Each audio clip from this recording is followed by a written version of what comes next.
Good evening. Welcome to the regularly scheduled Oxnard City Council meeting. The date is December 15th, 2020, and we'll have the city clerk take the roll, please.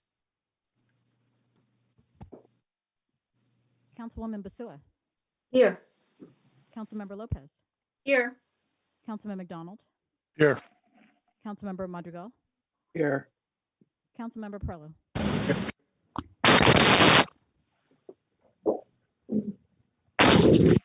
Sounds like you got hit by lightning.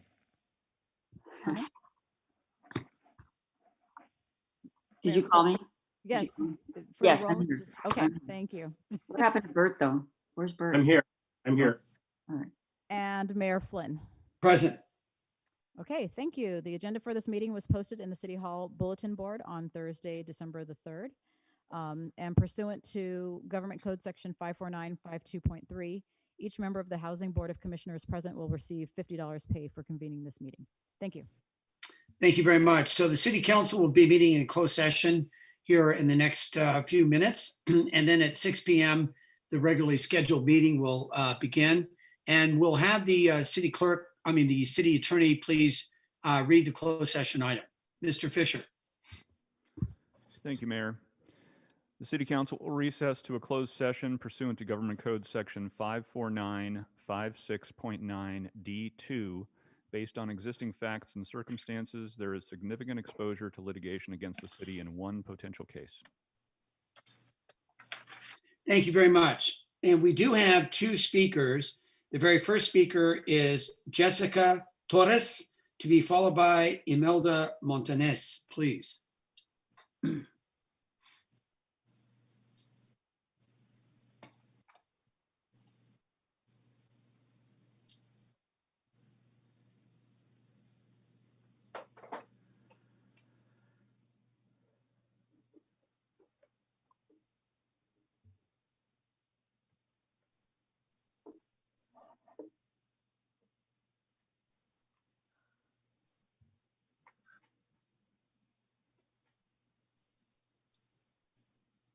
Okay, so it looks like the call has gone through and it's probably doing that. Press 1 to be allowed into the meeting.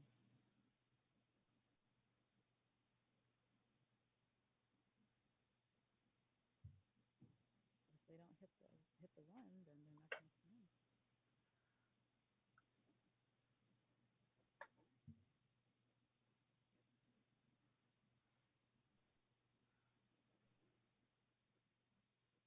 Okay, so look, it went to busy status here. So, okay, it went to voicemail. Okay, and we want to try the next speaker, Imelda Montanes, please.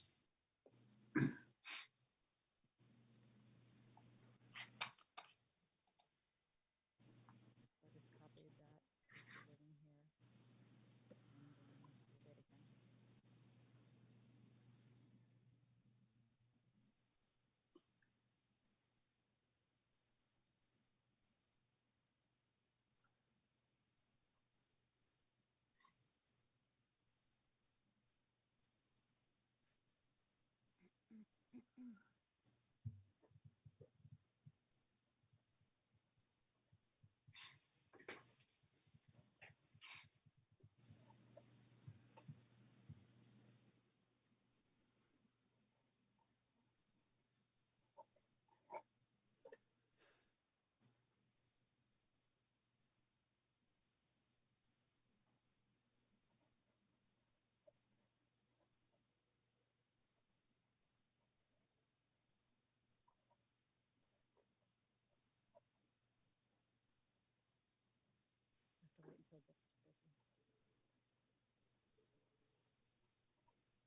Voicemail.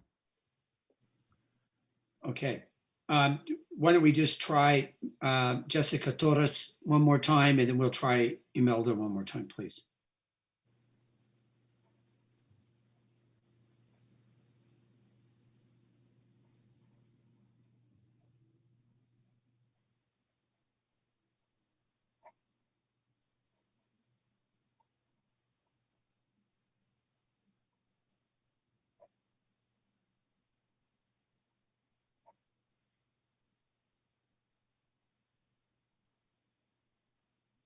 Hi, Thank Jessica. you for calling Dr. Keenan Cooper's dental office. This is Jessica. How may I help you?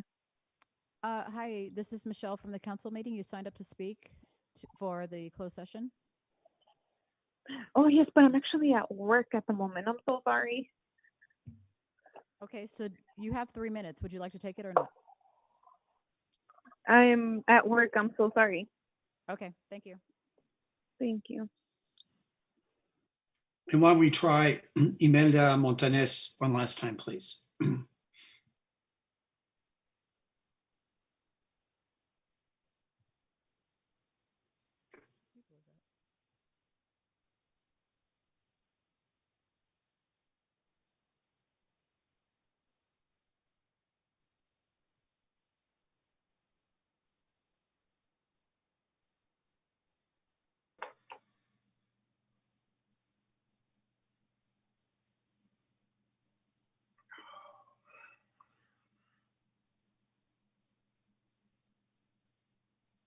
Voicemail.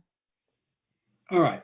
Okay, that concludes the speakers. Is that correct, Madam City Clerk? Yes, that's correct. Okay, the city council will now recess the closed session.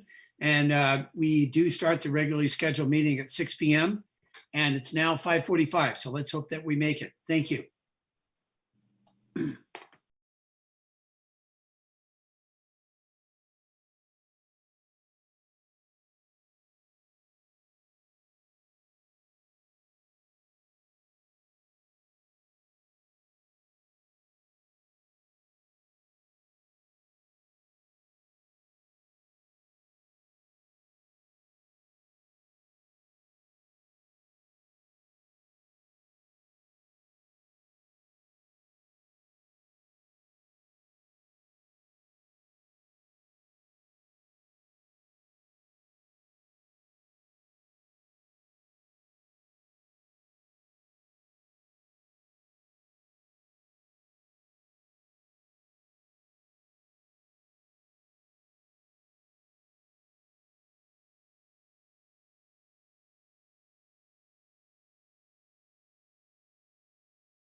First council meeting ended at 3 in I the morning. remember. Brutal. Okay, good evening. The Oxnard City Council just met in closed session, and we'll have the city attorney make any announcements if necessary. Mr. City Attorney. Thank you, Mayor. There are no announcements out of closed session this evening. Very well. Madam City Clerk, could you take the roll, please? Councilwoman Basua. Here. Councilmember Lopez. Here. Councilman McDonald. Here. Councilmember Madrigal. Here. Councilmember Perlo. Here. Mayor Pro Tem Ramirez. Here. Mayor Flynn. Present. We have a quorum. Thank you very much. And as is the tradition in the Oxnard City Council, when we rise for a pledge to the nation, we also have a moment of silence. And this evening, we have our thoughts and prayers focused on a city employee who worked for the city for 14 years and 9 months and passed away suddenly yesterday, Jim Nelson. And he was in the Public Works Department in the engineering division, and we're very saddened by this news. We can't even imagine what his family is going through right now. So we are committed, we are together, and we're part of the Nelson family here this evening. All rise, please.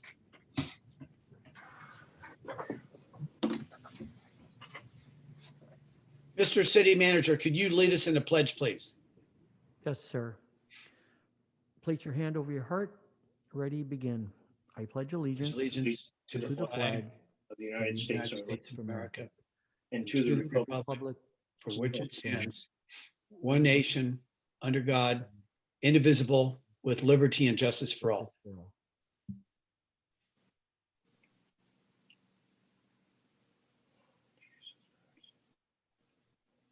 Be seated, please.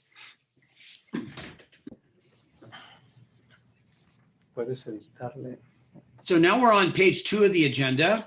And the very first item, item E, is recognition of departing officials, installation of newly elected officials.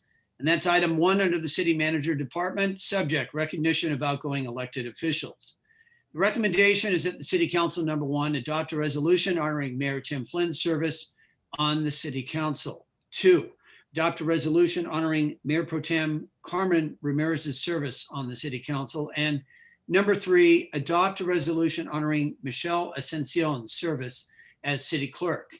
And we'll start with the city manager, please. Thank you, Mr. Mayor. As I stated during the police chief's retirement ceremonial item, it is really, really unusual and in many ways unfortunate that we're having these ceremonies tonight under COVID pandemic conditions. Obviously, as I said back during the police chief's evening, the council chambers normally would be packed full of people, and while it's nobody's fault, I do regret that we have to do these ceremonial items virtually tonight. But let's make the best of it as we can. So I'd like to start, given that the resolutions are from the council, it's a little bit awkward for me to actually read them. So we're going to make this, do this correctly tonight. So I would like to ask our current Mayor Pro Tem to begin by reading the resolution for you, Mayor Flynn. Thank you.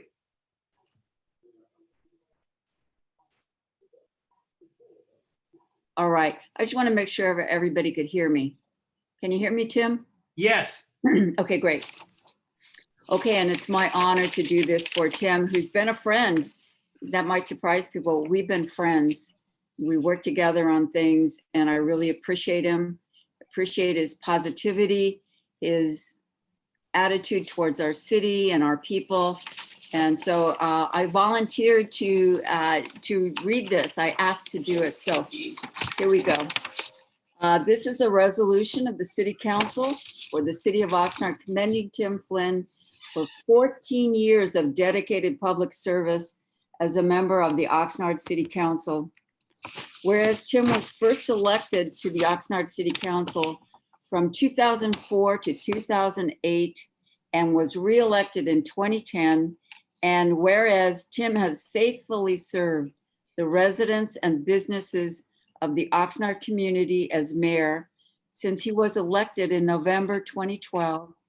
And whereas Tim Flynn has distinguished himself as a valued leader who consistently brought a high level of enthusiasm and energy to the office of mayor, and who has worked many long hours on behalf of residents of Oxnard.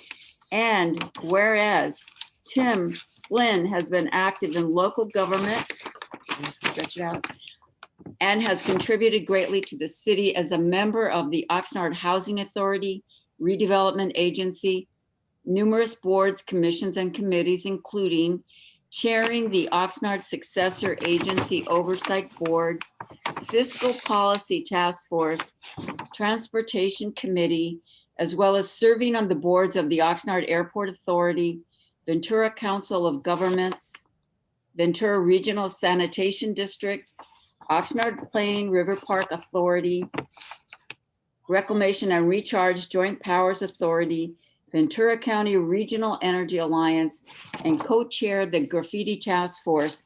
And whereas Tim Flynn has helped bring to fruition numerous projects such as Seabridge, the collection at River Park, the GREAT program, the Advanced Water Purification Facility, and the Rice Highway 101 Interchange Improvement Project.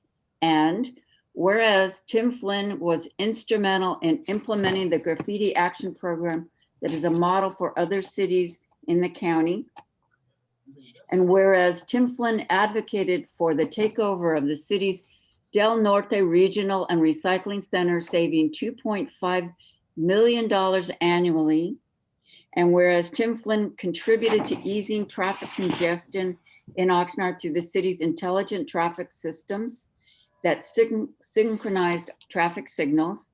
And whereas Tim Flynn was instrumental in achieving a fiber optic master plan and infrastructure for high-speed internet.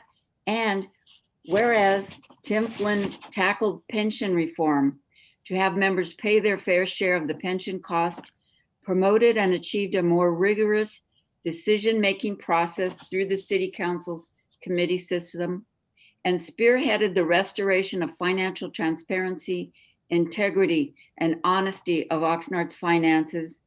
And whereas Tim Flynn initiated the response to Amazon's HQ2 headquarters process, which created the opportunity to open a fulfillment center offering 1,500 jobs in Oxnard. And whereas Tim Flynn created the Safe Homes, Safe Families program, which encourages the availability of safe and healthy living environments for Oxnard residents. Now, therefore, the City Council for the City of Oxnard does hereby resolve to commend, recognize, and extend its gratitude to Tim Flynn for 14 years of dedicated public service and his significant leadership role as mayor of the City of Oxnard, striving to create clean, safe, attractive, and prosperous neighborhoods for the Oxnard community for the betterment of present and future generations.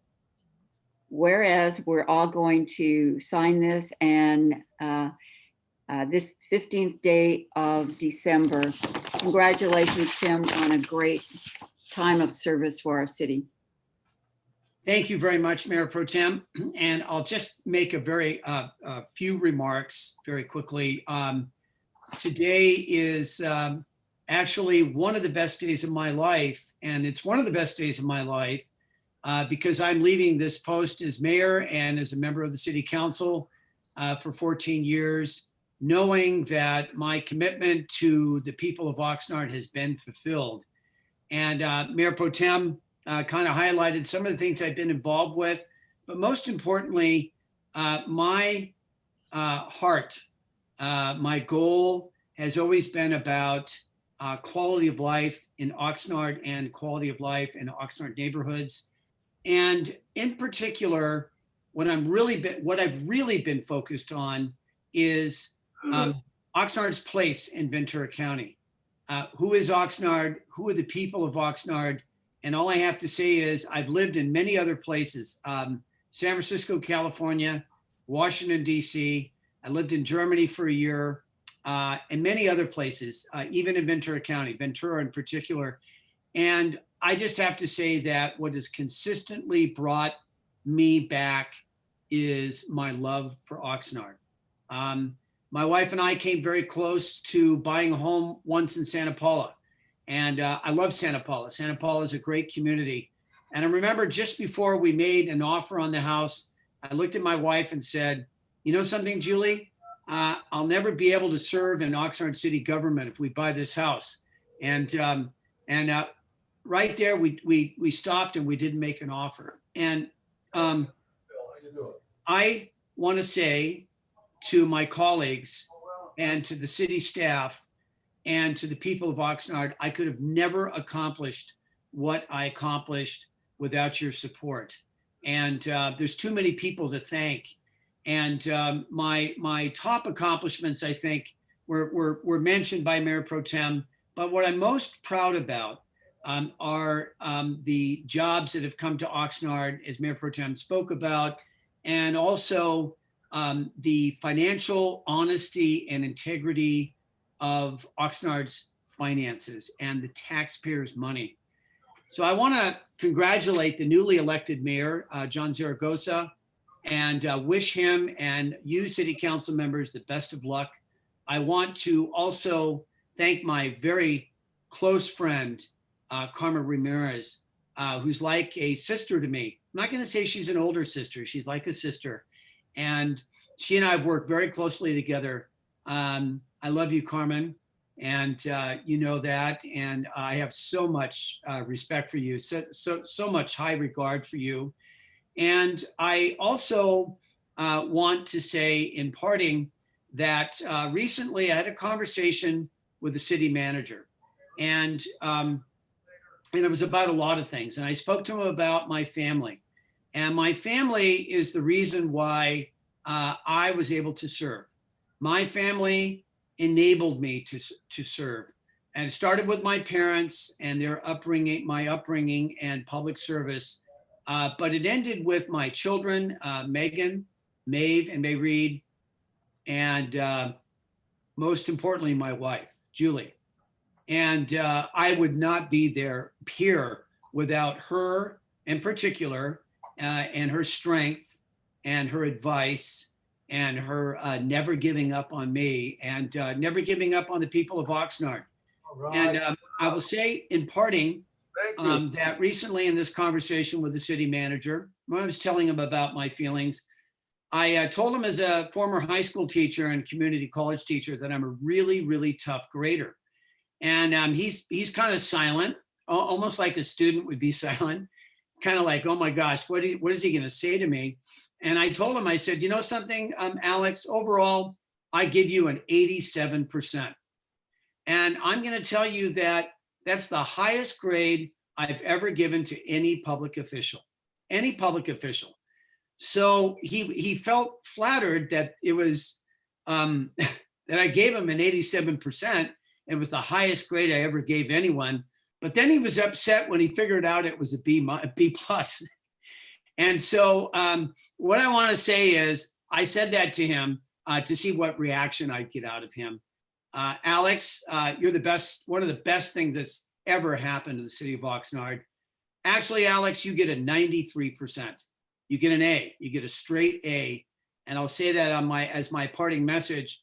But Alex, I'm very sorry because there is a person who gets a 95%, which is an A plus, and that is my secretary and your secretary, Luli Lopez. And how Luli, how she could multitask, how she could do what she did, I have absolutely no idea. And I could probably, or maybe she could write a book about it. But I want to thank my colleagues on this city council. You've been amazing human beings to work with. I love Oxnard. I love the people of Oxnard. And thank you very much for the opportunity to serve. Thank you, Mr. Mayor. And I will never forget, it was an 87. Now, we do have some dignitaries online with us. So at this point, I'd like to turn it over to our Assembly member, Jackie Irwin. Right, so Thank you very much, Mr. Mayor and City Council. Good evening, everybody. And I appreciate being able to say a few words tonight about these exceptional leaders. I'm going to compact everything into one because I know you have a very full agenda. Mayor Tim Flynn and Mayor Pro Tem Carmen Ramirez. In my role as a state assembly member, I'm proud to represent the 44th Assembly District, which encompasses the city of Oxnard. I've come to know and work closely with the city of Oxnard throughout my tenure in the assembly, and Tim and Carmen were always instrumental partners. We will all certainly miss you, but I'm excited to see what the future holds for both of you. Mayor Flynn, as we all know, served on the city council for 6 years and served as mayor for 8, a total of 14 years of service to the city of Oxnard. In addition to his public service on the council, as he mentioned, he also taught for 25 years teaching German and social science in the Oxnard Union High School District and political science at Oxnard College before retiring in 2018. Tim, your service to our community is invaluable, and I cannot thank you enough for your commitment and dedication to the people of Oxnard. This has been especially true during times of trial and difficulty. 2020 was a tough year for everybody, but you used your role as mayor to connect with your constituents by routinely giving COVID-19 updates via social media. You also made yourself readily available to the community, even offering up your cell phone to a number of people to call you directly. As a former teacher, I think you understand the importance of connecting education with our workforce. Similarly, throughout your time serving on the council, you always sought out and supported opportunities to bring businesses together to make connections and foster economic vitality in the city. Your energy and enthusiasm will certainly be missed, but I'm sure we will continue to see you making a difference in Ventura County. Thank you for your years of service. And in regard to Mayor Pro Tem Ramirez, thank you for always being a voice for so many who might feel underrepresented. You have been a tremendous ally for our vulnerable and marginalized communities. It's great to know that you will continue to represent them through public service. You're the first Latina to be elected on the Ventura County Board of Supervisors in its 147-year history, and for that, I congratulate you. I know you will serve your community well in this new role. Needless to say, you've been a difference maker on the City Council. You've been a leading voice in protecting the environment by standing strong, increasing pesticide buffer zones for schools, pressing hard against drilling operations, and of course, protecting our coast from power plants. Congratulations, and I look forward to working with you as county supervisor. And I just want to take this quick opportunity also to congratulate Michelle Ascension on being tapped to fill the Ventura County Assistant County Clerk Recorder position. With your experience of administering many city elections and special elections, moving from an at-large election system to geographical districts and ensuring public transparency, you bring a wealth of knowledge and skills that will serve the county well. I wish you all the best in your new position come January. And of course, I would like to take this opportunity to congratulate John Zaragoza, who will be sworn in as Oxnard's new mayor tonight. I look forward to working with you in your new role as well. And thank you again for giving me the opportunity to recognize all of you. Thank you, Assembly Member. Thank you very much. We also have the consulate representative from the Mexican consulate, and I'm going to ask on Mr. Morale to speak. Thank you, Mr. Wen. Good evening, everybody. I really want to thank the Oxnard City Council for the opportunity for me to speak tonight on this very important occasion. Despite the pandemic, over a year or so that I have been here in Oxnard, I have attested, the great work that the city officials have been doing in favor of all its residents, which, by the way, a large majority are of Mexican origin. So that's why back in 1987, 33 years ago, the Mexican government decided to open a consulate here in Oxnard. As probably some of you know, we changed a location back in 2019, but we're back on our original location here near the airport, where we are servicing over 200 people every day. As some of you might know, and these are old figures from the 2010 census, around 150,000 Oxnard residents are of Mexican origin, which is probably about 65 to 70% of the total population of the city. And from those, a large part are of indigenous origin from the states of Guerrero and Oaxaca, of Mixteco origin. And I really want to commend the city of Oxnard and its officials for reaching out always to my constituents, also to my nationals, especially those who come from these communities who are sometimes challenged not only by language, but by culture. And that is something that we are really, really grateful for. But also the Mexican community is leading in entrepreneurship here in Oxnard. According to the figures, we have around 38 to 40% of the business community here in Oxnard, is somehow led by a Mexican national or a Mexican family. So that's very important for us as well. Having said that, I really want to congratulate Mayor Flynn, outgoing Mayor Flynn, for all his accomplishments, along with Mayor Pro Tem Carmen. Unfortunately, due to the pandemic, Mayor Flynn, we only had a chance to meet personally once, but I'm really looking forward to have lunch with you probably the next few weeks. Now that you're going to be out of public office, you'll probably have a lighter agenda.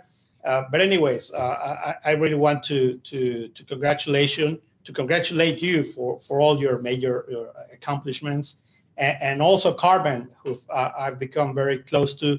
In meetings, she interviewed me once for also for the city council, and I'm really appreciative of all you have done in welcoming me here in the city of Oxnard.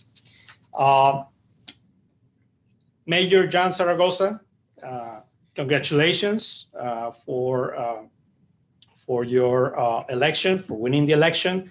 I am sure you will lead the city of Oxnard the way you have done over all these years of your public service.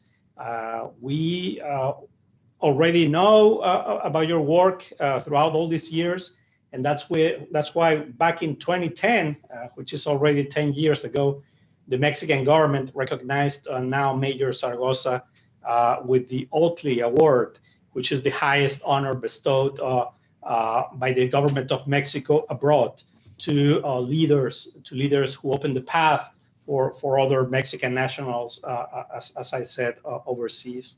So I am really looking forward to work with all the city officials, with Mayor Zaragoza, and in serving the community. It is both our community and as I said, I just arrived a year ago, and I'm really looking forward for this pandemic to be over, for me to be out on the streets, to be with the community, in events, and reaching out to the people that you also serve.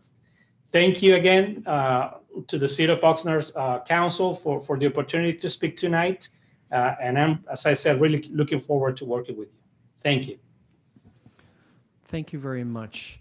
If it's okay with the council, we'd like to go through the other two resolutions and their individual speeches before we have council comments and then take the vote to adopt the resolution and the public comments. So next, if Mayor Flynn, if you would please read the resolution for the Mayor Pro Tem.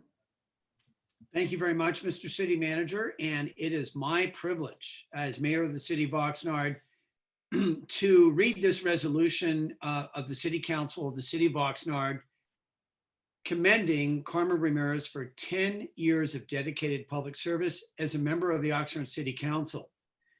Carmen Ramirez has faithfully served the residents and businesses of the city of Oxnard as a council member on the city council since she was elected in 2010 and served as mayor pro tem since 2012. Whereas Carmen Ramirez has distinguished herself as a valued leader who consistently brought a high level of enthusiasm and energy to her office and who has worked many long hours on behalf of the residents of the city of Oxnard.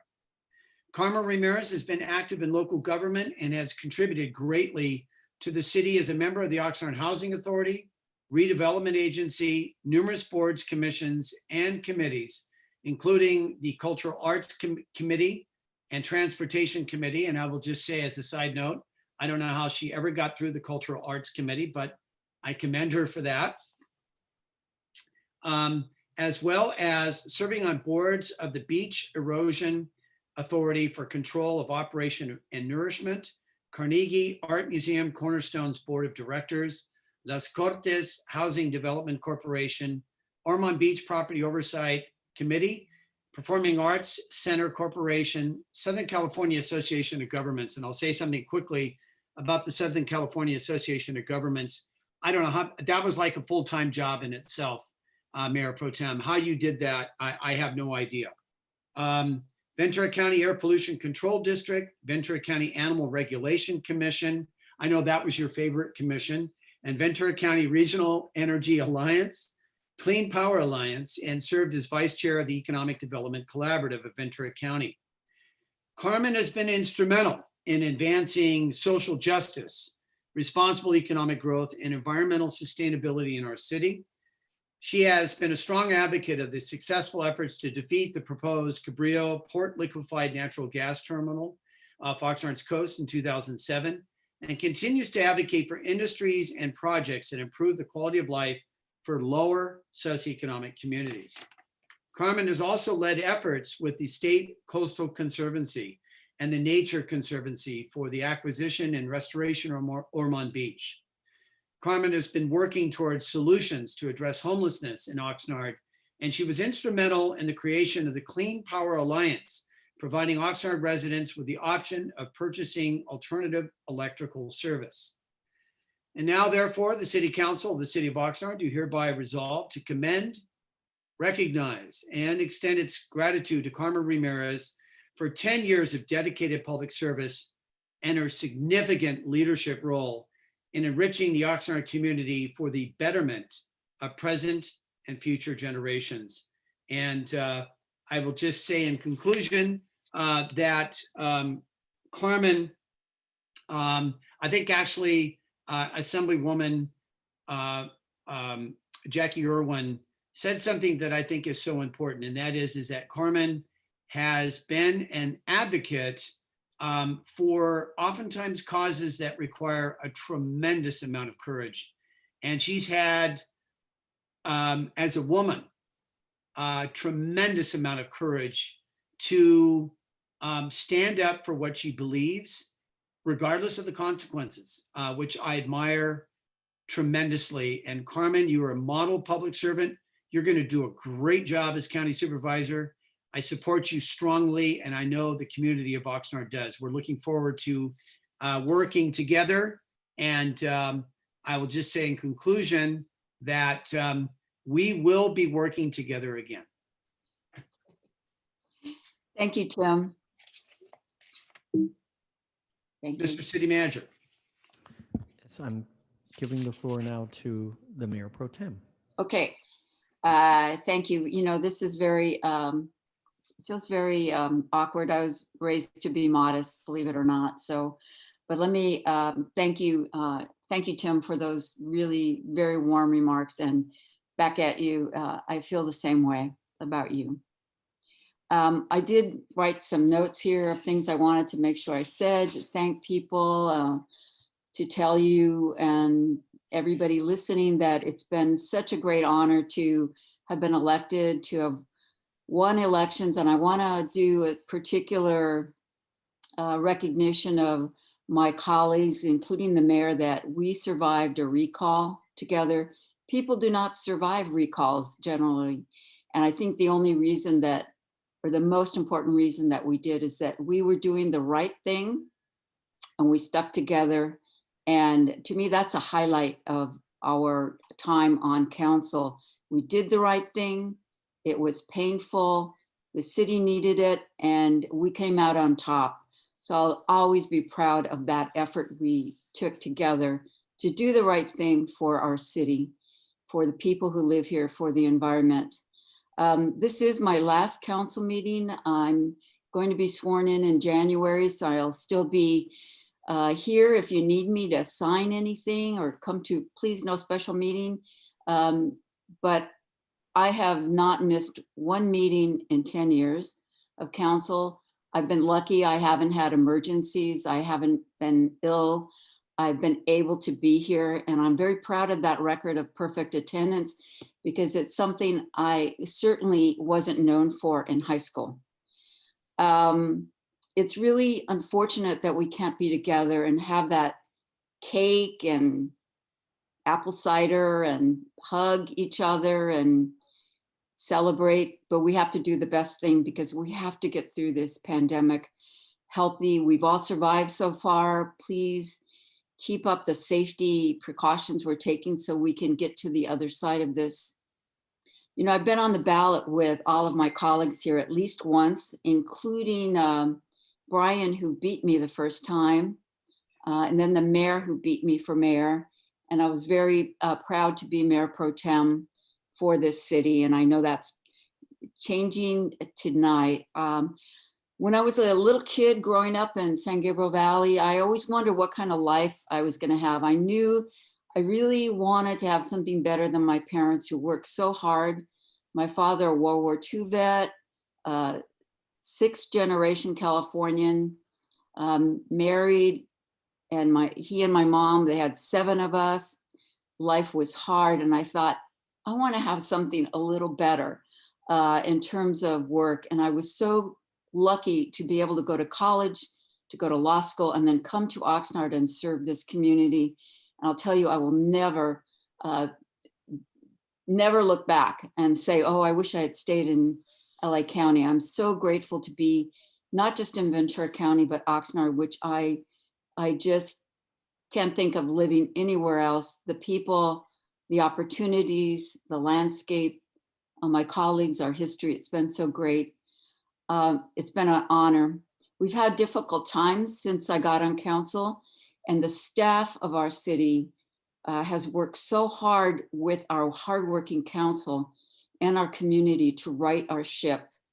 I want to thank everybody who's come forward to be engaged, to even be critics, as long as it's constructive and moves us towards that goal we want of a better city, a better community. I welcome it. I'm thankful to the community members who really pushed me to do things that were hard, that people didn't always see we would win, like keeping another power plant off our beach. But we did that because it was a council effort, it was a community effort. 11 months ago, I was at the State of the State with the governor, and our big problem then continues to be lack of adequate housing, homelessness, and we're there, and it's even worse now, but because of the pandemic. So we have to continue working on those things. We have to support our small businesses. We have to support our people. We have hunger in our city, but our community has been coming together to help. We've had extraordinary hard times. One of the hardest nights I've ever had on council is when we had to finally lay people off. I'll never forget it. The pain is still there, but we had to do the right thing for our city. And we were just about to come out of the economic situation we had when the pandemic came. So I want to thank our city manager, our fantastic city staff, who could go elsewhere and work for more money with less problems, but they have stuck through the hard times in our city. So thank you for being there. I want to thank everybody who helped me along the way. That includes my husband, who is a fan and a critic at the same time. He knows what I'm talking about. and my family, my siblings, my unofficial sisters that helped me through. And I want to congratulate our incoming mayor, John Zaragoza, and all of the people who won their reelection and those who ran, because it's not easy to run. It takes a lot of guts to do it. Also, Rose Chaparro is going to replace our fantastic Michelle Ascension, who's battle tested, but Rose, you're going to do a great job. So Oxnard resident, I'm going to take a phrase from our mayor, which has inspired me. Believe in Oxnard. I do believe in Oxnard. I believe in our future. It's going to get better if we stick together. Thank you all for this great opportunity. Thank you, Carmen. And now, Mayor Flynn, if I could ask you to read the final resolution you have there for our outgoing city clerk. Yes. This is a resolution of the City Council of the City of Oxnard commending Michelle Cristina Ascension for her 4 years as a dedicated public service as City Clerk of Oxnard. Whereas Michelle Ascension began her public service career in 2006 with the city of Port Hueneme and then served at the Ventura Regional Sanitation District before being elected as City Clerk of Oxnard in 2016, previously obtaining her certified municipal clerk designation from the International Institute of Municipal Clerks in 2009. Whereas City Clerk Ascension has distinguished herself as a valued leader who has consistently brought a high level of enthusiasm, energy, and experience to the office of City Clerk and provided exceptional expertise in the areas of agendas, minutes, meetings, management, municipal elections, Political Reform Act compliance, citizen advisory groups, records management and Public Records Act request, and modern best practices of the art of municipal clerking. Whereas the City Clerk Ascension successfully spearheaded and executed a smooth and uncontested petition-driven special recall election, May 1st, 2018, involving 4 out of 5 council members and 14 candidates, requiring the designation of 23 polling places throughout the city, recruiting nearly 100 poll workers and mobilizing nearly 50 volunteers. City Clerk Ascension was a critical component of the first ever Oxnard Council district formation process in 2018, conducting extensive community education, outreach, and district formation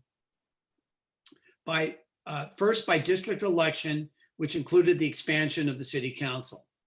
Whereas City Clerk Ascension's successful 4-year term in office also included conducting 2 Proposition 218 elections and 1 general election, the development and execution of the city's sunshine ordinance and the council committee system to increase transparency, implementing new software programs for agenda management, fair political practice commission filings, electronic voting, speaker management system, Public Records Act requests, developing and updating various processes for internal interdepartmental functions to increase efficiency, and developing as the District 12 Regional Director for the City Clerks Association of California.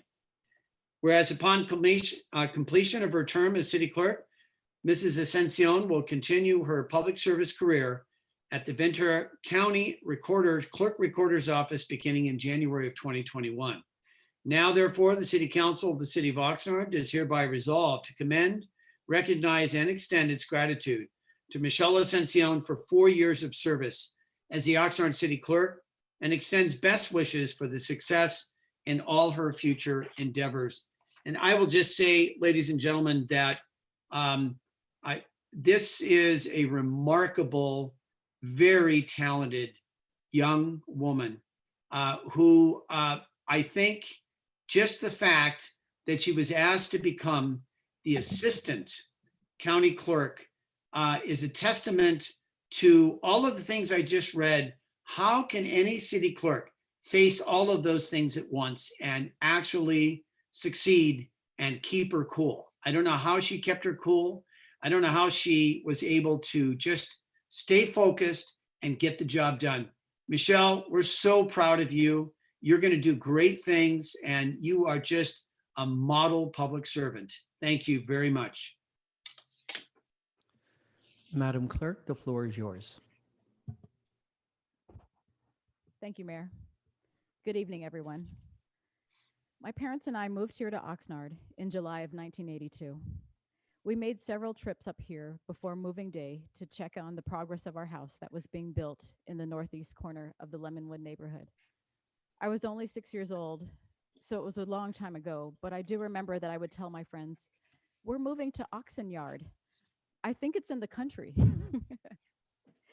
And I had said that because the abundant farmland and agriculture was very foreign from the South Central LA neighborhood I'd known all my life up until then. My parents moved us here in search of a better life, and they found it. Safe streets, caring neighbors, and good schools in the growing beachside community that was shaping into a new identity in the early 80s. My dad still lives in the same house these 38 years later, proud that he could bring his wife and daughter to a special hidden gem where hardworking families could thrive. I dedicate these last 4 years to my mom and dad.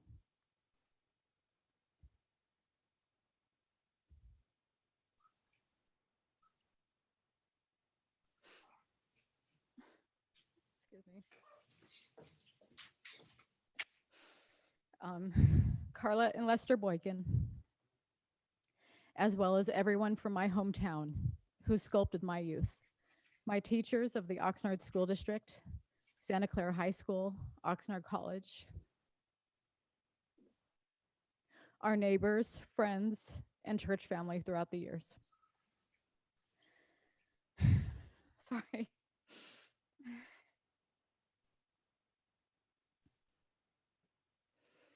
Coming here to work at the city, I've worked alongside scores of dedicated, hardworking public servants who try their best to make this community a little better through countless obstacles and frustrations every day.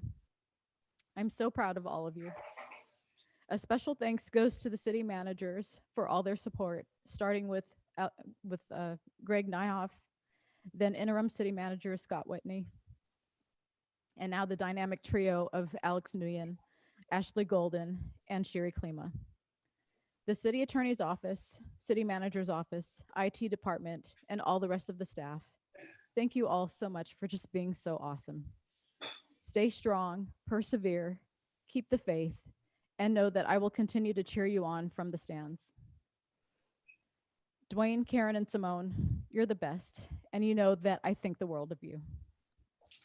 And to the community that put your trust in me and elected me to this office in 2016, I thank you, thank you, thank you for your support and for the opportunity to serve you. It's been the honor of my life, and I hope I've done you proud. And spoiler alert, you may just yet see me on your ballot again someday, so stay tuned. My final thanks goes to my amazing kids, Sean, Brandon, Marla, and Bethany, and to my superhero husband, David Ascension. You've all been so wonderfully patient and understanding through long days, long nights, listening to me vent and cry, running late or last minute on everything a mom and wife is supposed to do for her family. And I just want to let you know that's probably not going to change much. But you're used to it by now anyway, so we'll just keep rolling with the punches and doing the best we can with what we've got. And you know, we always come through just fine in the end. You all are my greatest blessing, and I love you very, very much. To the city I love, Oxnard, I'm convinced that we are on the threshold of a bright future. And I wish the incoming and continuing team all the best in delivering on that promise. Let us all work together to make our community one that we and our children can be proud of. I pray you all stay safe through this Christmas holiday season and into the new year. God bless you all, and thank you from the bottom of my heart. Thank you, Michelle. And I'm sure Mayor Flynn gave you an 88. So, Mayor Flynn, now we're going to go to the public speakers for these items, and then we will go to council comments, and then we'll take a final vote. Thank you. Thank you very much, Mr. City Manager. So I'm going to read the list of those speakers that will be recognizing the outgoing elected officials, and then I'll call on them in the order in which their speaker cards were submitted. So Trevor Zirhut, Pat Brown, Manuel Herrera, Christopher Ortiz, Taizia Santiago, Pat Brown came up again, Larry Barberine, Daniel Chavez Jr., Carl Lawson, Gabriel Turan, Armando Delgado. So I'll call up now Trevor Zirhut to be followed by Pat Brown. Each speaker will have 2 minutes, and I would ask that each speaker not necessarily take all 2 minutes, but 2 minutes to each speaker. Madam City Clerk.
Looks like it went to voicemail.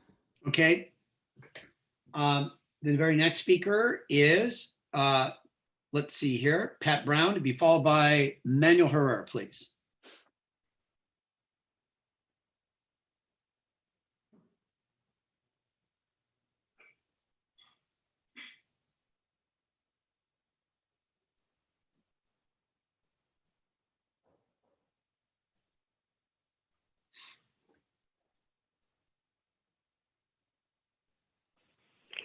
Hi, Pat. You have 2 minutes. Please begin now. Okay, I just want to thank all of you. I think this past year, because of all of the problems that everybody's been having, I think you've done such a great job. I mean, you all seem to work together so well. It's almost like you knew each other for, you know, all of your lives.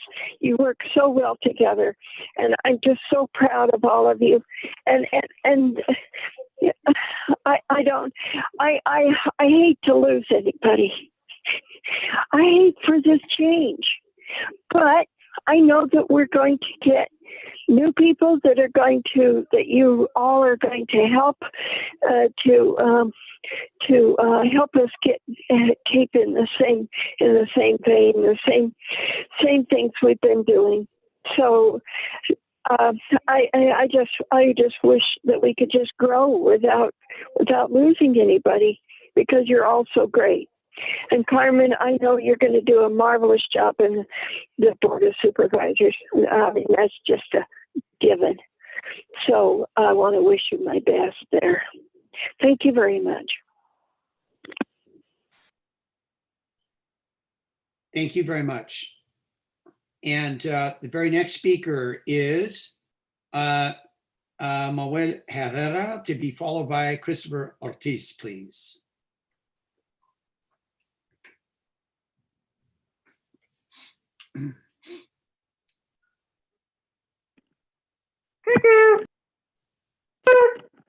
Hello?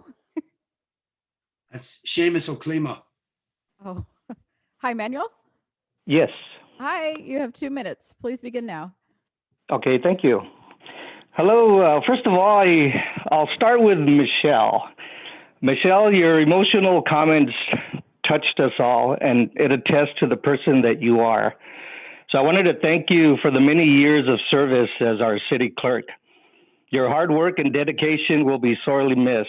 I'm sure that if you had ran for re-election 10 more times as our city clerk, you would have been re-elected 10 more times. That's how good you are.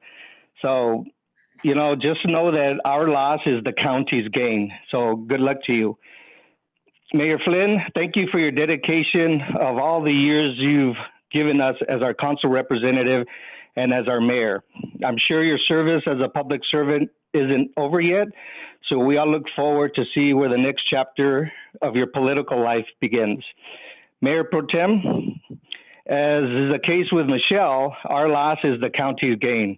I know that you will represent us proudly, just like you did as our council representative and as Mayor Pro Tem. I will not wish you luck, but only because you won't need it. As long as you keep doing what you've been doing, you will make for a great county supervisor. We look forward to having you as our representative. And then lastly, Mayor Flynn, isn't it amazing how I'm calling to praise you and you still cut my time to 2 minutes? But hey, that's how it goes, right? So, but this time there's no hard feelings. So good luck to you, and thank you all for allowing me to speak. Thank you. Thank you so much. And the very next speaker is Christopher Ortiz, to be followed by Tazia Santiago, please. Tazia.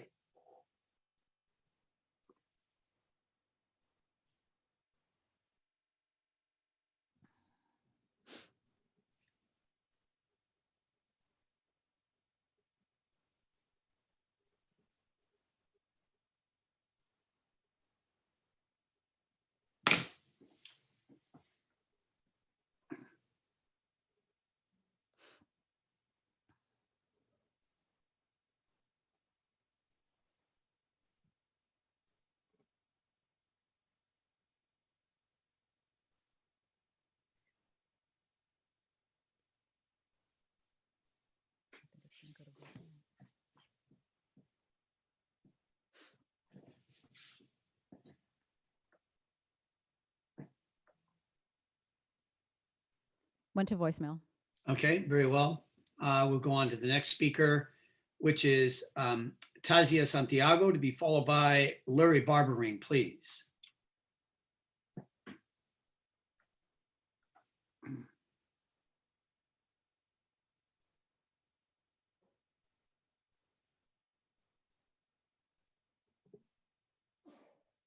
Bless you.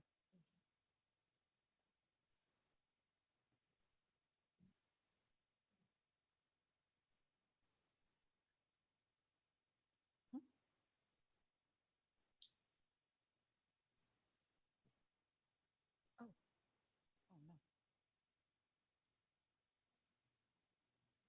Oh no. I wonder if we were supposed to find it for the second one. 'Cause I don't see it on the list for the second one.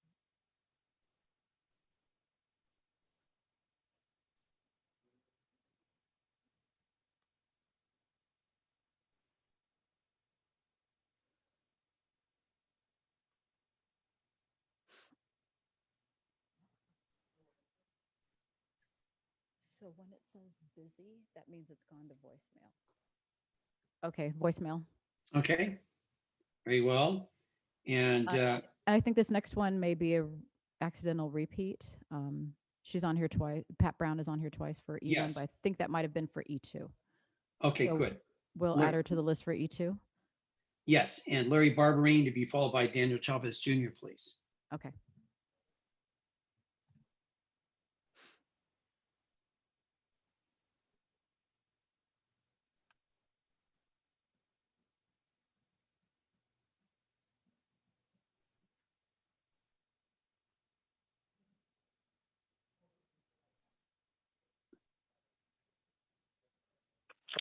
Hi, Larry. You have 2 minutes. Your time begins now. Thank you. Happy Jesus birthday, Merry Christmas, and Happy Hanukkah to everybody. I thank the Mayor Pro Tem, and Clerk Ascension. Thank you for your service. I didn't get to say before, by the way, I thank outgoing Police Chief Whitney and the Fire Chief Bass. Thank them as well. And I pray to the Lord for you on your new ventures. Mayor Flynn, you have represented our city well, and beyond that, even with some disagreements that I've had, overall, you've made, both as a councilman and mayor, you've made the city better, and through working for public safety, but at the same time having a handout to those who are caught up in gang activity, that there's a better way. You've helped those who are most vulnerable in this overcrowding situation and the housing situation, and a lot of these matters. People expect you to wave a magic wand a lot of times, and even if you're a personal advocate for these things, you need votes, you need help on these things. But you've been working for higher paying jobs, for easing our traffic, working against graffiti, ensuring our neighborhoods, you did this years ago, ensuring that our neighborhoods have a say in the development in their local areas. You've worked for pension reform, and you've even made statements, and this relates to some of our violent criminals, that they can, if fathers would help in the home, that would be make a big difference.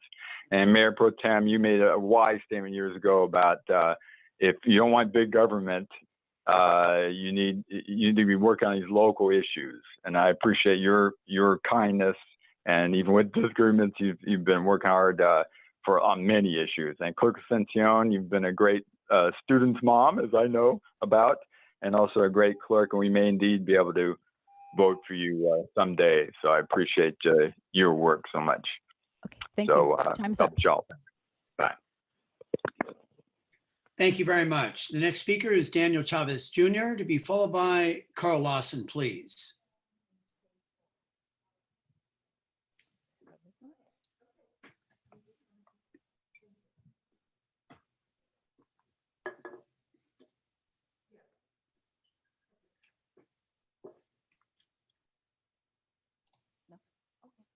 Thank you.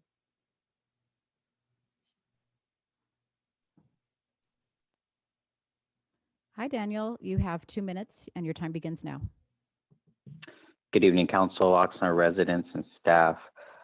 Tonight is an amazing night for us to recognize our Mayor, Tim Flynn, Mayor Pro Tem, Carmen Ramirez, and our Oxnard City Clerk, Michelle Ascension, for their years of service to the Oxnard residents, and definitely their commitment to ensuring that the residents receive the best representative possible. Although the years have been highs and lows, sometimes the lows would outweigh the highs. But one thing was for sure, that you all definitely displayed the core values of Oxnard, and that was always to protect our families, our community, our future, and ensuring that we have pride in ourselves. I congratulate Tim on his future endeavors. Congratulations to our Mayor Pro Tem, or should I say Supervisor Ramirez, who will take those values to the county and represent Oxnard. And thank you to Michelle Ascension. It has been a great years knowing you during this time, and the county is very lucky to have you on that level. Thank you all. Happy holidays, and remember to stay safe. Thank you. Thank you very much. And the next speaker is Carl Lawson, to be followed by Gabriel Teran, please.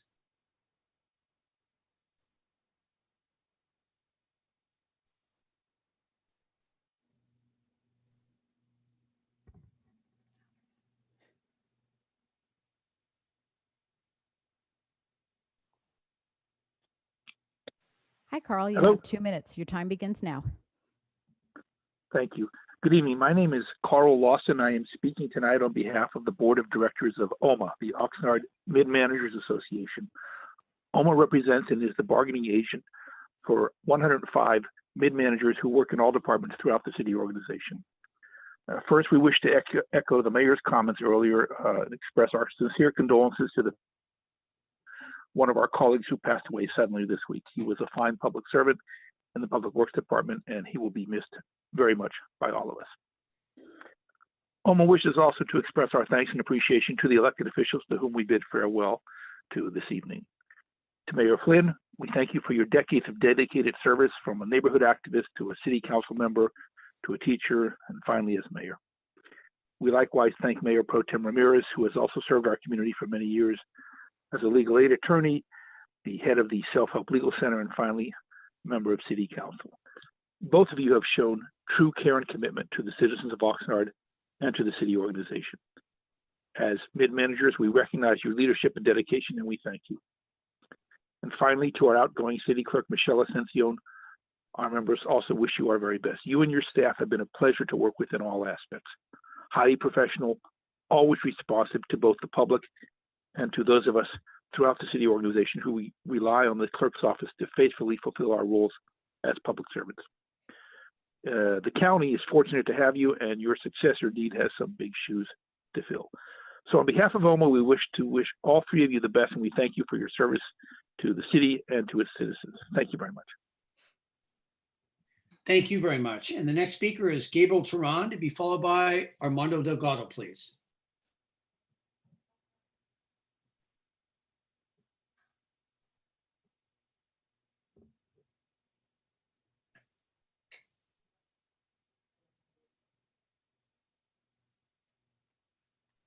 Hi, Gabriel. You have 2 minutes and your time begins now. Great. Thank you very much. Good evening, Mayor Flynn, Mayor Pro Tem Ramirez, council and staff. My name is Gabriel Turan, a resident of the city of Oxnard. And I just wanted to take a moment to thank our outgoing elected officials for their service to our city and the residents of Oxnard. And there have been a number of times this year that I am disappointed that we can't do certain things in person. And this is certainly towards the top of that list, because I wish I could be standing at the podium right now and look each of you in the eyes and thank you from the bottom of my heart for everything you've done for this city, dedicating yourselves to public service and to all of our residents. So thank you all very much. And I wish to congratulate our incoming folks who will be taking your places, or those who are reelected. Thank you all very much. Have a great evening. Thank you very much. And the final speaker on this agenda item is Armando Delgado, please.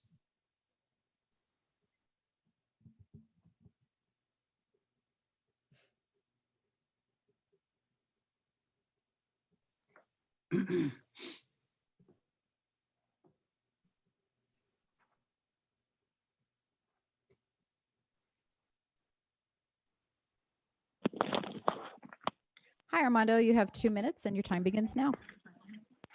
Thank you. Good evening, Mayor, Council, staff, and fellow residents. As the year is about to come to an end, so does the role of amazing individuals who have served our city with honor and distinction. Carpenters Local 805 would like to express their sincerest thank you to Mayor Flynn, Mayor Pro Tem Ramirez, and City Clerk Michelle Ascension for all your years of service. I'd like to also add, we didn't have a chance to say thank you to Chief Whitney and our fire chief as they leave their positions. It was always clear to us that you all love the city, took your role seriously, sacrificed a lot in service of this community, did what you believe was right to protect the city, and made it better for all of us. In this life, we're only allotted so much time, and that you have given so much of yours in service of the city is priceless and inspirational. Mr. Flynn, Señorita Ramirez, on any given council meeting, you made decisions that impacted several generations on topics ranging from police and fire protection, budget, taxes, community arts, waterfront properties, trees, transportation, land use, homeless, on and on and on. And you did it to improve the city for our residents. To do this, you had to attend lengthy city council meetings, committee meetings, special meetings, and various public events. Your council packets were typically several pages, and you needed to prepare for each item. You spent a lot of time, and we're sure you didn't do it for the money or the recognition. 30 seconds. Each of you leaving will be sorely missed for many reasons. First, Madam Clerk, Michelle Ascension, good luck in your new ventures. Second, Mayor Flynn, you have more than earned a break, so enjoy the holidays. And finally, our new elected Honorable Supervisor Ramirez, thank you for your service to our community. We have a community workforce agreement that will require your attention at the county level. We, Carpenters Local 805, end with the 2 words we started with, and they do not begin to express how grateful we are to each of you. So thank you. Thank you very much. And Madam City Clerk, that, if I'm not mistaken, that concludes the speakers on this item. Is that correct? That's correct. Very well. So I'll turn it over to the city manager, please. Actually, we should go to council comments and then Okay. take a vote, and then I'll close with a final Okay. presentation. Thank you. All right. And why don't we go ahead and we'll start with Councilmember Lopez, please.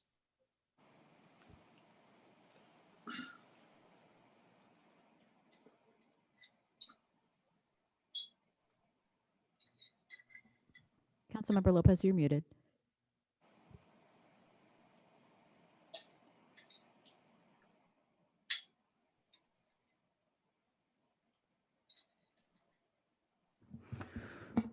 I think she'll be right back. Mr. Mayor, can we move on to another Yes. member for now? Why don't we move on to Councilman Perillo, please? I wish the very best to all of the retirees that are leaving the city of Oxnard, some onto future jobs, some into a new venture, a new chapter in their life. I'll start with Ms. Asensio, city clerk.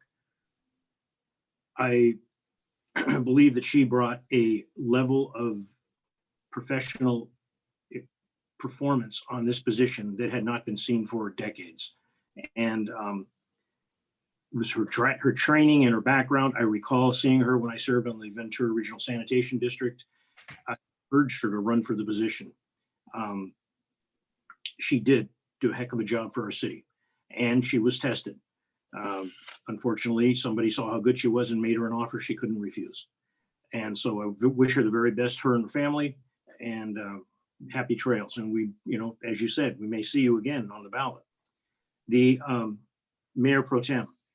Mayor Pro Tem, I still recall the very first meeting that I attended as a newly elected council member, going till 3 o'clock in the morning. And we just mentioned that a little bit before off camera. But I also recall my very first meeting with you when I was directed to have a meeting with you, and it was a kind of a quid pro quo. If I went to the Dallas Cowboy training camp opening with you, then you'd have a cup of coffee with me. And we did. And we spent about an hour and a half talking about similarities and differences, and it was a very good time, and it was good working side by side with you. And I will always be appreciative that you offered up on several occasions your seat on the Finance and Governance, the Fiscal Policy Task Force, and I had the opportunity to take it. And it's been a very learning experience, and I want to thank you from the bottom of my heart for that opportunity.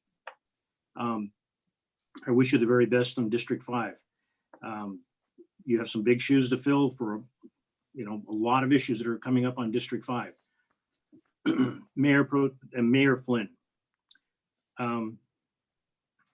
We at times have crossed swords on this, and you made a comment at the last Public Works and committee meeting that it's an opportunity to see me when I run that as the chair to get a taste of what it's like to try and run. And it is a whole different can of worms when you're sitting in another person's shoes. And I respect for how you've been able to do this, because there are times, Mayor, when I have seen you and I have been absolutely stunned how you've been able to keep your composure and not blow a gasket. I'm sitting there and my stomach is going crazy and I want to say something, and I'm being told by friends and before the meeting and during the meeting, shut up, don't say nothing, just keep your cool. And I've learned a lot from you. I've learned a lot from you, Tim. I appreciate the friendship. I appreciate our disagreements. I appreciate that after a disagreement, we agree to get along. And I'm going to miss serving with you. I do see that you're still a very young man, Guy, a very young man. You got a hell of a lot of life left in you, and there's a lot of things going to be falling in your way. Some opportunities of a lifetime. I wish you the very best. Thank you. Thank you. Thank you very much. Next speaker, Councilman McDonald, please. Thank you, Mr. Mayor. I want to wish you all well in your future endeavors. Two of them, you know what that's going to be, Mayor. You're not sure yet, but I'm sure you'll land on something and do quite well. I've been blessed. I thought that I was blessed having a career that I worked with some phenomenal people for 30 years and moved out of that department, was retired for a short bit, and then moved into politics. And I had never planned on going into politics, but I ended up doing it. And I have to say that I've had the opportunity to work with some phenomenal people. in the last 12 years. And so I'm very proud of what we've done. I know that while we may not have always agreed or wanted to go the same direction, that all of us have always wanted in the bottom of our heart to do the best for our community and what we thought was the right thing. And for that, I applaud all of you for doing what you've done in the last 12 years that I've been around, because you're doing it for the right reason. Whether I agree with it or not, or anyone else agrees with it or not, it's not important. It's from the heart. You're doing it for your community, and I respect that in everybody. Michelle, congratulations on your new job with Mr. Lund. I'm still a little irritated at him for offering it to you, but I wish you were still going to stay here. But bless you for what you've done for us, and I know you would do well. And to all of you that are departing this body or this community, if I can be of assistance in the future, please do not hesitate to reach out to me. I've made some phenomenal friendships. I appreciate them, and I'll appreciate them till my last day. So thank you all very much for your service to the community, as challenging as this has been sometimes, but you did it for the right reasons, and bless you all. Thank you, Mr. Mayor. Thank you very much. Mayor Pro Tem.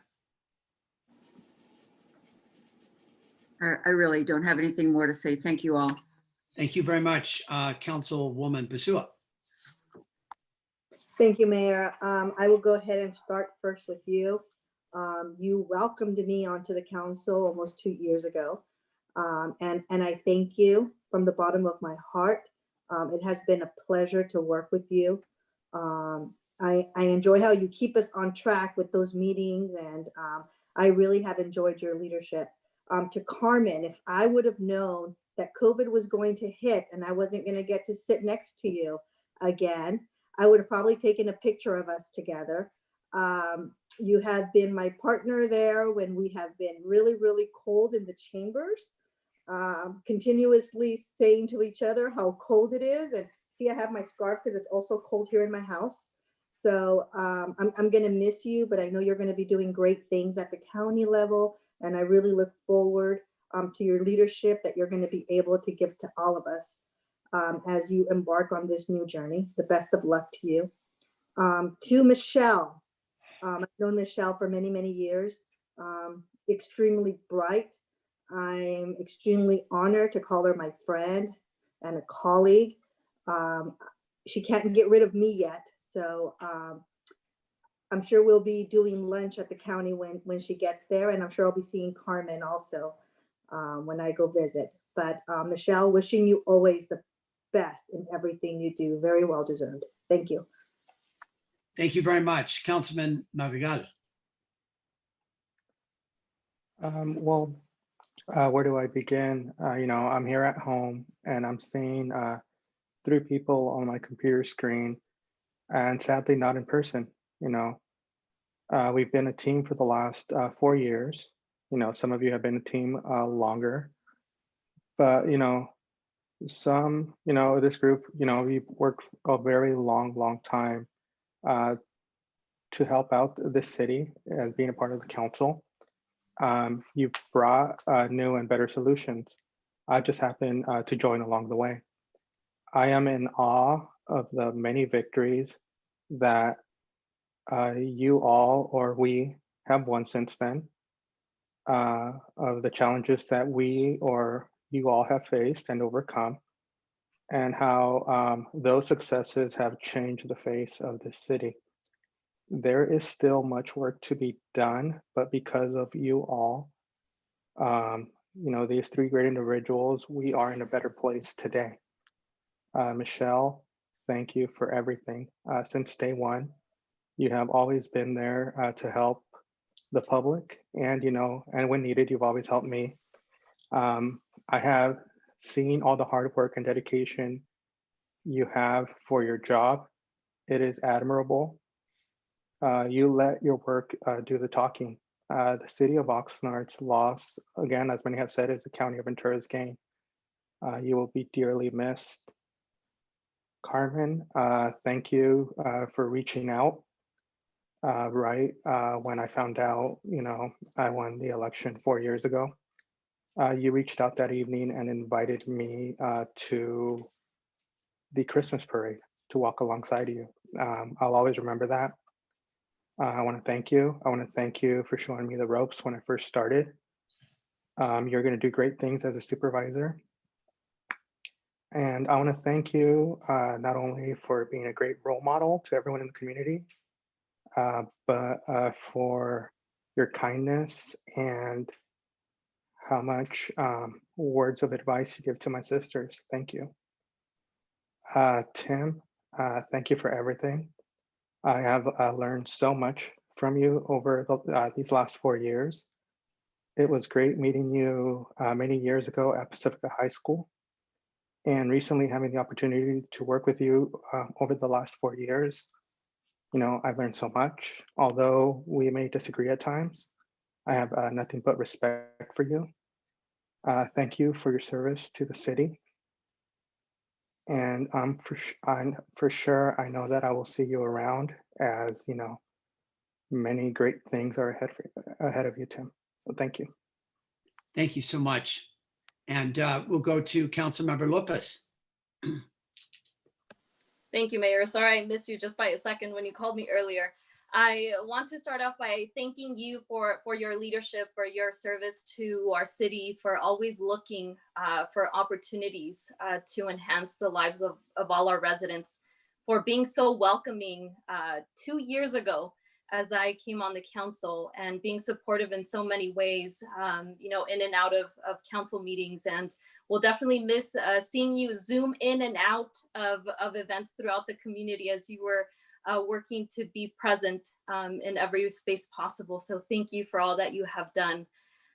Mayor Pro Tem Ramirez, the first time I met you was when I was nowhere near, I think, this space, as I was working in the congressional office, and you were assisting a family with a very, very unfortunate case. And that was my first interaction with you. And I think it just kind of went from there. And even when I first ran for school board, you were so supportive, and I really appreciate you as a woman, as a Latina, to be part of this community, to be supporting the rest of us as we work together. Really appreciate all your leadership and what you have done for our city, and I look forward to continue working with you as our county supervisor. So thank you for all that you have done. And Michelle, I am so glad to see that you're going to the county. We will definitely miss you, but appreciate the professionalism and the ethic that you brought to the city clerk's position during the 2 years that I have had the opportunity to serve with you. And I look forward to voting for you in the future. Thank you. Thank you very much, Mr. City Manager. Yes, if I could make a final presentation, and then we'll have to ask you to call for the vote to approve these 3 resolutions. So I do have here commendations from the State Assembly presented from Assembly Member Irwin. So I have those. We'll make sure that that gets into all of your hands, the Mayor Pro Tem, and the City Clerk. And I have a small gift for all of you. Well, first let me say, I'm going to present gifts for Mayor Flynn and Mayor Pro Tem Ramirez. I do have a gift for our City Clerk, but it comes in a bottle, so I'm not allowed to bring that into the chamber. So a couple of, if I may, a couple of comments. Mr. Mayor, I would give you a 95, and Mayor Pro Tem, you'd get a 96. I do, but seriously, I want to thank both of you for taking the leap of faith when you were interviewing for this position and asking me to join the City of Oxnard. It's been an honor and a pleasure, and I've enjoyed working with all of you, and thank you for your support along the way. I am going to miss all of you. So I have a small gift here, and they are actually your parking signs that have been up outside City Hall for many years. So this one is the Mayor Pro Tem's, and Mayor Flynn, yours as well. Obviously, we removed them and cleaned them up a little bit. Now take note, I only need to give special instructions to Tim Flynn. You can only post this sign in your driveway. You cannot carry it around the city with you and post it anywhere you want to park. Just to be clear, Mayor Pro Tem, I trust you will do that automatically. Thank you very much. And Mr. Mayor, if you could call for the vote. Madam City Clerk, the vote please on 3 separate resolutions, please, all at once, if we could. Could I get a motion though? I'll Yes, make the motion. Okay. Okay, motion by Councilman Perillo, and who was the second, please? Lopez. Councilmember Lopez, the vote, please. Mayor Pro Tem Ramirez, Yes, absolutely. Thank you. Councilmember Perillo, Yes. Councilwoman Basua, Yes. Councilmember Madrigal, Yes. Mayor Flynn, Aye. Councilman McDonald, Yes. Councilmember Lopez. Yes. The motion to approve carries 7-0. Thank you very much, and congratulations to all of those recipients of the resolutions. And now on page 2 of the agenda, we'll move quickly into item 2 under the City Clerk Department. The subject, declare results of the canvass of returns of the November 3rd, 2020 general municipal election and administer the oath of office. The recommendation is that the City Council, number 1, adopt a resolution declaring the results of the canvass of returns of the November 3rd, 2020 general municipal election in the city of Oxnard.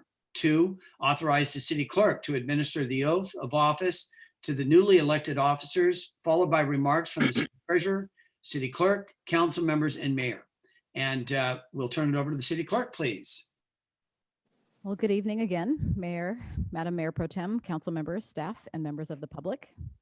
I have just a brief report for the certification of the November 2020 general election. This was our second by-district election for the City Council and an unprecedented turnout of nearly 86% countywide. Council incumbents Oxnard, Oscar Madrigal, Brian McDonald, and Vianney Lopez were re-elected to 4-year terms. City Treasurer Philip Molina was also re-elected to a 4-year term, and they will be joined by newly elected City Clerk Rose Chaparro and Mayor John Zaragoza, also elected to 4-year terms. In addition to the council races, there are 5 ballot measures that appeared on the November ballot. Measures E, F, M, and N were passed by the voters of Oxnard, and Measure L did not pass. There were 70,818 ballots cast in this election, which represents a turnout of just under 77% of registered voters in the city of Oxnard.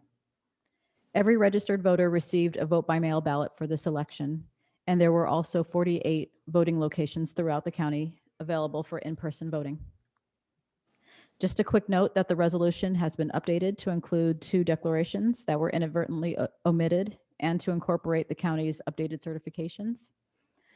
Following the council's action to adopt the resolution certifying the election, I'll administer the oath of office to the newly elected and re-elected officers, and I'm happy to answer any questions you may have. Thank you.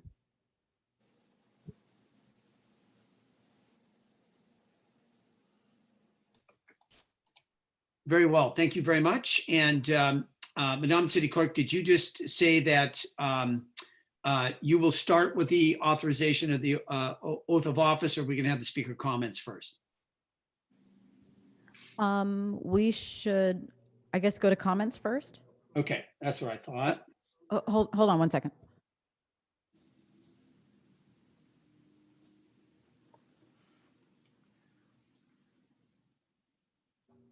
Okay, so we'll do, we're recommending public comment first, and then taking the vote. And then what was it next? We'll administer the oaths, and then you can give speeches. Thank you. Thank you. So we're going to call the following speakers, and they'll have 2 minutes to speak.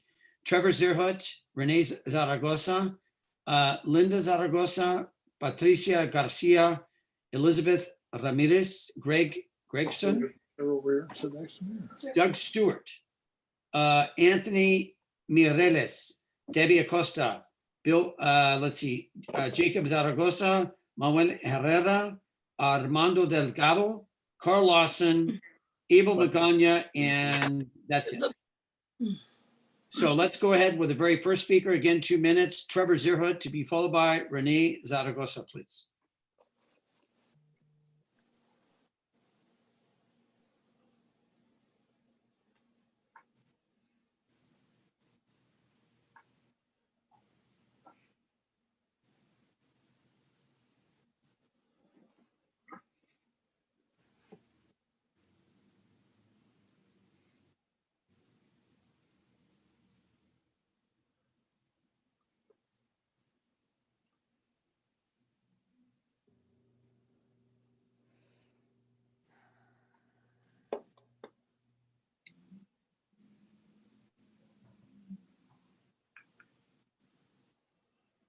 What did they, were they They're doing comments right now. on on the results? Yeah. Well, the results, installation and all that stuff. So it's probably going to be. You're not muted, Brian.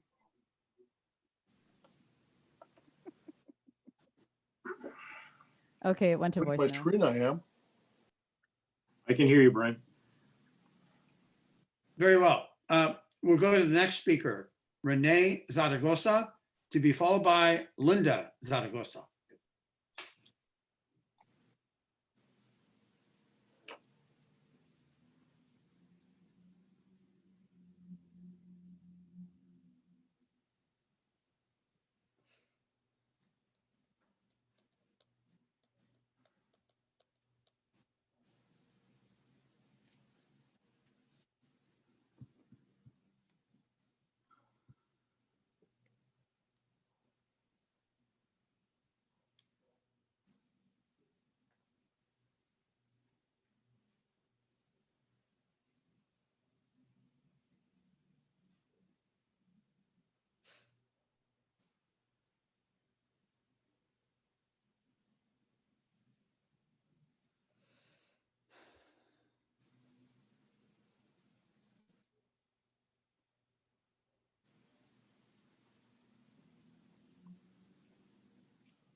Voicemail. Okay, very well. Why don't we go on to the next speaker, Linda Zaragoza, to be followed by Patricia Garcia. Please.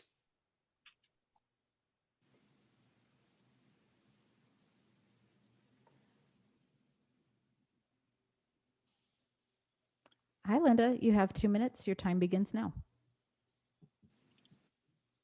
Hello. Hello, far from Texas. I just wanted to congratulate everyone for working hard on their attempt to do these.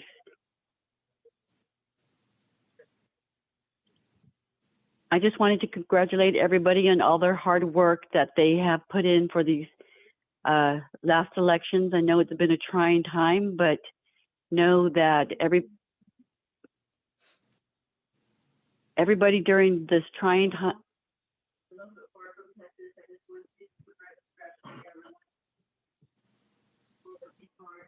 You've got an echo in the background. If you could turn your TV down, please.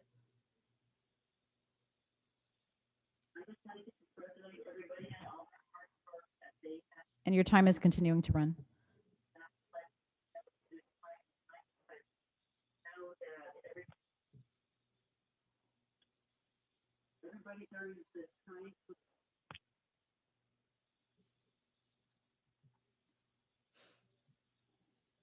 Best wishes to the years to come.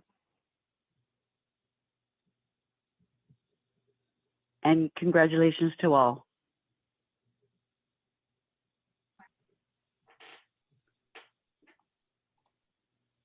Thank you very much. And Madame City Clerk, I believe she's finished. Is that correct? That's Yes. what I'm guessing. Yes, very well. Thank you very much for your comments. The next speaker is Patricia Garcia, to be followed by Elizabeth Ramirez, please.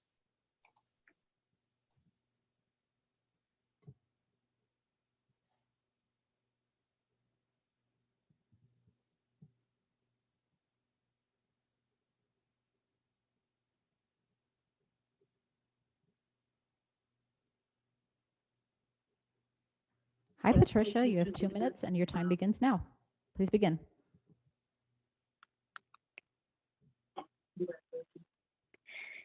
Good evening, council members and staff. My name is Patricia Garcia, resident and employee of the city of Oxnard. I want to congratulate John Zaragoza on his election as mayor of Oxnard.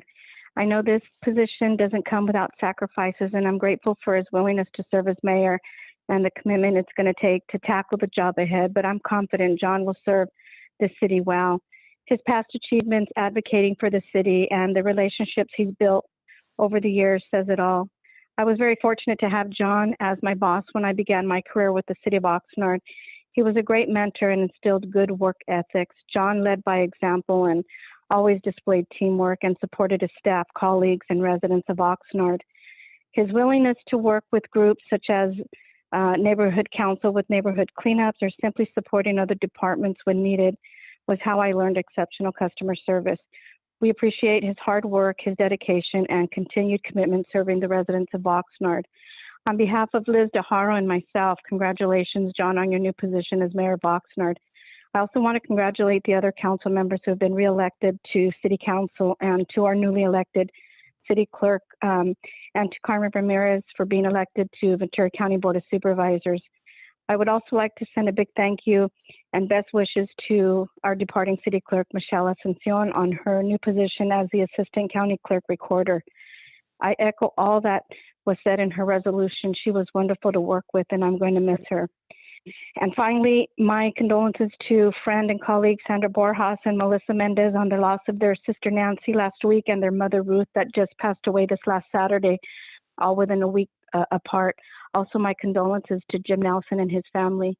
Thank you for your time. Happy holidays and be safe.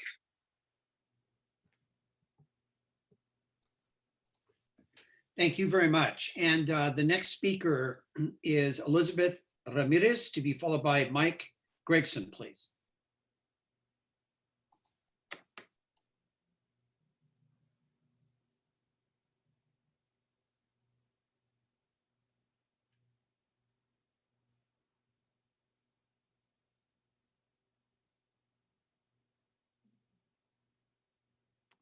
Looks like it went to voicemail already.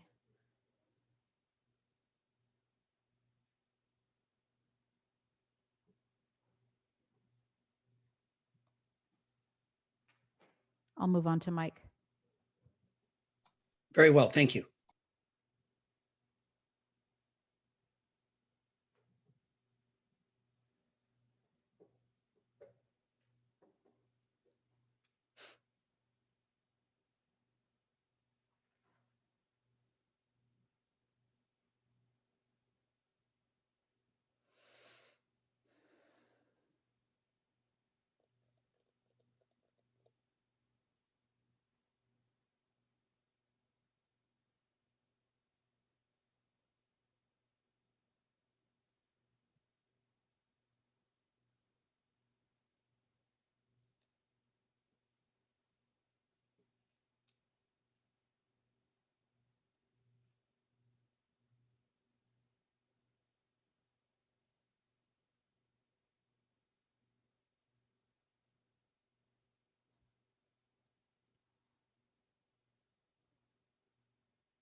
Voicemail again. Thank you very much. And the next speaker is Doug Stewart, to be followed by Anthony Mireles, please.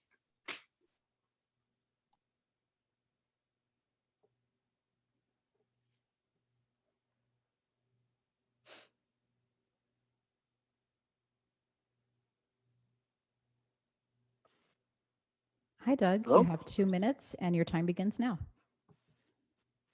Fantastic. Good evening. Can everyone hear me? Yes. My name is Doug Stewart. I'm the president of ISF Local 1684 Oxnard Firefighters. I'm honored to be able to speak to you this evening on behalf of the proud men and women that work here in the city to protect you. First of all, I'd like to thank Tim Flynn as our mayor for his commitment to our community for so many years. Tim, it was an honor working with you, and I wish you luck moving forward.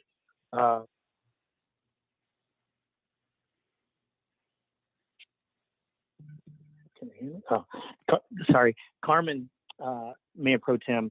We wish you luck at the county. Many thanks for all the hard work and your dedication to the city as well. City Clerk Michelle Asuncion, best of luck to you moving forward, and we wish really good things for you. I'd also like to thank all the city council members, all the members that were reelected for all your hard work. I'd like to thank the city staff, everyone that works in the city manager. Many thanks for everything you've done for us. And finally, but not last, John Zaragoza, who we've worked with for many years and has the utmost respect of the Oxnard firefighters for everything he's done for our community and the county. We know he will do great things moving forward. We're very excited about him coming back to the city. We're very excited about the direction that the city is going in under the direction of our new city manager. Very good things. I also like to say, I wish everyone a happy and safe holiday season. Please wear your mask. Do those physical distancing and social distancing things. They're going to make us all safer moving forward. And I thank you for your time. God bless.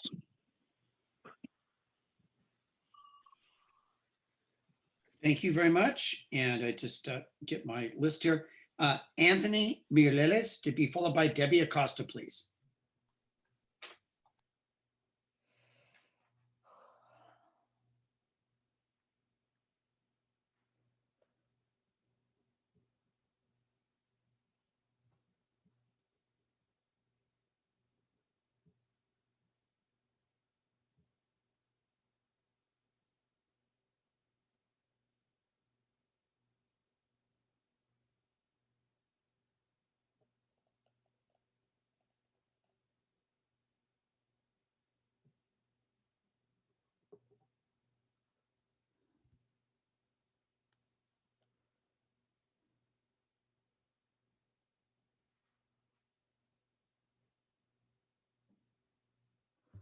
Voicemail.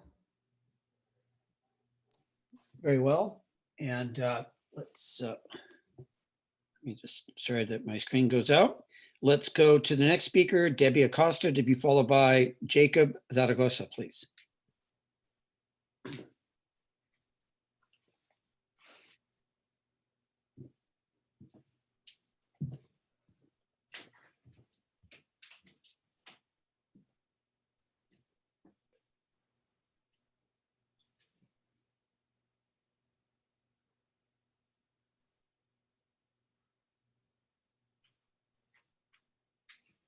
Voicemail.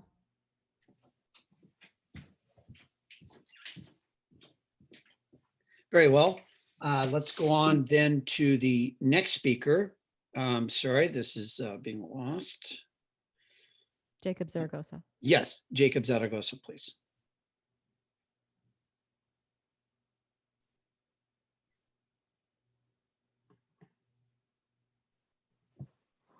Hi, Jacob. You have 2 minutes and your time begins now.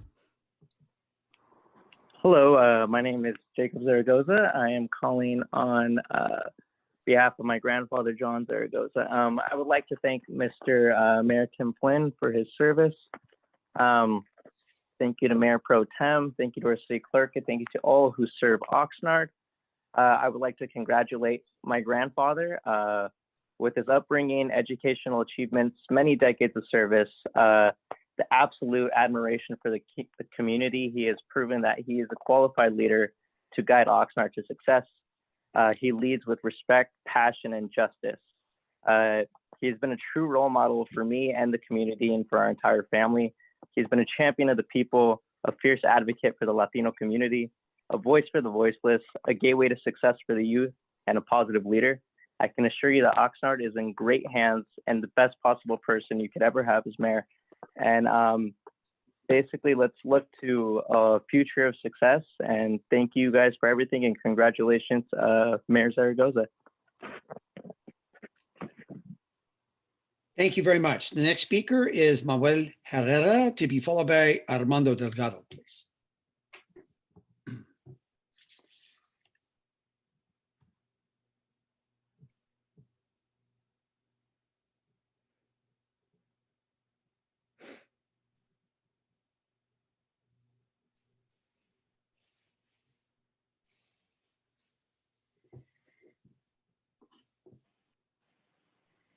Hi, Manuel. 2 minutes. Hello again. Go ahead. Okay, thank you. First of all, I wanted to congratulate Brian McDonald on his reelection. I can personally attest to the dedication he has for the citizens of Oxnard. I have reached out to him many times with concerns from members of Citizens for a Better Oxnard, and he has never failed to address their concerns. It's no wonder he was reelected. I also wanted to congratulate Vianney Lopez and Oscar Madrigal for winning their reelection. The people have spoken, and obviously they have been happy with their performance. Otherwise, they wouldn't have been reelected. Please know that you have some very tough decisions to make in the very near future, dealing with Measure E, the STAR initiatives, etc. I trust that you will always keep the people's best interest at heart. I also wanted to congratulate and welcome back our new mayor, John Zaragoza. We look forward to your trusted leadership and can't wait to hear about your new ideas that will help our city progress. I also look forward to working with you personally. And lastly, I wanted to welcome Rose Chaparro. You have some big shoes to fill, but I'm sure you will do a great job. And also, congratulations to Phil Molina on his reelection. Thank you very much and have a great evening. Thank you very much. And the next speaker is Armando Delgado, to be followed by Carl Lawson, please.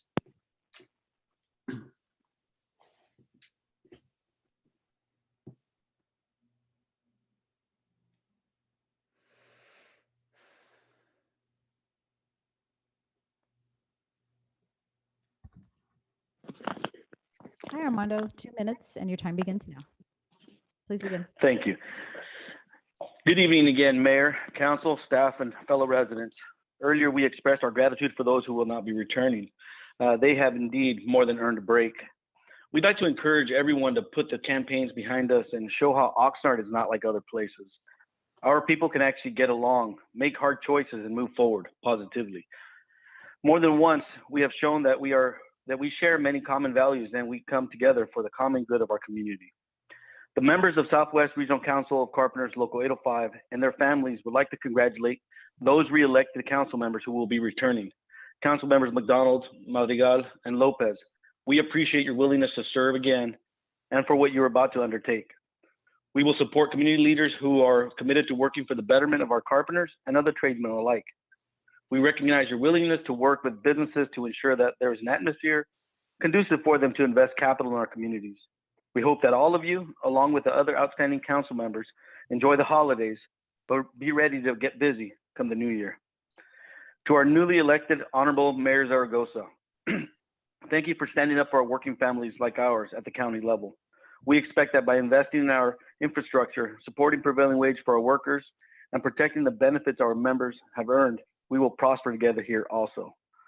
We know that by working together, we can create a better quality of life for not just our carpenters, but for all of the residents of our community, including women, veterans, youth, and disadvantaged residents. 30 seconds. Señor Zaragoza, nuestro alcalde, y nuestro amigo, you are essential in safeguarding our local economy and protecting the health of our community. Welcome back and welcome home. We stand proudly with you in building better community wealth. The carpenters are ready, listos para mejorar nuestra comunidad. Gracias. Thank you. Thank you very much. The next speaker is Carl Lawson, to be followed by Abel Magana, please.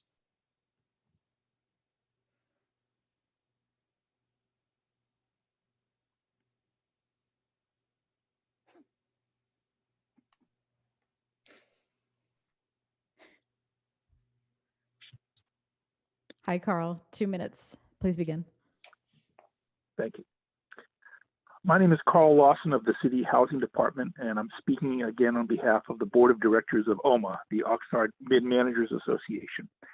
OMA represents and is the bargaining agent for 105 mid-managers working in all departments throughout the city organization. OMA's board simply wishes to welcome our new mayor back to the city organization. The mid-managers who form OMA are committed to ensuring the stability and success of the city organization, a commitment that we mid-managers recently evidenced through our efforts on behalf of Measure E. We are dedicated to always working very well with members of council and will continue to do so. As mid-managers and public servants, we consider it our obligation to always provide the public and members of the council with accurate information and our honest and straightforward recommendations to enable you as elected officials to consider when you make decisions which guide city policy. We pledge to continue to do so, and we reaffirm our commitment to you in this regard. To our incoming city clerk, Rose Chaparro, we look forward to getting to know you and to collaborating with you and your staff on a daily basis in our mutual responsibility to serve the public. As your fellow employee, I can confirm that in the past few weeks, we have seen your name written in several different ways, And henceforth, going forward, we pledge to accurately spell it as often as we can once we sort out how many P's and R's you have in your name. All of our managers look forward to a good working relationship with Mayor Zaragoza and our city clerk Chapato, as we do with our city manager, Alex Nguyen, and the other top leadership of the city. Thank you very much on behalf of OMA and our membership. Thank you very much. And the last speaker, Abel Magana, please.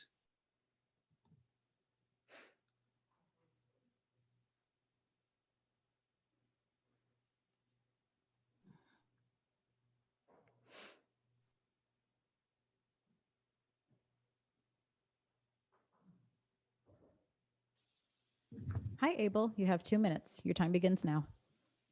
Hi, Michelle. Thank you. Good evening.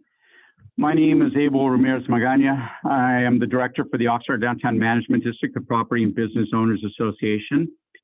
Congratulations to tonight's inaugurates, Mayor Zaragoza and your re-elected colleagues, and Ms. Chavarro. Downtown is proud to be the seat of civic light and the heart of our community. And as such, I want to extend a warm welcome to you in your new home office. It comes with many amenities, of which I'd like to highlight a few. We have an amazing commissary with over 35 eateries on the menu, including Spicy Taquerias, the oldest established Chinese restaurant in the county, a classic corner burger shack, a famous fish market run by third-generation Oxnard family, a 4-star Italian restaurante, some tasty desserts, and a lot more. We also have several cool niche retailers sprinkled throughout, which you'll find handcrafted goods, fashion, and casual wear to keep you looking good, specialty housewares to decorate your office, and vintage collectibles.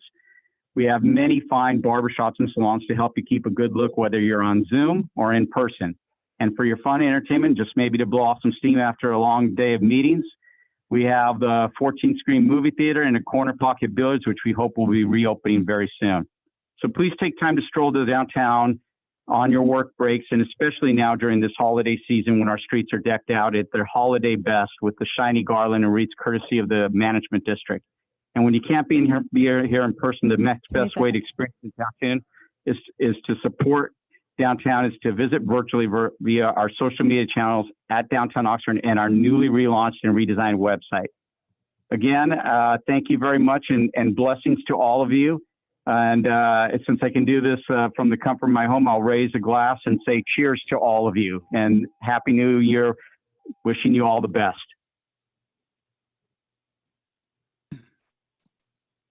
Thank you very much. And Madam City Clerk, that ends the speakers on this item. Is that correct? That's correct. Very well. Now we'll proceed to item 2, which is the administering of oath of office to the newly elected officers. So first we'll need to vote on the resolution. Oh, okay. Oh, on the canvassing of returns. Yes, go ahead. Yes. Do we have a motion? So moved. Do we have a second? Second. Okay.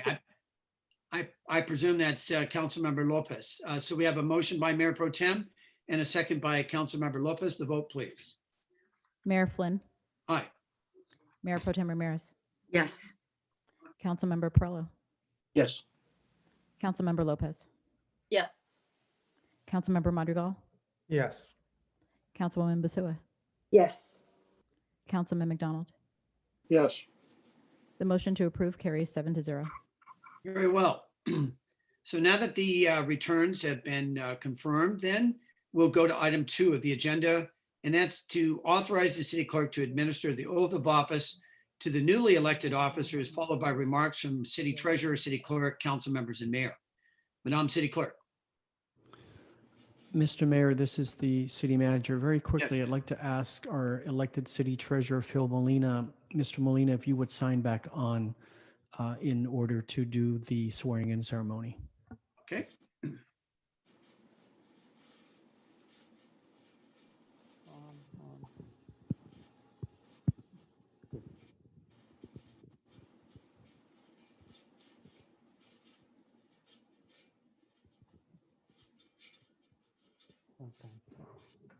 If he's not able to log on, we should call him. What's that?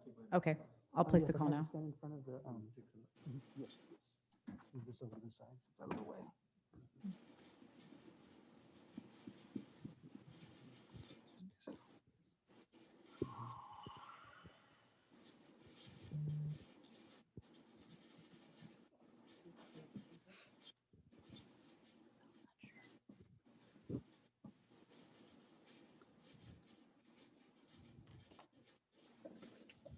You can't.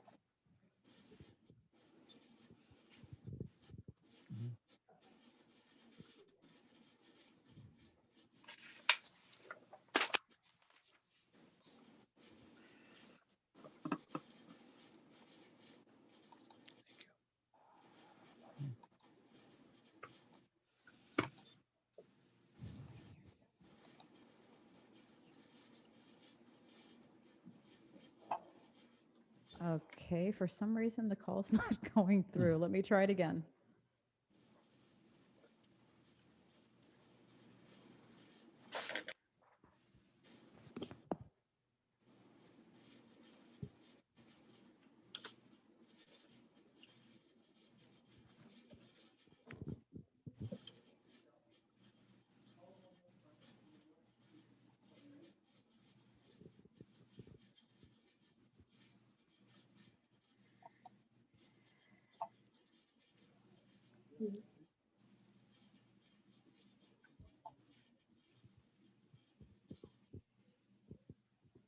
Raise my right hand. Mask.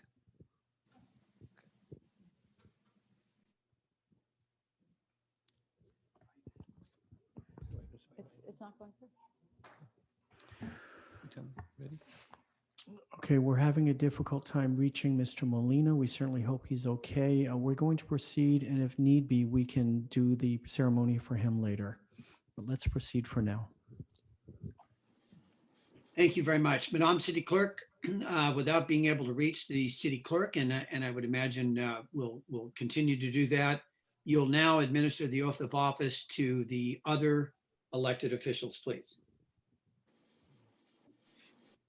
If you all would, those that are being sworn in, please raise your right hand.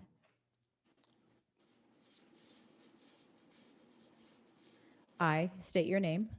I, John Rose Zaragoza, Chaparro, Do solemnly swear that I will support and defend do solemnly swear that I will defend defend the Constitution of the United States the Constitution of the United States and the Constitution of the State of California and the Constitution of the State of California against all enemies, foreign and domestic, against all enemies, against all foreign and enemies, domestic, that I will bear true faith and allegiance that I will bear true true faith faith and allegiance to the Constitution of the United States to the Constitution of the United States and the Constitution of the State of California, and and the the Constitution of the State of California, that I take this obligation freely that I that take take this this obligation obligation freely without any mental reservation or purpose of evasion, without any mental reservation reservation or purpose of evasion, and that I will well and faithfully that I will well and faithfully discharge the duties discharge the duties upon which I'm about to enter. upon which I'm about to enter. Congratulations, everyone. Thank you. Thank you.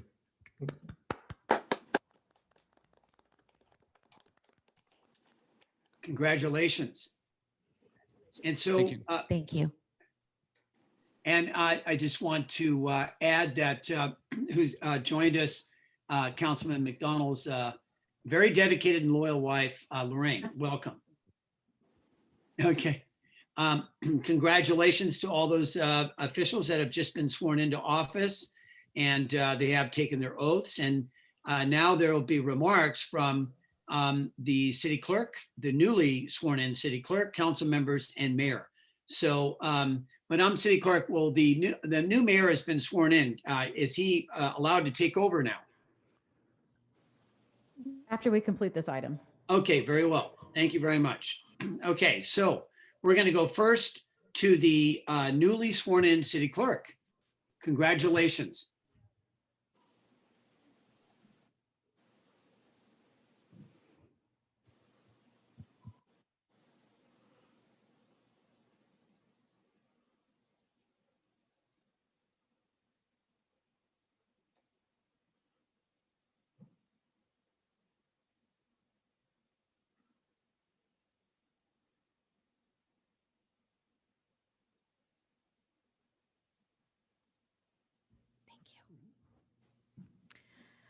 Thank you to the residents and citizens of the city of Oxnard for electing me city clerk.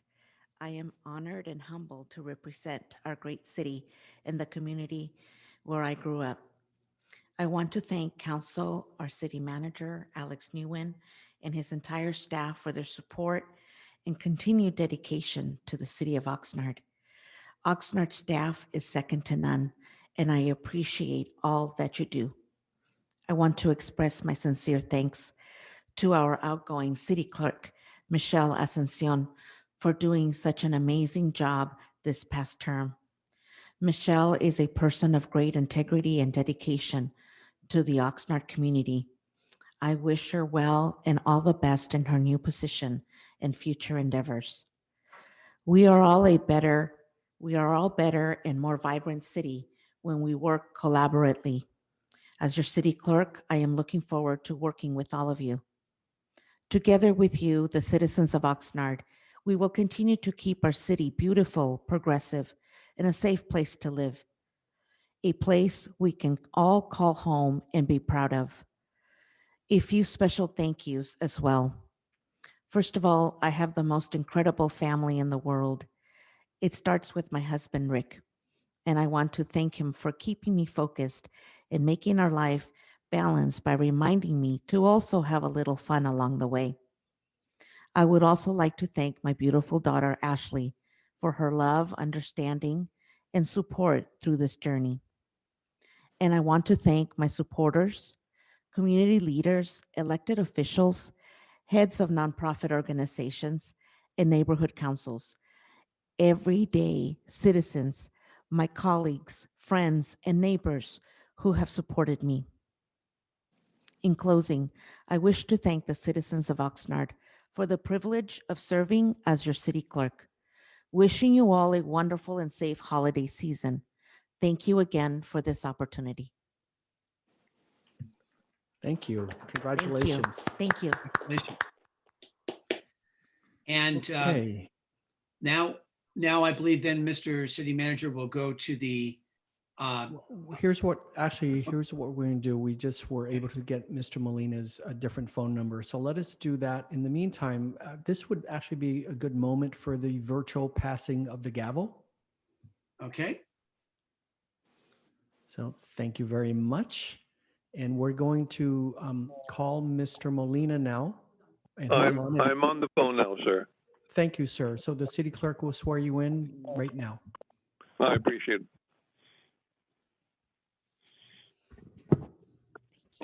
I state your name. I, Philip Molina, Solemnly swear that I will support and defend solemnly swear that I will support and defend the Constitution of the United States the Constitution of the United States and the Constitution of the State of California and the Constitution of the State of California against all enemies, foreign and domestic, against all enemies, foreign and domestic, that I will bear true faith and allegiance that I will bear true faith and allegiance to the Constitution of the United States to the Constitution of the United States and the Constitution of the State of California, and the Constitution of the State of California, that I take this obligation freely that I take this obligation freely without any mental reservation or purpose of evasion, without any mental reservation or purpose of evasion, and that I will well and faithfully and that I will well and faithfully discharge the duties upon which I'm about to enter. Upon which I am about to enter. Congratulations. Thank you very much. And let me know when I have a minute to express why I was not able to participate with the group. My apologies, but believe it, my computer literally went blank just as the oath of offices were beginning to start. I'd been listening to the council meeting, as you know, before it even started. So my apology. Now I got to find out what's wrong with my computer. Thank you very much. Mr. City Manager, just to double check here, the gavel's already passed on to the newly sworn in mayor. Should he proceed at this point? Yes, sir. Thank Okay. you very much for your service. Yes, thank you very much. Congratulations. Enjoy your Thank you. dinner. Thank you. Thanks a lot, Jim. I'll be on just to listen. Thank you. Great.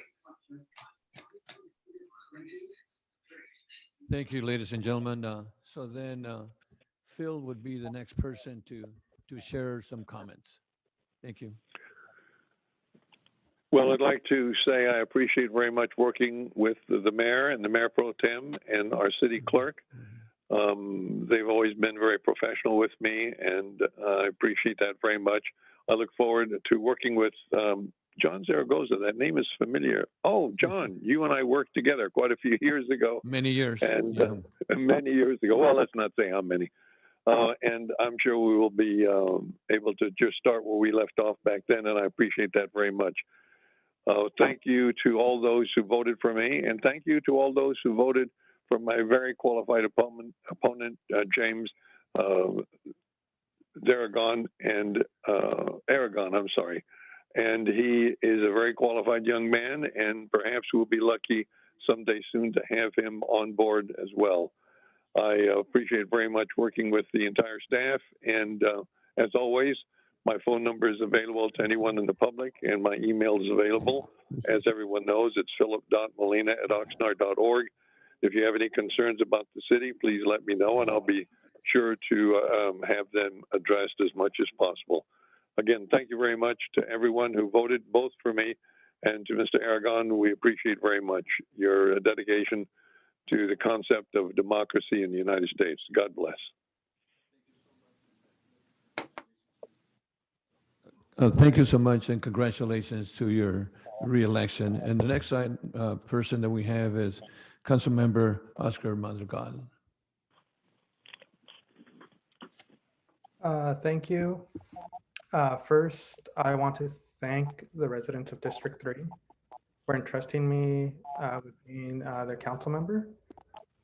To the members of the city council, city staff, members of our city advisory groups, our commissions, our neighborhood councils, and most of all, the people of Oxnard.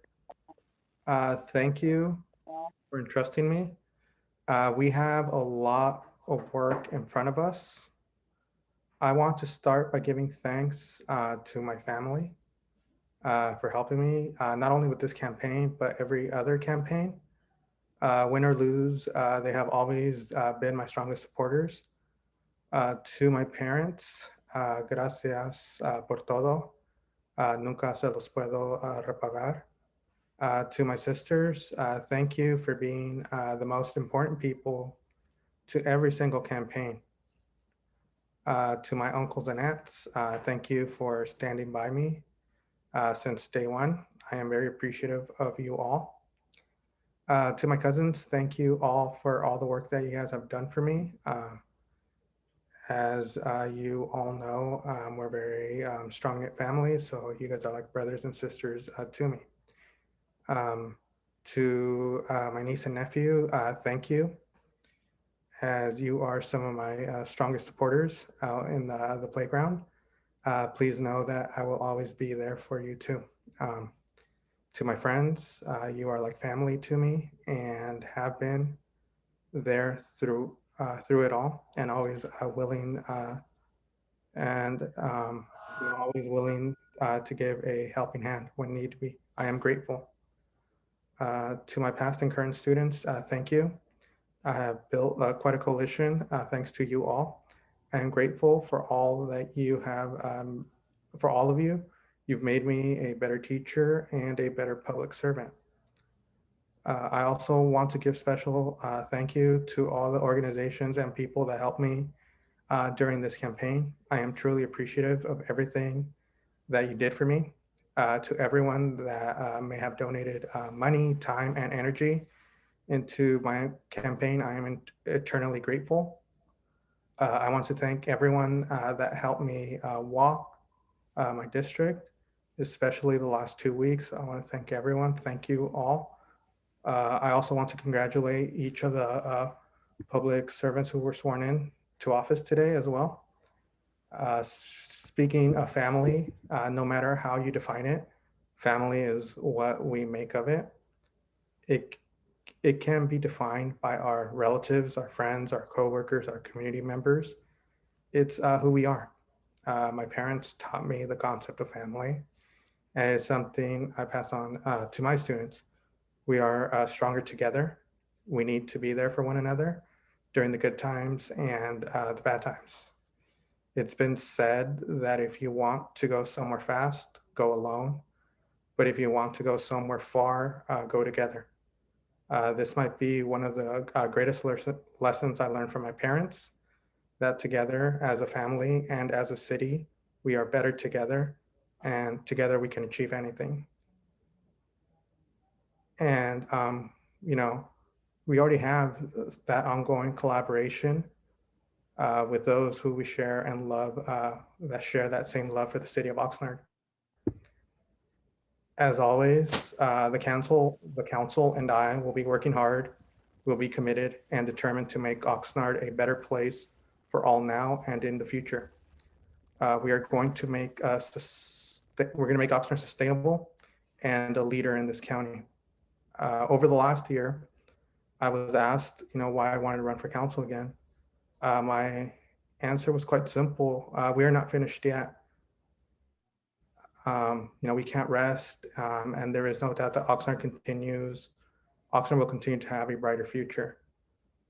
And so, I promised today to the people of Oxnard who provided me this opportunity is to begin a second term as we began the first, to look at everything we do in city government and see if there is a better way of doing it, to make the most of our diversity in the city, to consider the opinions of everyone, regardless of background. Let's take the partnerships we built and expand them. Let's take the private investment and jobs that have come to Oxnard and seek more. Let's take the improvement that our schools are making and tell kids the sky is the limit. And let's take our city and the investment we've made in our quality of life and turn Oxnard into the very best place in which to live, work, and raise a family.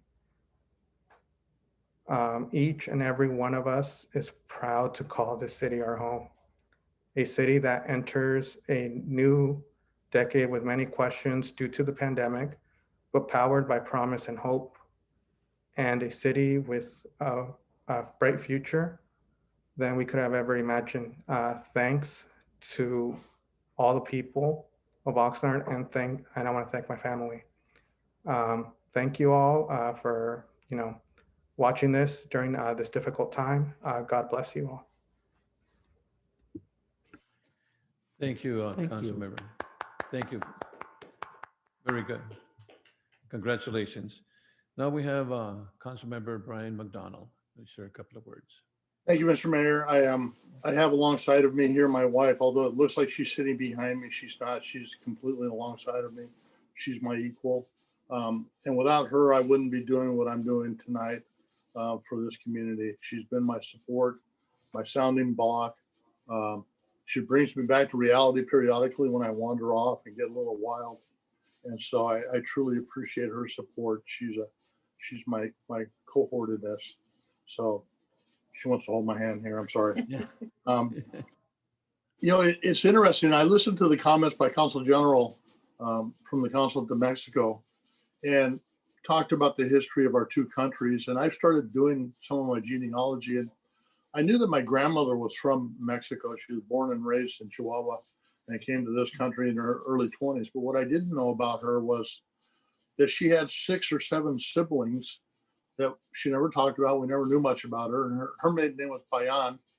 And come to find out in doing the genealogy of the family, several of her siblings live in Ventura County or lived in Ventura County. Their descendants now live here. So to the Payans of Ventura County, we may be related. I'm probably going to start reaching out to some of you, trying to put back together the history of my family. So they talk about 6 degrees of separation. And here's, someone that moved to this area when he was 18 years old, not knowing that he had any relatives in the area. And I've been here ever since, my whole adult life. And I'm still making new discoveries. So it's just been exciting. I thank all the people of District 4 that put their faith in me and allowed me to serve another term. I think we still have a lot to do. I want to be part of that success. Still got a couple projects on the board that I'd like to see finished in the next 4 years. And I want to compliment the others that ran for the District 4 seat. A lot of times in politics, you'll see people that will take shots at other politicians, at their competition or whatever. And I didn't see that in any of the races here, my race or anyone else's. And I want to compliment this community, the people that care about it, and people that, strive to do their best for the city, and yet do it on their own merits, not at the destruction or detriment of others. I think that's phenomenal. So to those of you that ran, thank you so much for being interested in your community.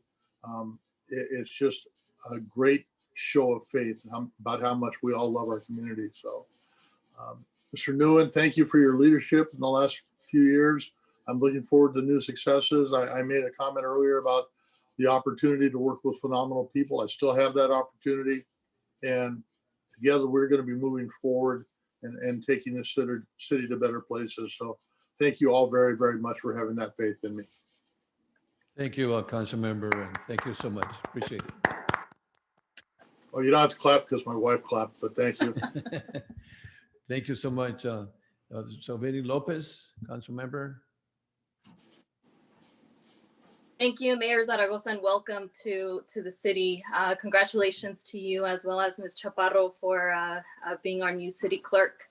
I am very thankful for the opportunity that I have to continue serving the city of Oxnard as a council member. And I know that there's been a lot of issues that we have faced in the past 2 years, and many more challenges that we may not even be aware of will come up in the coming years. But I continue to be committed to working with everyone in our city, with our city staff, our residents, and the rest of my colleagues to address those concerns and the issues that will come before us. 2020 alone has been such a challenging year for so many families and individuals, and we will get through this together, especially as we continue to protect each other from COVID and encourage everyone out there to keep a healthy distance, to wear your mask, get tested, and limit those gatherings so that we can truly be in a better place a year from now. During this time, as we take on this coming term 4 years, I look forward to how we can work together as a council to really address the issues that are such a concern for so many residents, issues that we have learned through this election cycle, but issues that we can do so much better in, to continue elevating our working families, thousands of them who make Oxnard their home, to bring a voice to the voiceless, and to continue to address the concerns around housing, homelessness, public safety, and to invest in the youth who are truly our future. I ask for your patience and your continued engagement of all our residents so that we can work together, because none of us can do this work alone, and it will be a part of our staff and as a city council. There's no way that I would be here without my family. They have made so many sacrifices even before I was born, and to them, I'm so grateful for what they have done for me. Quisiera tomar un momento para agradecer a toda mi familia por todos sus sacrificios, por su apoyo incondicional para ayudarme a mí a ser la persona que soy el día de hoy. Y especialmente gracias a mi papá, gracias a mi mamá por todo lo que hacen cada día por nuestra familia. I want to also thank the voters of District 6 for entrusting me with your vote of confidence. And thank you to all those organizations, those individuals, my entire family and close friends who spent so much time and committed themselves to supporting me through this election. It was your support, standing with me, standing behind me, in front of me, alongside of me, and spending time out in the community with limited conditions to ensure that we reached every household in the area. Oxnard is a great place to live and work. That is why my family came here. That is why we immigrated to this area when I was just 4 years old. And I know that there is so much more that we can do for our community. I look forward to the many accomplishments that we will reach in the next 4 years and to continue serving the residents of Oxnard. Thank you. Thank you, Council Member. Appreciate it, and congratulations. Thank you. So I think we, 2 hands for it. Thank you. So I guess I'm next. Okay. First of all, before I start, I just want to share what Councilmember McDonald mentioned, that running a campaign is very, very difficult. But one of the things that I'd like to do is actually commend Ms. Deidre Frank and Mr. Linares, that ran for the mayorship of the city of Oxnard. And I know it's very difficult to run a campaign, but I just want to commend them for their efforts before I share my presentation. So anyway, to start off with, ladies and gentlemen, it's really an honor for me to be here this evening. I want to thank the council members for their excellent presentations today. I want to thank our city manager and also our city attorney and city staff. And especially I want to thank Assembly Member Jackie Irwin for the comments that she made, and also for the Consul de Mexico at the opportunity of working with them. Good evening, and it's an honor for me to be here today. And thank you for the opportunity to say a few words. I'd like to begin by thanking all the voters that voted in Oxnard. I want to thank all my endorsers and the many, many people that supported me during this campaign. I want to thank my wife, Mary Ellen, who has really worked with me for year after year after year regarding different campaigns, whether I'm a 24/7 person, and she really endures it and really supports me. So I want to thank her so much. I want to thank my son, Johnny, his wife, Renee, my daughter, Linda, who called from Texas and we couldn't hear her. I just wondered what happened, but she's in Dallas, Fort Worth. And also my entire family, Jacqueline and her husband, Oscar, Jeanette, Jacob, Jessica, and Jackie. A special thank to my campaign committee. My campaign manager, Bill Gallagher, was worked with me since 1994 when I first started campaigning for city council and also for the supervisorial position. I want to thank my other committee members, Tracy, Lourdes, Jesse, and Rod. They work with me over in the county of Ventura, and I'm really going to miss them tremendously. I also want to thank Liz DeHaro and Patricia Garcia, 2 very special ladies that really supported me throughout this campaign and been long-time supporters of mine. It's been an honor and a pleasure for me to serve as your council member and as your Ventura County supervisor for the last 24 years. Extremely honored to also be now the mayor of the city of Oxnard. Mayor Flynn, thank you for your many, many years of service to the community. And a big congratulations to Carmen Ramirez, the supervisor for the 5th District. You're going to do a good job. Thank you for that. I'm looking forward to working with my new colleagues in the city council. Brian McDonald, congratulations on your reelection. Kabila Betsua, we've been trying to talk over the phone, but we've missed each other, and maybe we can have some coffee later on. Mr. Britt Perello, my council member from the 1st District, it's an honor to work with you. Vinny Lopez, congratulations on your reelection. And Oscar, excellent presentation, and also congratulate you. And also, Phil Molina, congratulations for your reelection. Also want to welcome, Rose Chaparro. You have a big shoes to fit, but I think you're going to do a good job. And also thank you, Michelle, for an excellent job. You've helped me a lot during this election. Thank you so much. And I think the county is going to be very happy for you to work there. And remember what I said, welcome to America. What do you say? Someone explain that to you. Thank you. And also again, it's going to be a pleasure working with the city manager and all the leadership and staff of the city of Oxnard. One of my goals, ladies and gentlemen, is to promote a partnership with residents, with stakeholders, city staff, and of course, many advisory councils, commissions, and boards of the city of Oxnard. Throughout my campaign, I keep hearing many concerns from our residents for me to set some goals that I believe that potentially maybe the city council members and the residents of Oxnard, and that's to clean up our city. We need to clean up our gateways to the city of Oxnard, the entrances of our neighborhoods, the city mediums, parkways, alleys, especially alleys are big ones. We need to clean up our city.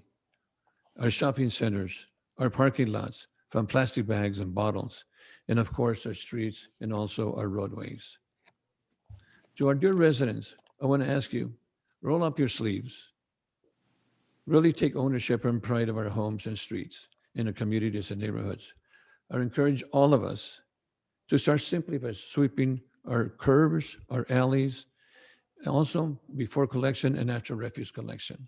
I know I do mine every collection day and after the collection day. This way we can help clean up our cities and also potentially maybe put our sweepers out of business. Let's do our part and take pride in our neighborhoods, our city. Let's partner together to make this city a greater city than what it is. I also want to restore the arts, the Carnegie Museum, the PAC, of course, our libraries. Those are great assets for the community, and I'll be working with the city manager on that. Working with the youth through our schools, supporting our programs like City Corps, PAL, making sure that our parks are open and our spaces and our open spaces are maintained. Public safety, I think, is extremely important. It's extremely important to keep our families safe, to keep our seniors, to keep our families safe. Restore our city infrastructure, our streets, our utilities, our water, wastewater, our refuse division. Those are lifeline items that we need to keep this city a health and safety community for all of us. Restore our landscape services. Retain attractive businesses and jobs. In fact, I've been working with the city manager to potentially train our employees, our residents, to get higher jobs, to make sure that we have the proper job training for our citizens. And also secure a long-term financial reserves. And I think the plan that our city manager is going to put together with Measure E now passed, that now we can start building our reserves. And our reserves are really important. And for example, in my home, one of the first things is to put a little money in the bank for a rainy day. And I think we need to do that. And again, restore our youth and our senior programs.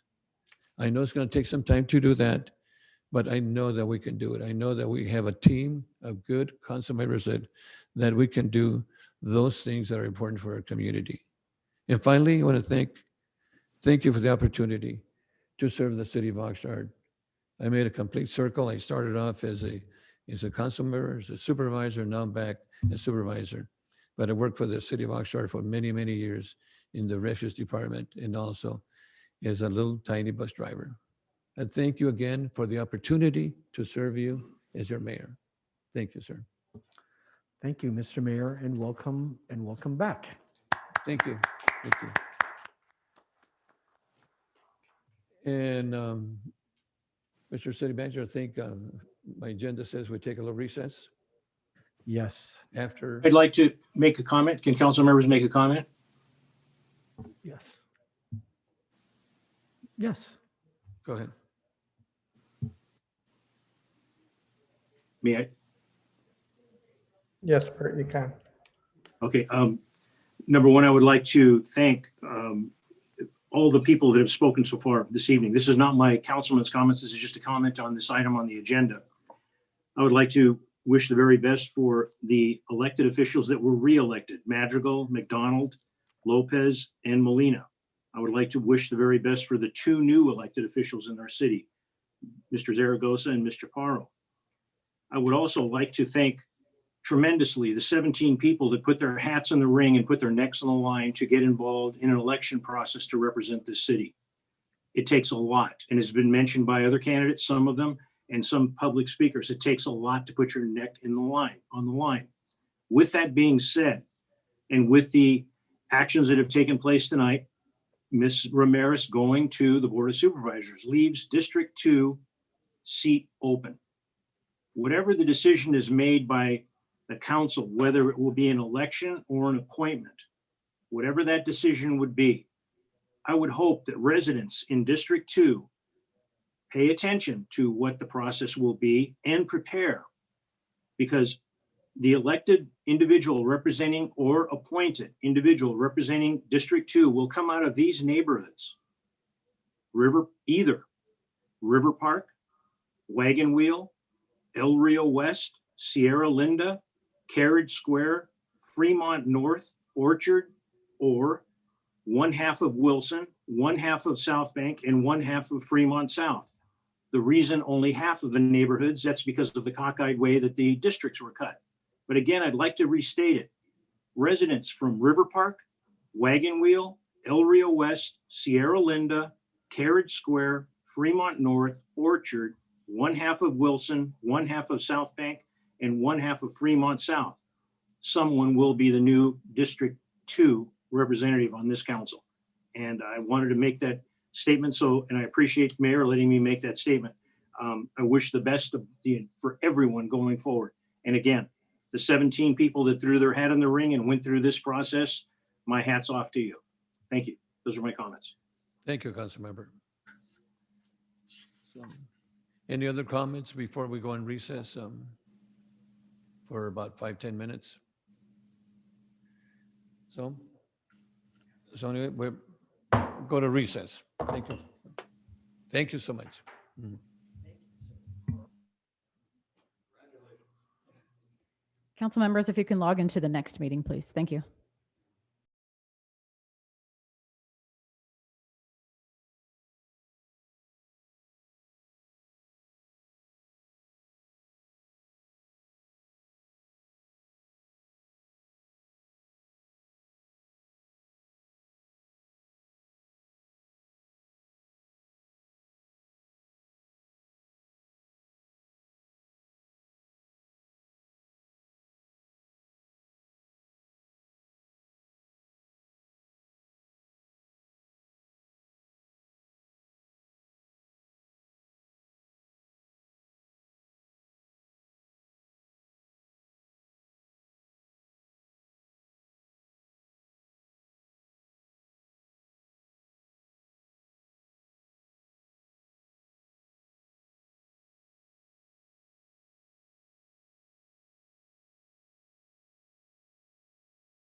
Okay.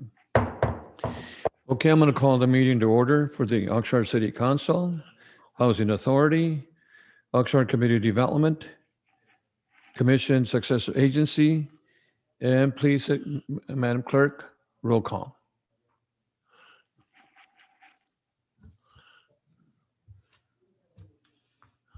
Councilwoman Basua.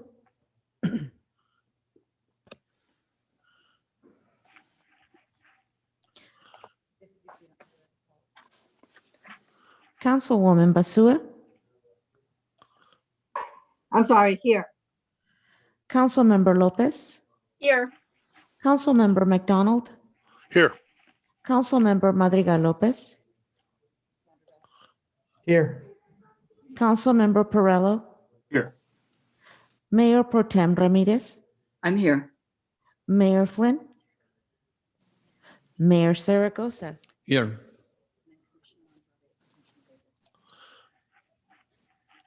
Commissioner Andrade. Commissioner Andrade.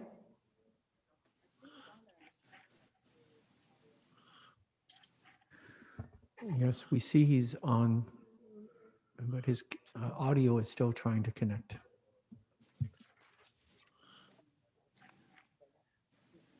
Commissioner Vega.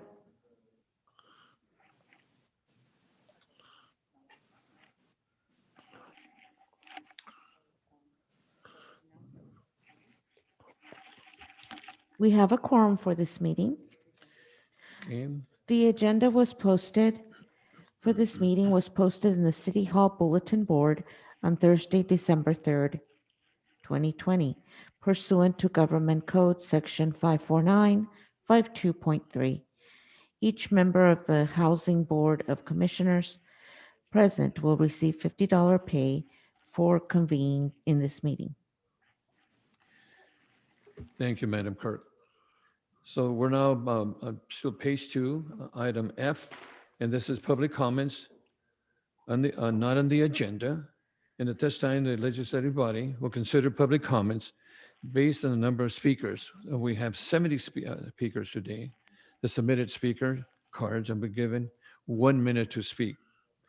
A person may address a legislative body only on matters not appearing on the agenda and within the subject matter jurisdiction of the legislative body.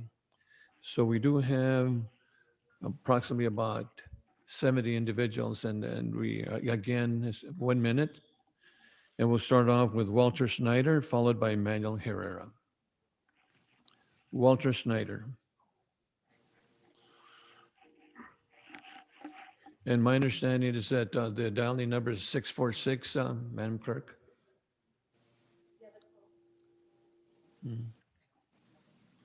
Okay. Area code, okay. Area code is 646. If you see that 646, that means you're up. So Walter Snyder, followed by Manuel Herrera.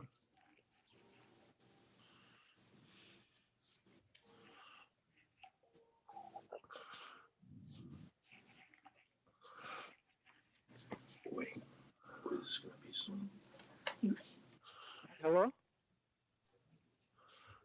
Hello? Yes, you have 1 minute. I forget what we were talking about. I thought y'all had closed. Just a minute. Let me grab my note. This item's not in the agenda. Yes, my name is Walter Snyder, and I'd like to thank Mr. Flynn. He's assist me. He trying to assist me in the before he left office, and I like to appreciate him, and hopefully that everything will go great for him. And basically, I think as a community we got to work together because this crisis is going to require all our resources, all the scientists, all the people come together and help each other. We have to come together as one race, and we got to look at all the resources. Ventura have a lot of great resources, and someone should get a committee together and find all the scientific resources because Ventura College have a microscope, and they sitting there. They didn't have funds. They had to put it in mothball. And Sir, the your person time is who up. Thank you, Mr. Snyder. I went on there with 2 minutes. I mean, less than 2 minutes. We have 1 minute. 1 minute, sir. Okay, All right. you cut me before I get through talking. All right. I was just trying to help y'all, but there are a lot of resources out there, scientific resource to help into the virus and stuff like that. Madam I was Clerk, just saying that the junior. Madam Clerk, our next speaker is Manuel Herrera, followed by Ivan Hernandez. Manuel Herrera.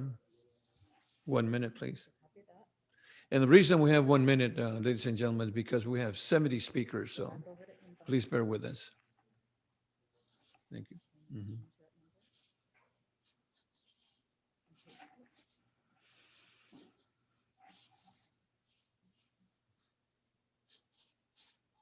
Reset your time while you're waiting. There you go. And then watch that window so that when the little phone icon pops up. Okay, so go ahead. Hello. Yes, hi. You have 1 minute and your time starts now. Okay, thank you very much. I'm gonna have to talk really fast. My comment tonight is regarding the vacancy for Carmen Ramirez's seat on the council. Although I will always agree that the people have to have a voice as to who will represent them. However, sometimes having a special election is not always the best choice.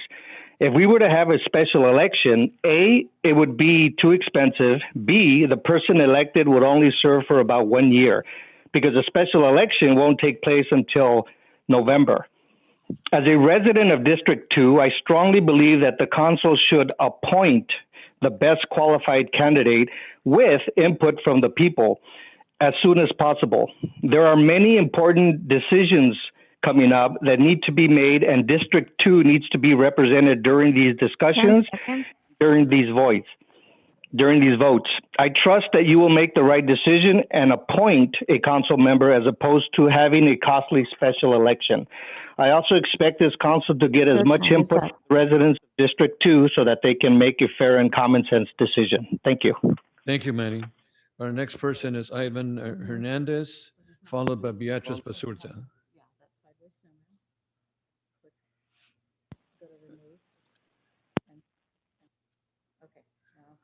Ivan Hernandez. Mhm.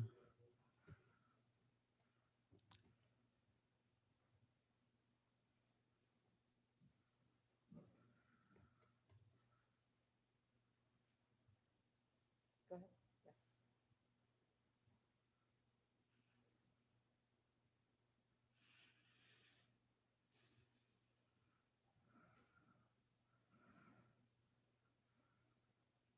Reset your time while you're waiting.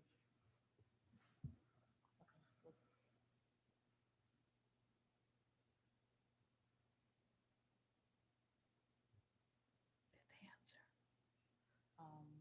Not yet. So it's probably doing that thing where it says 1 minute, or I'm sorry, press 1 to enter the call. So if it says busy, then it's gone to voicemail and the call's lost.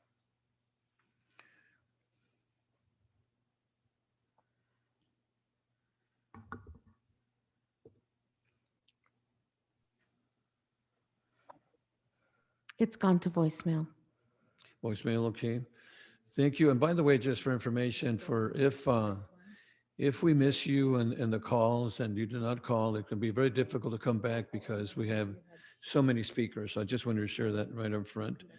So Beatriz Basurta, followed by Paola.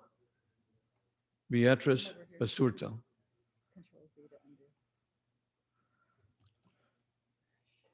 Here, get the arrow up there to undo it.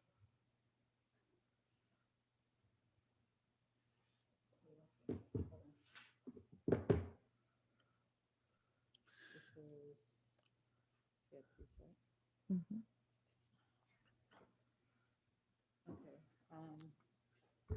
1 second. What?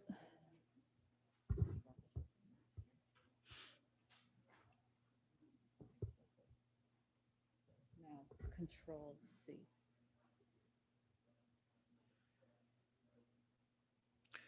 So we get Basurto? Okay.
Should we go to Paola or no? Almost there.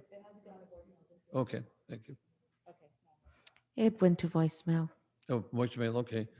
So we go to Paola, followed by Daisy Contreras. Mhm.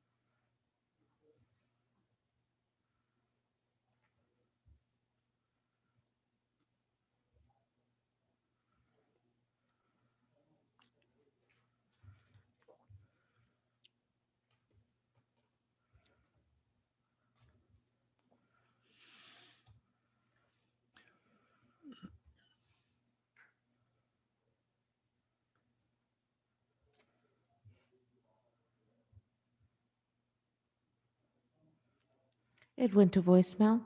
Okay, so then we'll go to Daisy Contreras, followed by Larissa Peñalesa. So Daisy Contreras.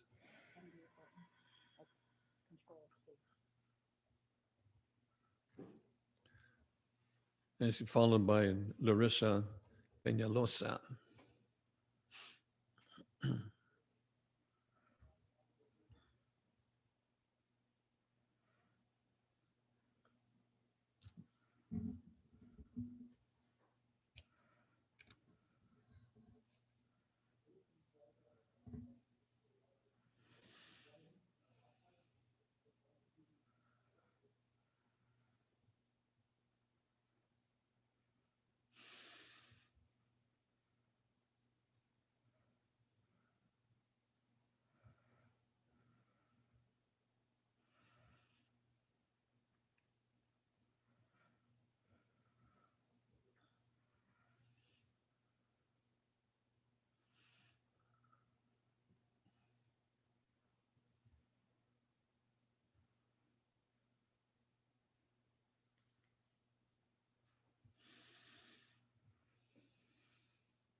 No response, Madam Clerk. Not yet. Mhm. Went to voicemail. Okay, then Larissa Peñalosa, followed by Manuel Solos. Larissa Peñalosa.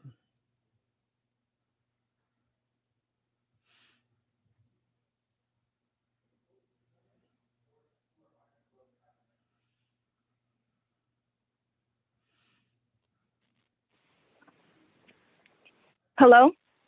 Yes, hi. You have 1 minute. Your time starts now. Hi. So a lot of you city council members claim to want to make Oxnard better, but you fail to recognize that our street vendors are an essential part of the beauty of our community. City council members claim to want to make Oxnard better, and they deserve to feel safe and protected while doing their jobs and working out in the streets. especially during this pandemic. I am very sick and tired of the constant harassment by OPD towards the street vendors and the unhoused in our community. And you all need to do something about this now. You need to, first of all, put an immediate halt on the fines and citations that target and are directed towards street vendors in this pandemic, and put your money towards setting a clear path for vendors to vend legally without any harassment from enforcing agencies. You need to provide bilingual education and services to street vendors regarding their rights, and you need to create a street vendor advisory board to study these issues and make recommendations. Lastly, you need to put the city code enforcer who assaulted the street vendor in the video that was posted by the tavern on Instagram on unpaid leave while you open investigation for this issue. Thank you, Larissa. Our next speaker is Manuel Solos, followed by Sulama Carial. Solos, S-O-L-O-S. Okay.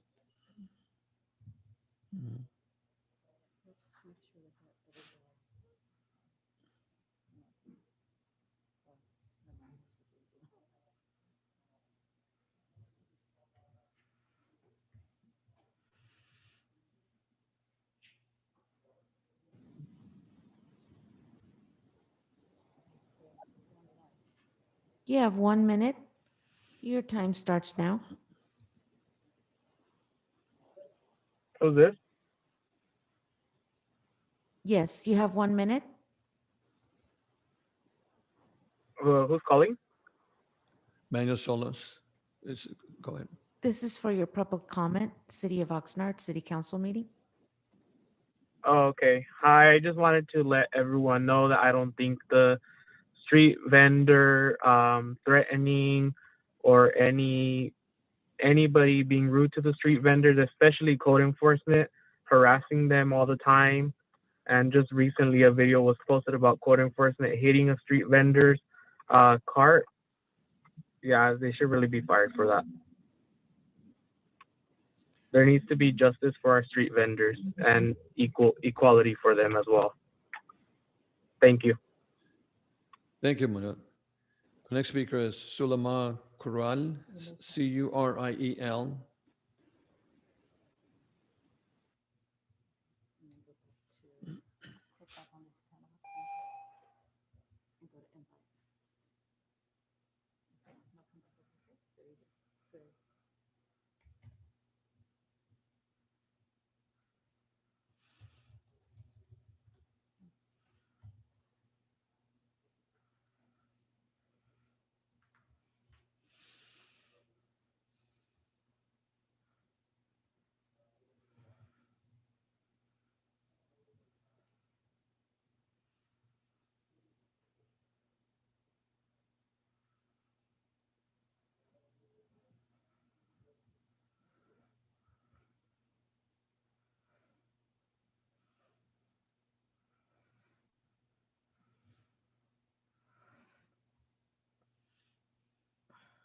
Went to voicemail. Voicemail, thank you. Okay, before we go to our next speaker, our city manager would like to make a few comments. Yes, Mr. Mayor, thank you. I just want to give a quick response based on those calls. First of all, I want to make it clear that this is, in terms of the enforcement, it's the city's code enforcement. It is not the police department. But very quickly, we do have policies in place as well as the county that provide for street vending of a variety of sorts.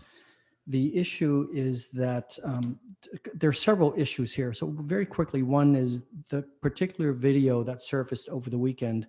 It's actually from an incident that occurred last August, but now in light of this new video, we are examining that case. There were reports established back in August. The city's policies are in compliance with SB 946, which allows for, again, a variety of street vending. There are a small handful of types of street vending that the county's environmental resources, and it's the county that has the jurisdiction to issue these sorts of food permits. There's a few types that the county will not issue permits for, and that leaves this particular gap here. So if the council would like us to revisit this item, staff would be happy to. we would be happy to visit this item and see if there's a way that we can work with our partners at the county to find a process that will allow us these few street vendors to be able to do it properly. The key issues, as you probably are well aware at the county, have to do with public health and food sanitation. But again, we do have a process for this. Thank you. Mr. City Manager, let me share a couple of items too before the speakers come. I think you said something important that we need to bring this before to the City Council in the near future. I think one of the things mentioned is that we need to protect individuals that want to make a living. We want to protect, the vendors, but we need to protect them in a proper way and work with the County of Ventura with environmental health. And so my recommendation to you and to the City Council is that we bring this item to the City Council in the near future. Thank you, sir. Yeah, thank you. Okay, our next speaker is Alex Reese, followed by Jennifer Vasquez. Alex Reese. Mm-hmm.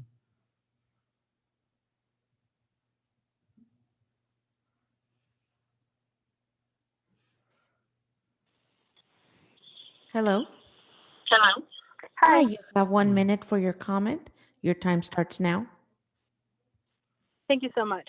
I am a local voter here in Oxnard, and after hearing the comments from the chair and from everyone on the city council, I just want to say I understand that this was an incident that happened long ago, the video that surfaced on Instagram, but at the same time, this means that this happened in August and there has not been action taken against this particular worker, and it had to be after I don't know how many days of shaming and retweeting this video that this case had to get opened up again. This is why we're concerned, because it shouldn't take this much, pressure from just local constituents to do the right thing.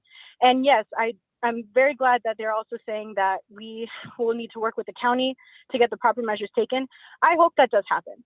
I really do. And I'm seeing a lot of faces today on the city council that we voted for in this last 10 election. seconds. It's not just the pretty words that will get it. Yes, it's not just the pretty words that will get us. It is actual change. So come this next election, if we don't see actual change, then something's going to happen. And the positions that you guys hold will not be there unless we see actual concrete action. Thank you so much. Thank you. Was that Jennifer?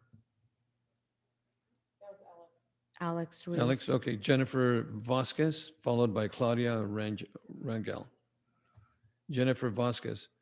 Claudia Rangel would be the proper.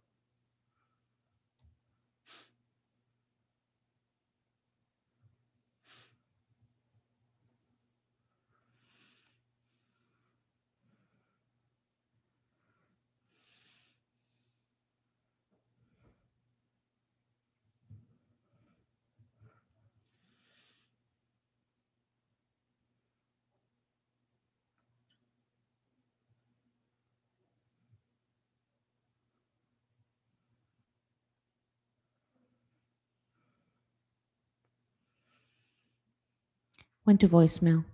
Okay. So Claudia Rangel, followed by Raúl Rojas. Mhm. Claudia. Mhm.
Went to voicemail.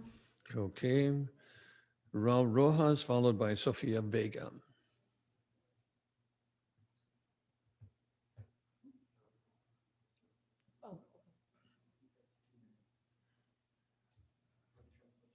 Oh, Mhm. translation? Okay. Mhm.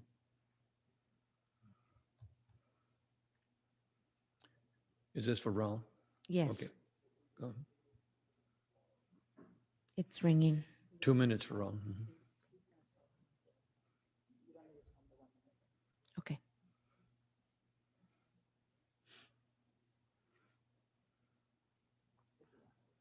Mhm.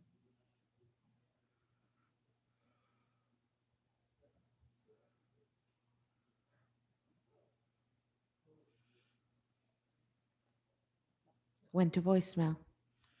Okay, thank you. Then Sofia Vega, followed by Chloe Partido. Sofia Vega.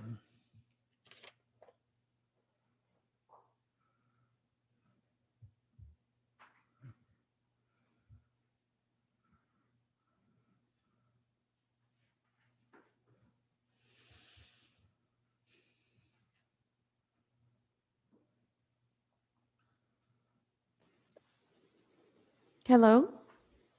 Hello? Yes, hi. You have 1 minute for your comment. Your time starts Thank now. you. Good evening. My name is Sofia Vega, and we definitely are here for justice for our eloteros, paleteros, and floristas and other roaming vendors in Oxnard. We also need answers.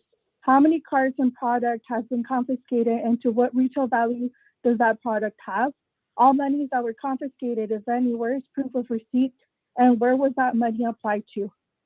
Who has authorized code to act in this manner? Who is giving them the green light to conduct this behavior when county health has jurisdiction over food vendor? Why hasn't the city passed an ordinance from the 2018 law that was signed by the governor? If you're willing to do something, do it now. You say you will revisit this. We hope to see some action. We hope to see justice. Harassment for our eloteros and everybody else, our street vendors, needs to stop. Put this on your agenda and let's see the action. Thank you. Thank you. Okay, our next speaker is Chloe Partido, followed by Angel Cerda. Mhm.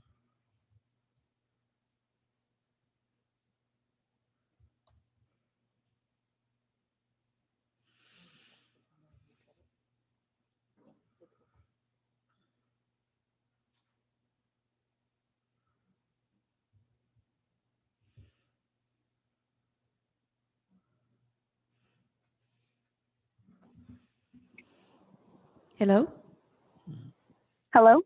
Hi, you have 1 minute for public comment. Your time starts now. Hi, I'm just here to demand that you immediately halt the fines and citations at Target and are directed towards street vendors, especially during this global pandemic, that you provide education and services to street vendors regarding their rights, that you create a street vendor advisory board to study the issues and recommendations. And although you have stated that you will take action, I really hope that you do and that you do take this as seriously as it should be, because although this video was taken last year, it still exemplifies that street vendors are targeted in Oxnard, and that shouldn't happen. I hope that you take this seriously. Thank you. Thank you. Okay, next speaker is Angel Cerda, followed by Annie.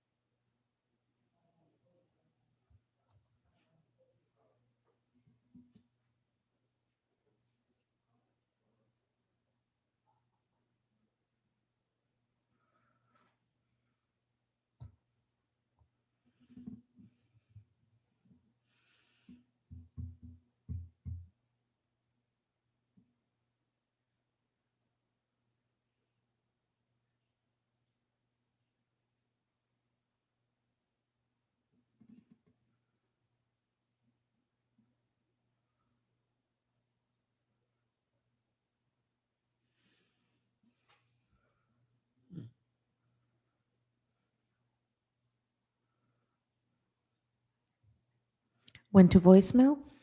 Okay. Annie's next, followed by Carla Alejandra. Annie, followed by Carla Alejandra.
Went to voicemail.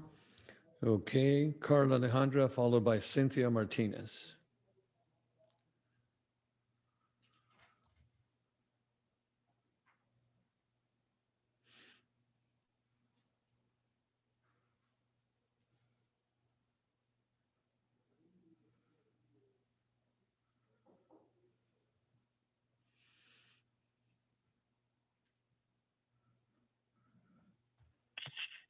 Hello?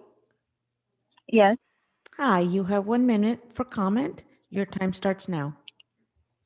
A code enforcement officer threatening a street vendor with his vehicle is not an isolated incident. This is systemic. It is a problem rooted at the very core of the whole system. It is not just an individual doing something wrong, but rather it is the system which made that individual think that his action was justified.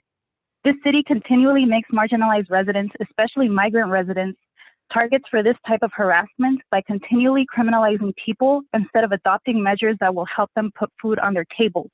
Most street vendors and people that must hustle to survive live in neighborhoods that many of you pretend don't exist, but we do. We live here too. Oxnard is not just North Oxnard. It is not just the collection. It is also us down here, struggling to survive in a system that was not made for us. When will you start seeing us as people and not as criminals? 10 seconds.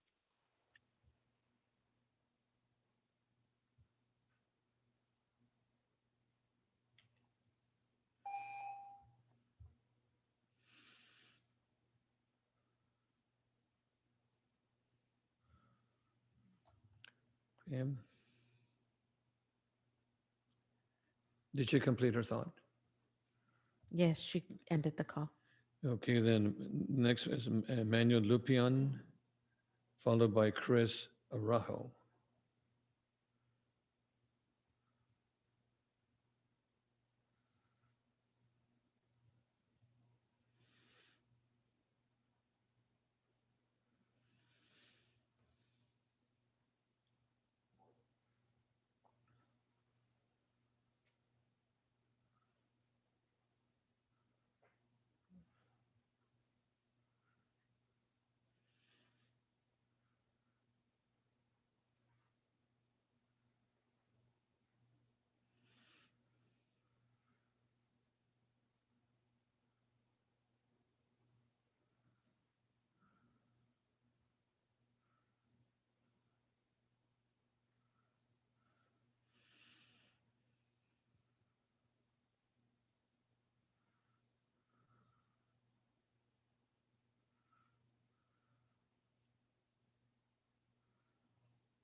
Went to voicemail.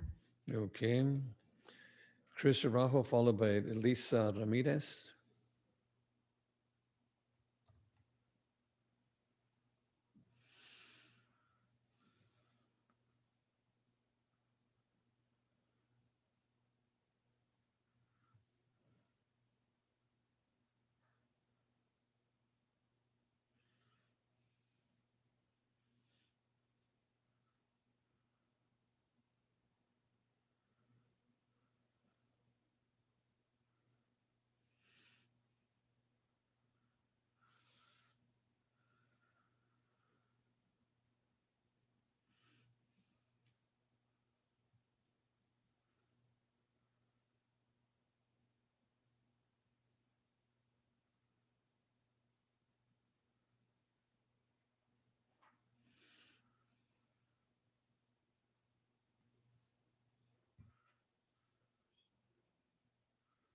Went to voicemail.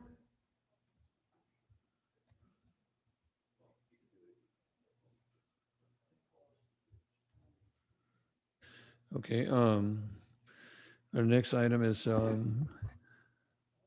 speaker is Elisa Ramirez, followed by Patricia Guion.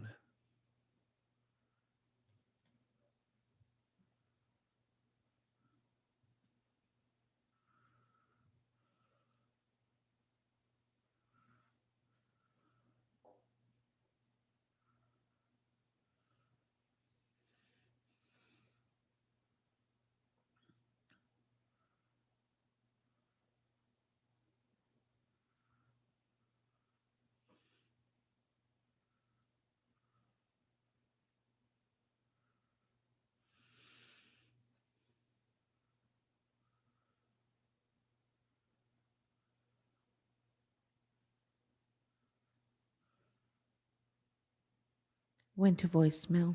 Okay, our next speaker is Patricia Guion, followed by Antonio Gonzalez.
Went to voicemail.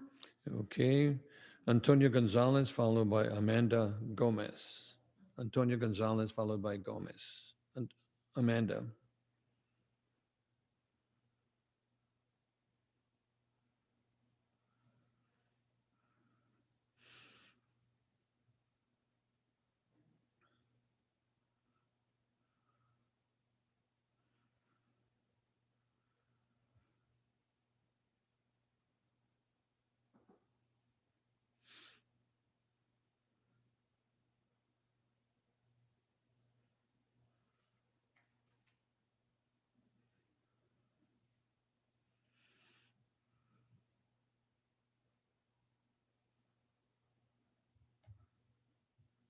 Went to voicemail. Okay, Amanda Gonzalez, followed by YP.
Went to voicemail. Okay, YP, followed by Leanna.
Voicemail.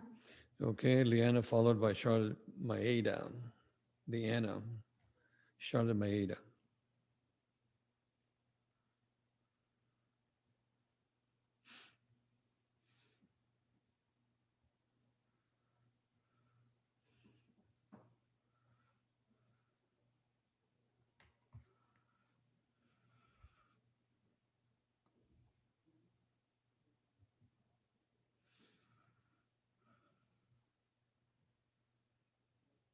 Voicemail. Okay, Charlotte Maeda followed by Yvonne Quiroz.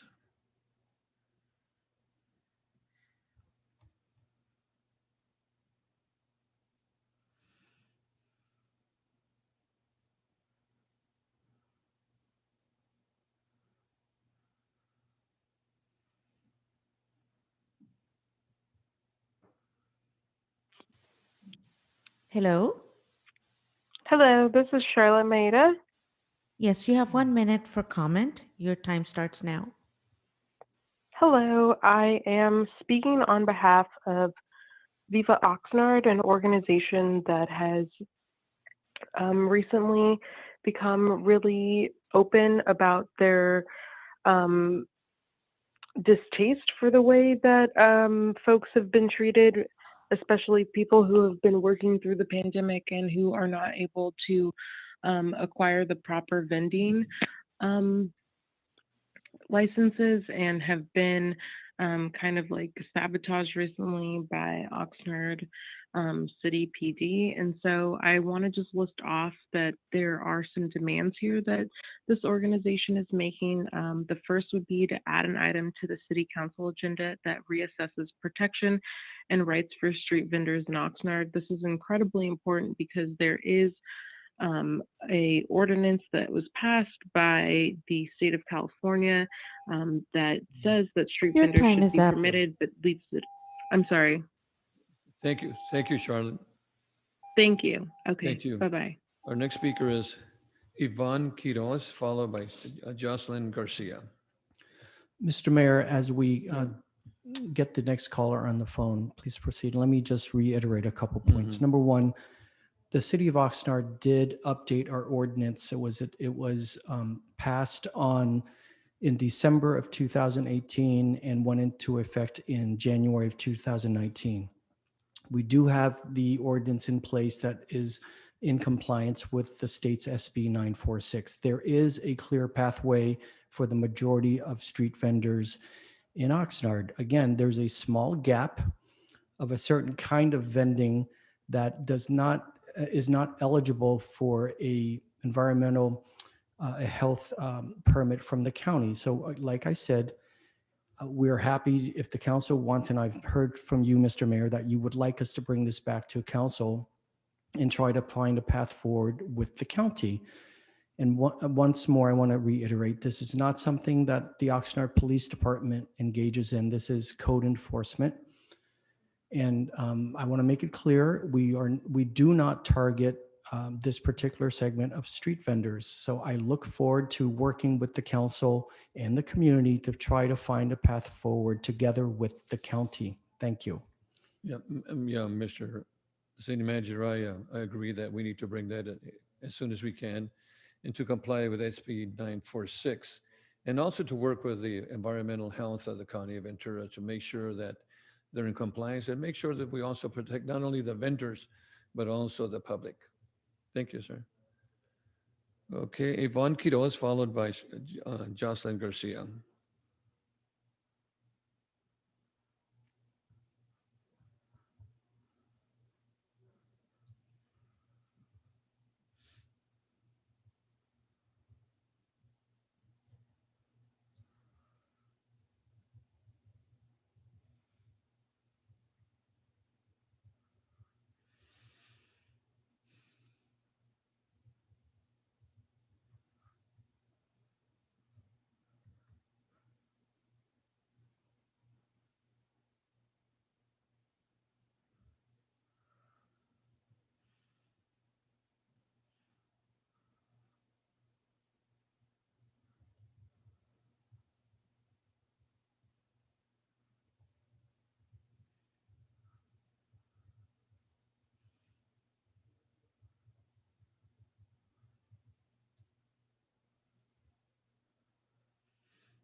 Voicemail. Okay, thank you. Jocelyn Garcia, followed by Elizabeth Navarro. Jocelyn Garcia, followed by Elizabeth Navarro.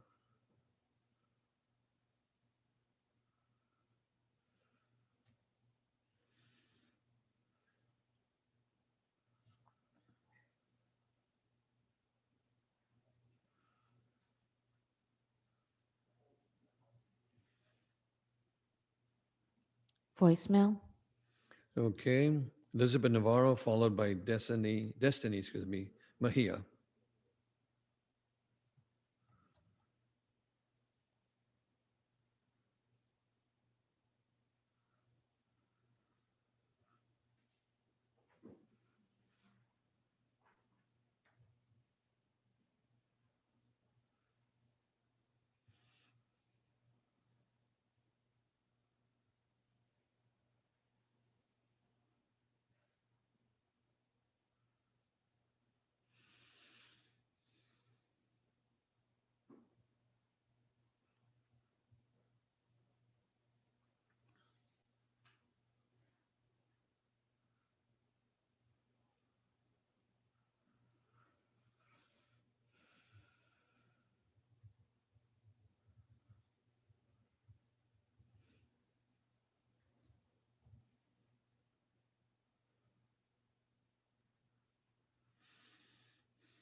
Voicemail.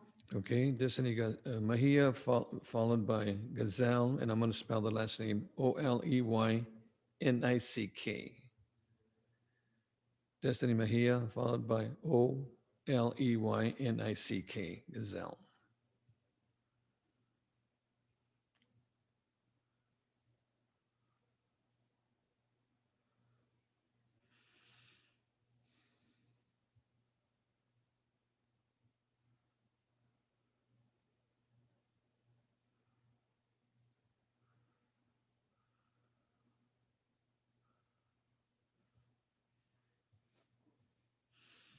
Hello.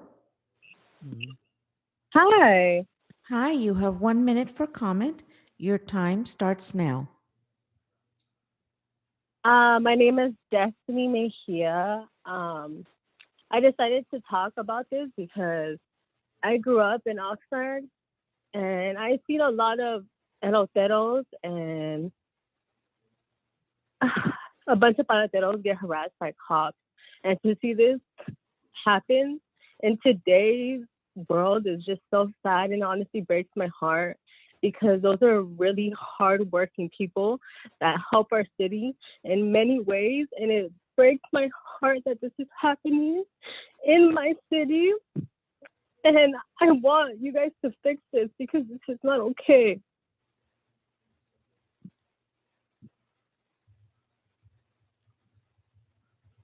And I just want the 10 best seconds. for my city.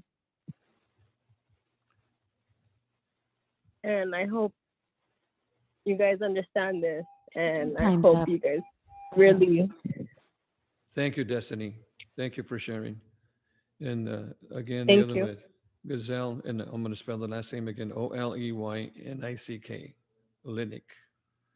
And then followed by Amparo, and I'm going to spell the last name for that one too, Maza, Mazagregos, Amparo.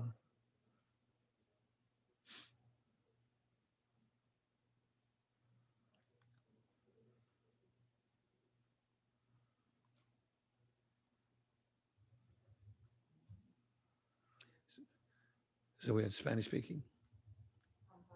Amparo is okay. Mhm. Voicemail. Okay. Amparo, and followed by Selena Torres.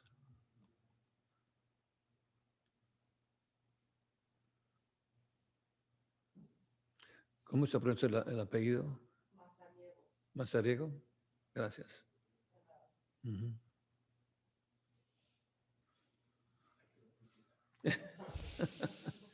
Okay, Mr. City Manager. Hmm.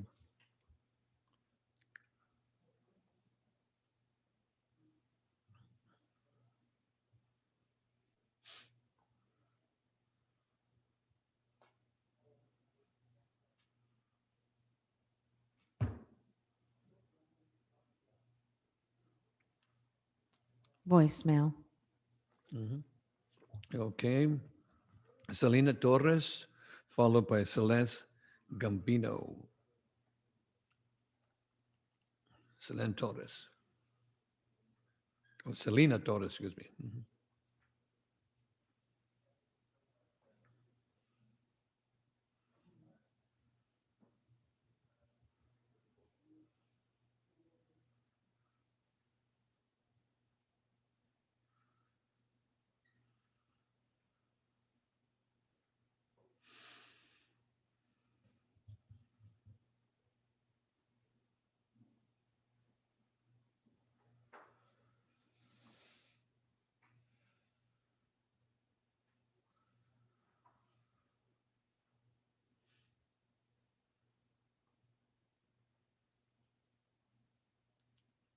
Voicemail. Okay. Selena Gambino, followed by Melissa Vivian.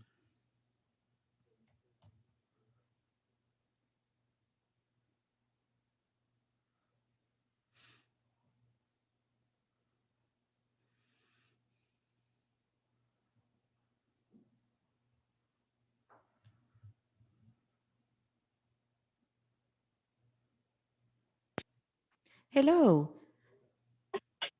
You have 1 minute for comment, and your time starts now. It enraged me to see a video of Oxnard code enforcement taunting a hardworking man selling elotes, which I knew many of you have eaten yourselves. Is that how the city of Oxnard would like to be seen? Taunting a person with a motor vehicle is an assault. This needs to be looked at in a serious matter, and this person needs to be fired immediately. Who knows what else he is doing without him being videoed, right? He's not being recorded. So it would make a lot of us in the community feel more self-assured and respected that this type of person should be fired and this type of action should not be permitted towards our community, towards our people. Thank you. 10 seconds. Melissa, thank you for sharing. Oh, Thank you. Good night. Thank you. Was that Celeste or Melissa? That was Celeste. Celeste, okay. Melissa Vivian, followed by Rosa Aguilar.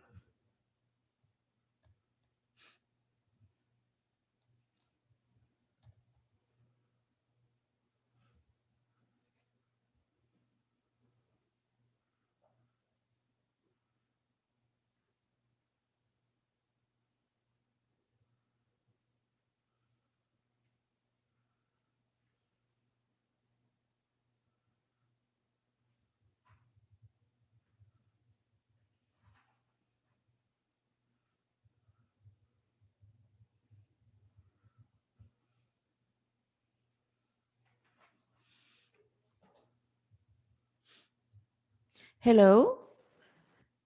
Yes, hello. 1 minute for comment, and your time starts now.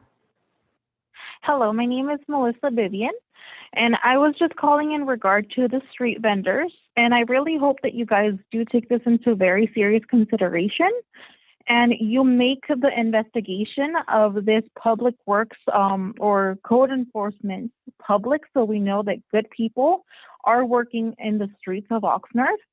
I also hope that you guys make more literature or provide more education for our city workers and for our street vendors so we can properly comply with SB 947 in order to protect our street vendors. There was also a picture seen on Facebook on December 11th about a code compliance person by the name of M. Ochoa that was also harassing a street vendor. So I hope you take that into consideration. His name was M. Ochoa. Thank you so much. Thank you, Melissa. Our next speaker is Ross Aguilar, followed by Dr. Alberto Gonzalez. Rosa.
Voicemail. Okay. Next speaker is Dr. Martin Alberto Gonzalez, followed by Melissa Serrano. Dr. Martin Alberto Gonzalez.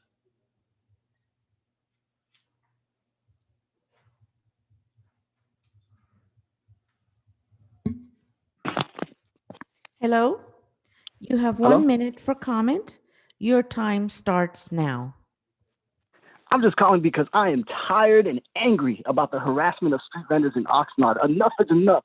The story I'm going to share with my grandkids is that the city of Oxnard had enough empathy to stop giving parking tickets during the pandemic, but did not stop giving tickets to street vendors. That's the story I'm going to tell my grandkids. Another thing is I heard someone say that vendors aren't being targeted.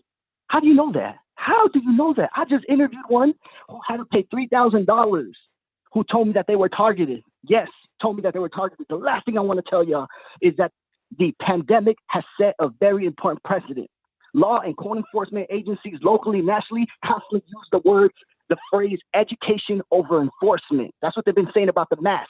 Well, let's apply that to the street vendors. Let's educate them. Let's not criminalize them. Let's educate them and let's help them 10 find ways to seconds. make a living.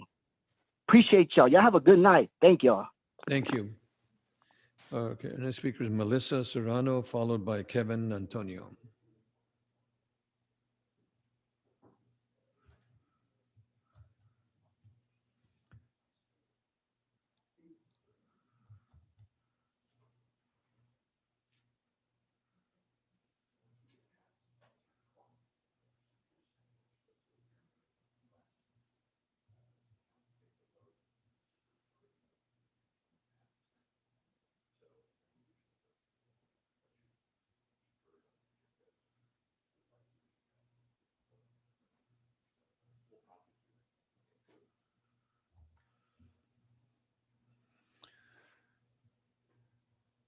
So Melissa Serrano, yeah, followed by Kevin Antonio.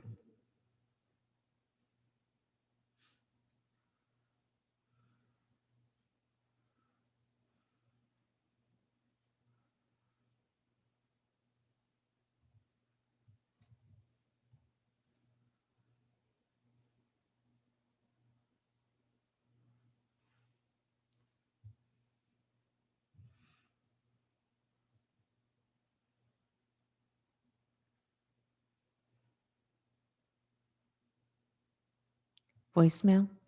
Okay, Kevin Antonio, followed by Jennifer Flores Santillano. Santillan.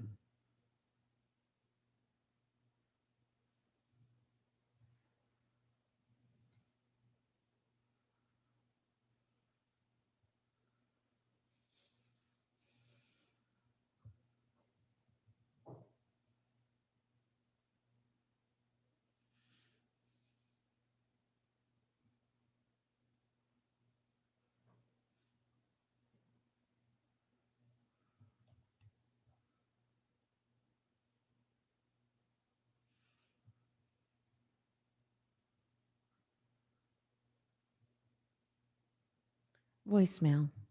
Okay, Jennifer Flores Santillan, followed by Moises Fino. Jennifer Flores Santillan.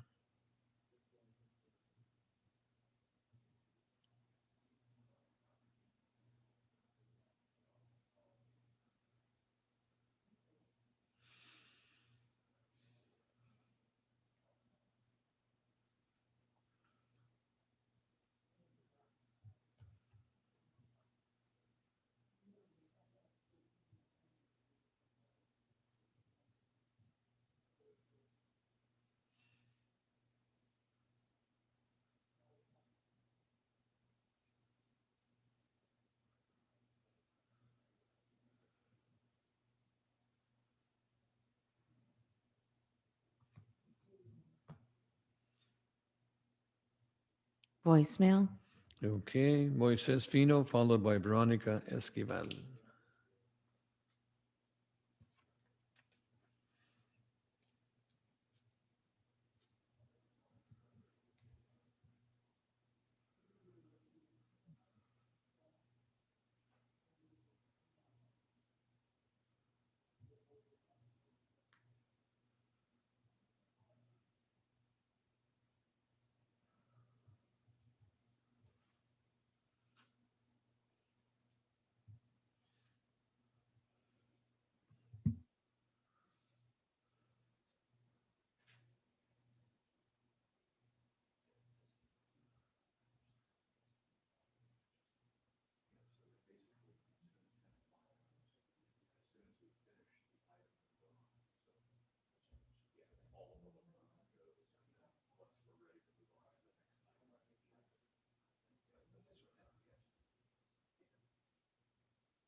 Voicemail.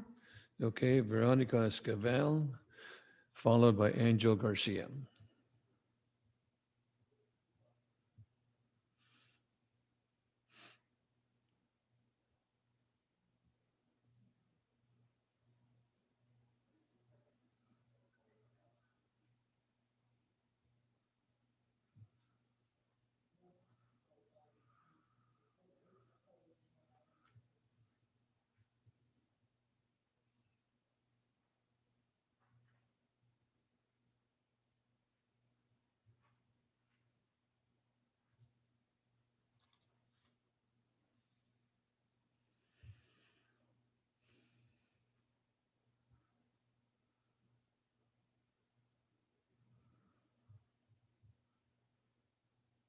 Voicemail. Okay, Angel Garcia, followed by Anna Chavez.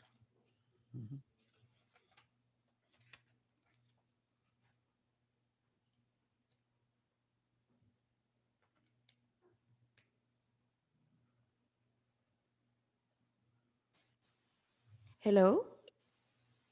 Yes, hello. You have 1 minute for comment. Your time starts now. Thank you, Madam City Clerk. Hello, everyone. Good evening, City Council and staff. My name is Adriel Garcia, lifelong resident of the City of Oxnard. I just want to thank Mayor Flynn for his years of service. I want to thank Madam City Clerk, Michelle Ascension. You will greatly be missed, but I know you'll do a great job at the county. I also want to thank Mayor Pro Tem Ramirez for her service to the city as well. Look forward to seeing you as well in the county. And welcome Zaragoza to mayor, and congratulations to all the officials that have been reelected. Thank you. And congratulations to you, Madam City Clerk, as well. Thank you. Thank you, Angel. Anna Chavez, followed by Gabriel Ambris. Anna Chavez, followed by Gabriel Ambris.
Voicemail.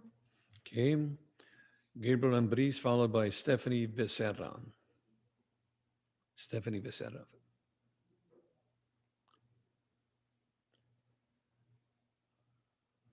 So big Gabriel Ambris will be the next speaker.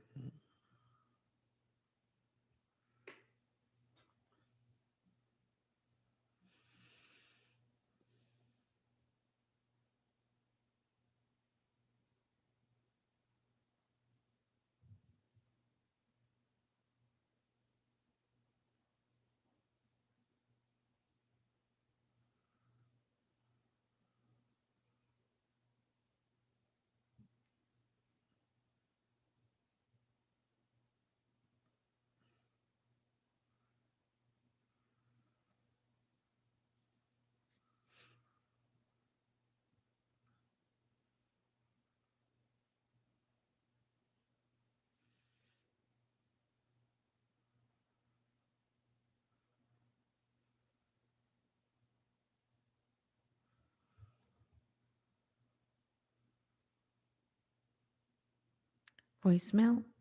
Okay, Stephanie Becerra, followed by Peggy Rivera. Stephanie Becerra, followed by Peggy Rivera.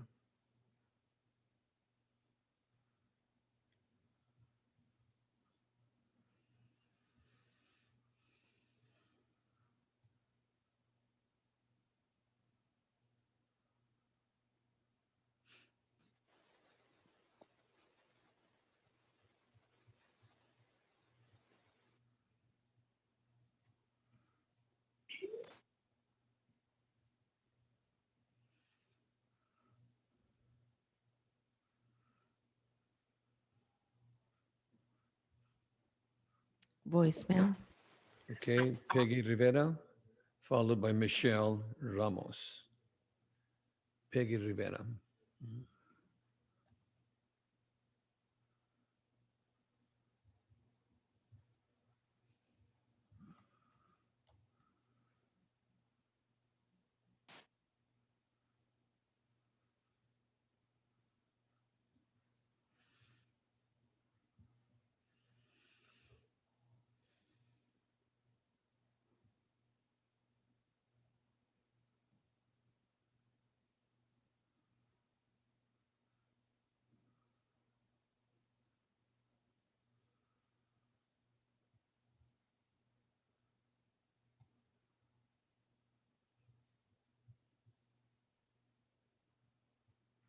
Voicemail. Okay, Michelle Ramos, followed by David Littell. Michelle Ramos.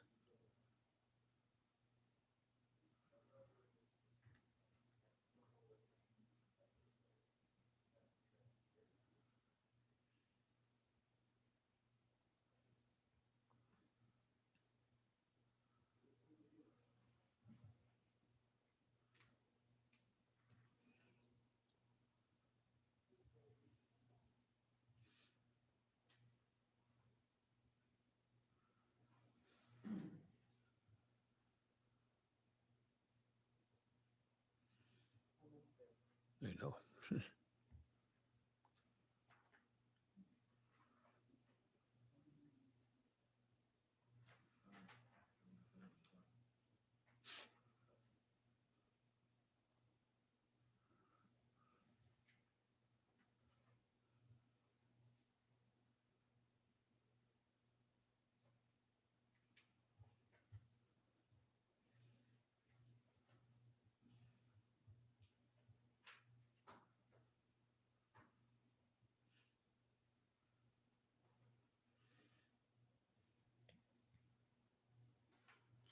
Voicemail.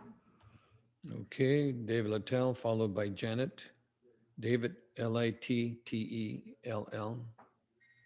David, followed by Janet.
Voicemail.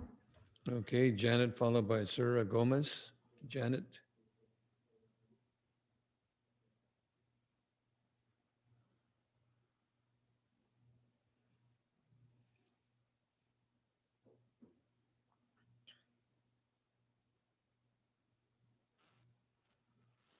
Hello. Hello. Hi, you have 1 minute for comment, and your time starts now. Thank you. So my name is Janet, and I'm a longtime resident of Oxnard, and seeing this firsthand how code enforcement is really corrupted and very ruthless against street vendors. I've seen this my whole life with the elotero man and with the flower lady as well that provide services. These people are working hard and they're not stealing. So I really hope you guys do something about this and teach code enforcement to have more manners towards the citizens, because I don't think Oxnard wants to have that reputation. Thank you. Thank you, Janet. Next one is Sarah Gomez, followed by Greg Minner. Gomez.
Voicemail.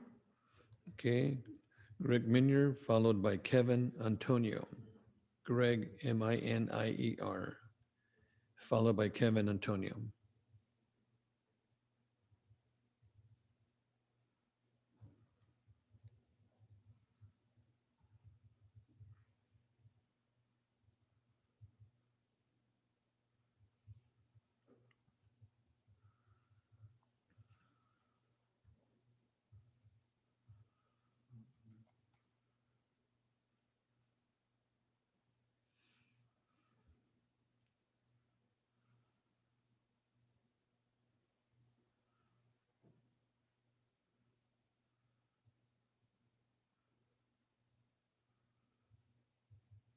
Voicemail. Okay, Kevin Antonio, followed by Amanda Altman. Kevin Antonio.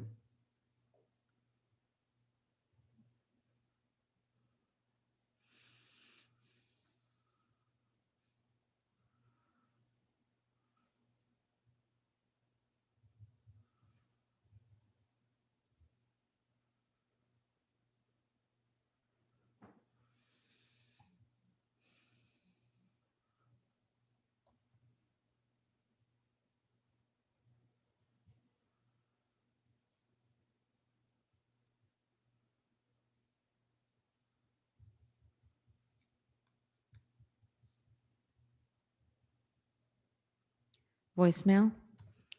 Okay, let me see. Amanda Altman, followed by Lucy Castaneda.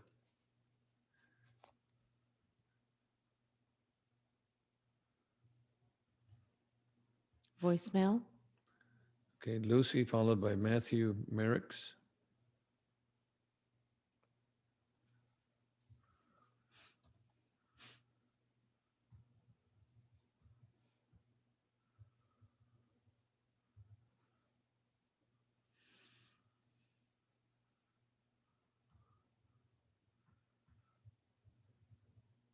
Hello. Hello. You have 1 minute for comment, and your time starts now. Hi, my name is Lucy Cartagena, and I also want to talk about the elote men. But first and foremost, I want to talk about the blatant Brown Act violation that your city manager continues to do. This is not an item on the agenda. He has already been reprimanded by the district attorney to stop doing that. He's spoken twice on this item. I suggest you guys start being able to have your city manager do his job and you guys do yours. It's not his place to jump in. If you guys want to continue to talk about this, then put it on the agenda so we the people can talk about it. Because the law is very clear when you want to talk about SB 946. It says a violation would be punishable by a fine. Who is paying for that? The poor can't pay for it. And it also states that the local authority shall adopt a program. Get with it. Thank you, Lucy. Our next speaker is Matthew Merricks, followed by Ricardo Torres. Matthew Merricks.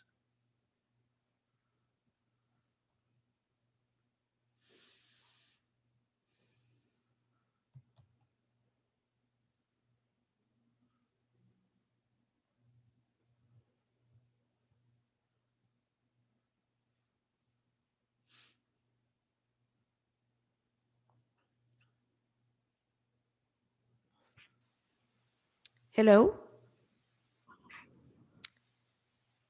Hello. You have 1 minute Hello. for comment, and your time starts now. Hi, I'm just calling. My name is Matthew Merricks, resident lifelong of Oxnard, and I'm just calling in hopes to get some youth baseball fields on the agenda. I've been coaching baseball around here for 10 years, ever since I stopped my playing career. I played professional for about 8 seasons, and I've noticed that I've been coaching all throughout the county, and nearly every city in the county has youth sports fields at a public park, and Oxnard doesn't. I just feel we're lacking in that area, and a swimming pool would be fantastic. I think College Park is the place to do it. It's the perfect place for it. Since Southside Little League and Ocean View Little League and CBC are all shut down, there's a direct effect of the youth in the community and also at the high school level. Wainimi and 10 Chenawam's High seconds. School have struggled. Wainimi and Chenawam's High School have struggled bad baseball-wise because of those youth feeder programs being shut down. Your time is up. Thank you, Thank Matthew. Thank you. Thank you. Ricardo Torres, followed by Chris Ramirez.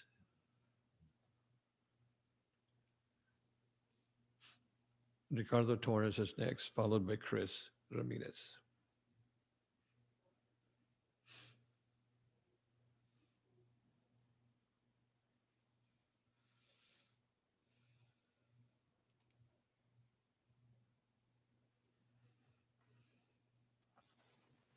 Hello? Hello. You have 1 minute for comment. Your time starts now. First and foremost, I want to congratulate the new and re-elected officials, and I also want to thank Tim Flynn and Ms. Carmen Ramirez and our Chief Scott Whitney for their dedication and commitment to the city of Oxnard. I have 2 brief comments. One, I do believe that District 2, that I'm a member of, should be represented in the city council. I would like to see a special election, although a cost is a factor. I don't think democracy has a price tag. And in regards to the common issue that folks have been bringing up about the corn vendor, I understand there's a right and wrong way of doing things. So I'm happy to see our mayor and our city manager identify a window of opportunity to propose policy alternatives to address this issue. However, I saw the video and I really believe that the behavior of the city representative was not appropriate. And I would like to see the city manager or the supervisor of this individual address their behavior. Thank you very much and have a good night. Thank you, Ricardo. Our next speaker is Chris Ramirez, followed by Lang Martinez. Chris Ramirez, followed by Lang Martinez.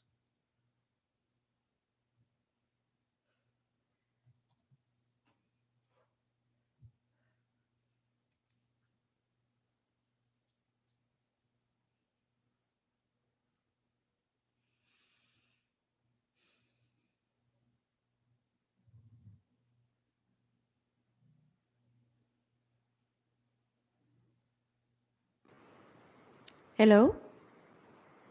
Hello. Hi, you have 1 minute for comment, and your time starts now. Hi, my name is Chris Ramirez, and I just wanted to bring up the point of how neglected our recreational facilities have been in Oxnard, and I just want to propose the idea of having a sports complex with an aquatic center being built in College Park for the youth that have been severely neglected in this time of, like, during the pandemic and during this time of just unprecedented times. It's definitely evident with how poorly kept the fields and recreational facilities have been 10 seconds. here in Oxnard, and it's just something that has been on my heart, and I really wanted to bring it up here. Thank you. Thank you, Chris. Our next speaker is Lang Martinez, followed by Chris Hernandez. Lang Martinez.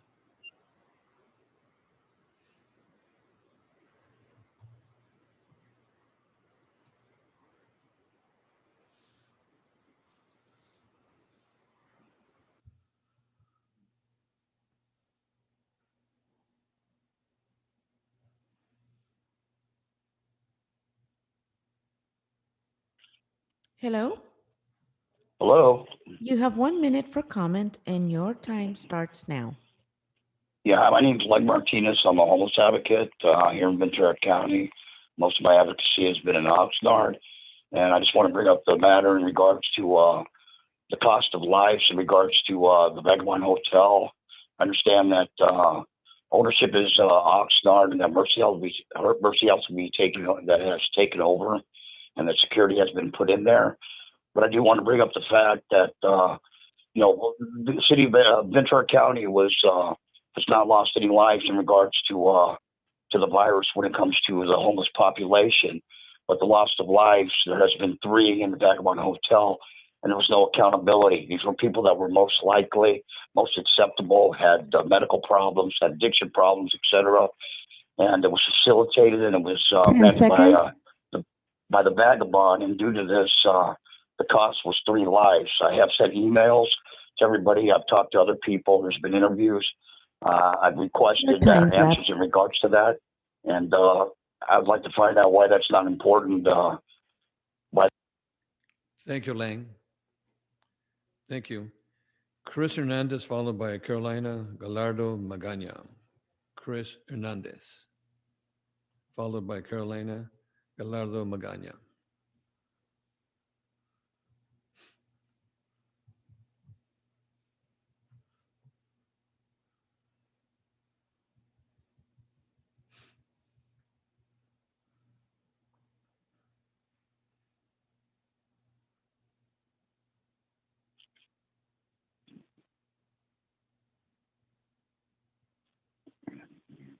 Hello? Hello? Hi. Yes. You have 1 minute for comment, and your time starts now. Yeah, I think I already made my comments. I think you were trying to call somebody else. Okay, thank you. Okay. Carolina Gallardo Magana, followed by Francine Castanan.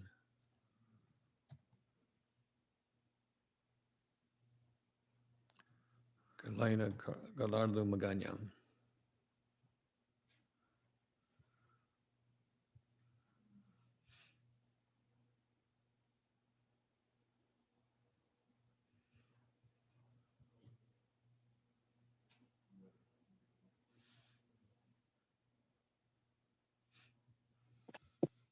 Hello?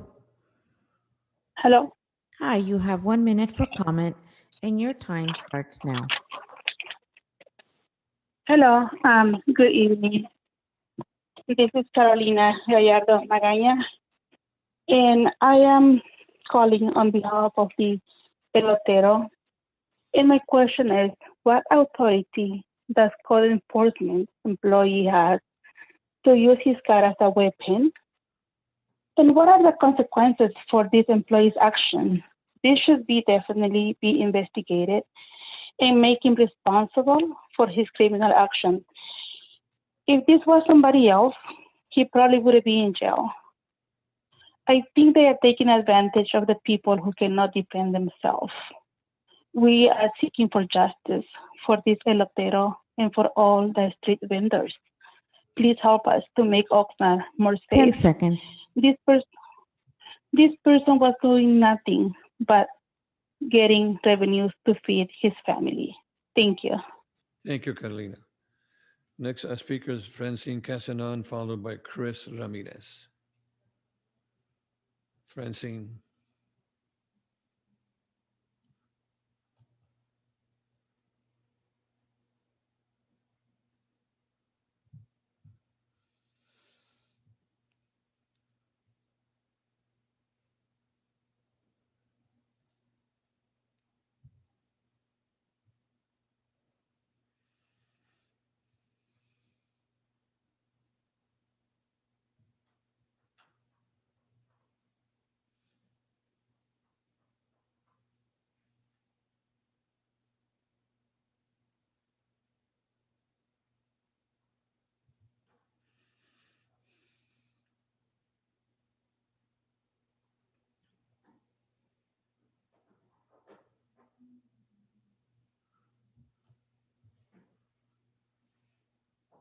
Voicemail. Okay, Chris Ramirez, followed by Matthew Merricks. Chris Ramirez, followed by Matthew Merricks.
Voicemail. Okay, Matthew Merricks, followed by Aaron Starr. Matthew Merricks, followed by Aaron Starr.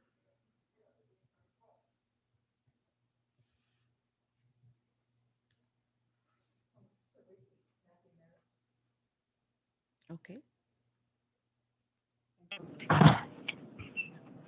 Hello. Yes, hello. You have 1 minute for comment. Your time starts now. I already spoke. Okay, thank Okay. you. Thank you. Good night. All right, bye-bye. Aaron Starr, followed by Larry Barberine. Aaron Starr, Larry Barberine.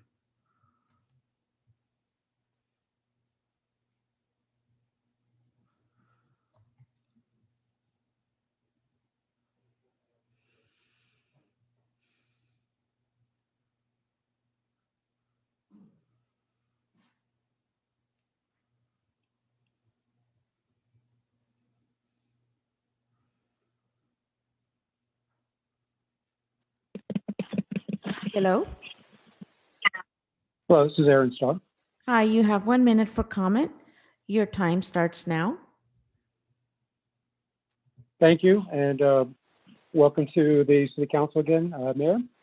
My wife Alicia and I, we really love Oxnard, and that was one of the reasons why we placed our initiatives on the ballot. We want to thank the voters for approving 3 of them and turning them into law on November 3rd.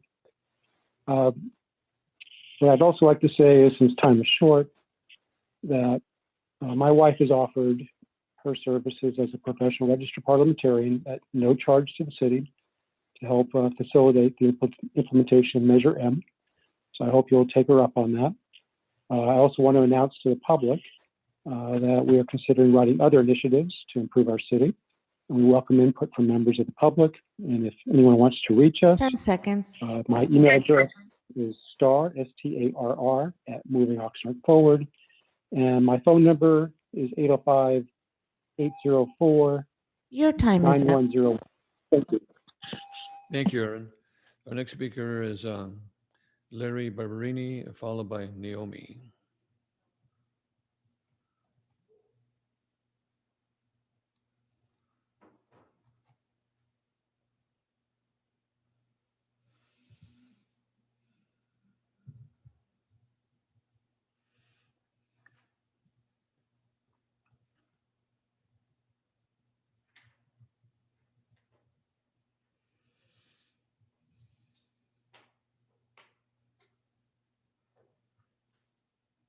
Hello. Hello. Hi, you have 1 minute for comment, and your time starts now. Thank you. Feliz Navidad. Buon Natale. I say congratulations to our new mayor, our new city clerk, and to the re-elected officials.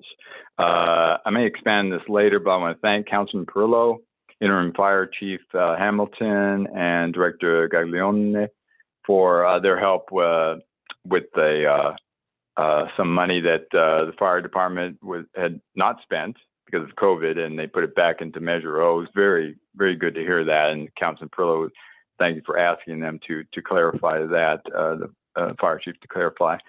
And Director, thank you for helping on the information on that crane over Oxnard Boulevard. That is a state issue, and it's heavily regulated. So we really appreciate that is being overseen to protect our city. So I will expand on that another time on the fire department issue. Thank you much. Thank you. And, Naomi, and then the last one is Brenda, and I'm going to spell the last name Tngui. Naomi's next, and the last person is Brenda, Tungui. Naomi.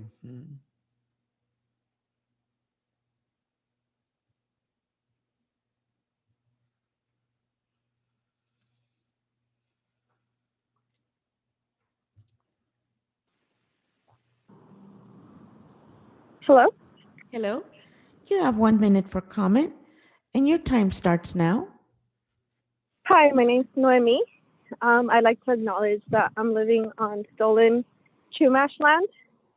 And today I'd like to say that at a time during the biggest mass movements happening, including the Black Lives Movement, during a global pandemic, mass evictions, and after returning home to Oxnard, I'm calling with embarrassment and disappointment. I know that Oxnard youth have been showing up all summer in the streets, calling in, building organizations to express their rights, their neighbors' rights, but also liberation from these systems that Oxnard continues to keep in place. As a little brown girl, my dad had asked me if I wanted to sell flowers down the street in Oxnard, and I was embarrassed. But today I know that those women selling these Your time is our up. community members selling flowers down the street, they. Thank you. And the last speaker that we have is Brenda, Tungui. Brenda is the last speaker.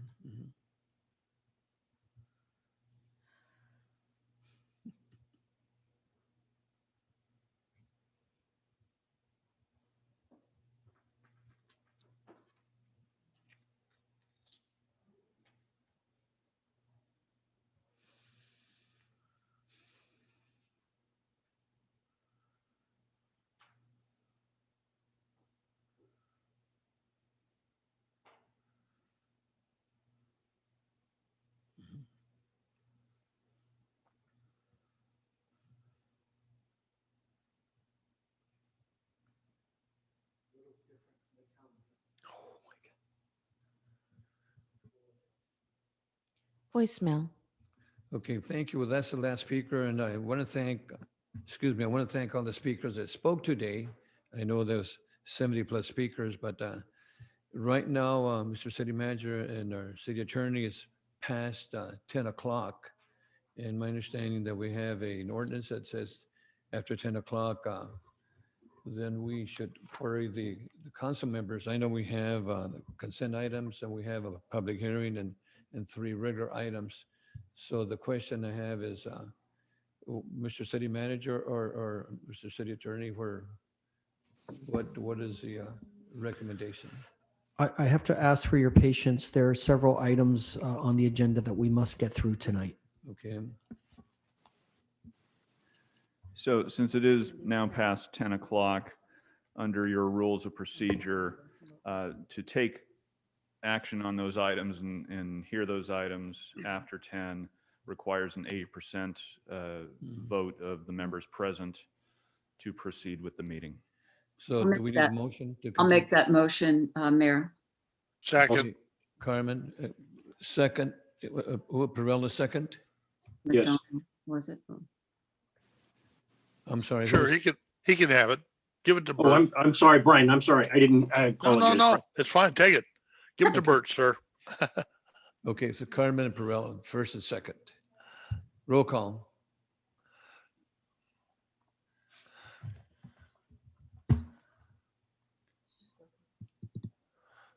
Councilmember Pasua, Yes.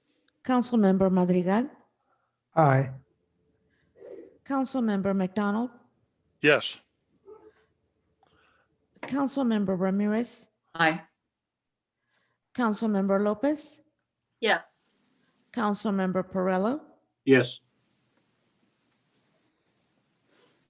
Mayor Zaragoza. Yes. Thank you. So our next item is Mr. City Manager. It's pressing. Yes, it is. It's the COVID update. Okay. That's really important. We heard that at the Board of Supervisors this morning. Yes, sir. So they're going to bring up the slides. This is our most unfortunately, but it's become a routine. So it's our regular COVID update. Slides are coming up. I'll start by saying, again, I do feel like a broken record because I keep having to say this. We continue to be in the throes of this pandemic. Okay. Thank you. And unfortunately, we're at a period where it's only getting worse. So the data on your screen right now is actually from yesterday, but it's still very telling. Our county-wide goal is to only have about 150 new cases per day. As of yesterday, we had reached 755. The available adult ICU beds as of yesterday was only 1.4%. The goal across the county and the region, of course, is 20%. Now, today it's improved to 5%, but it's still only 5% of the adult ICU beds are available right now throughout the county, which is really, really, really thin. The impacts on the hospitals, of course, is that they've broken records in the last 10 days. And we're being informed, and it's kind of also common sense and obvious, the regional hospitals can't continue at this pace. And about 12% of the people who test positive actually do end up in the hospital, and 1 or 2% of those actually reach the ICU wing and or pass away. So it's remains serious and unfortunately is only getting worse. And it's particularly bad here in Oxnard. At this point, we have more than 10,000 cases. Just this past weekend alone, we had more than 1,000 cases. If you look there at our numbers, it is broken down by zip code, but the bottom line is throughout Oxnard, we represent nearly 38% of all the cases in the county.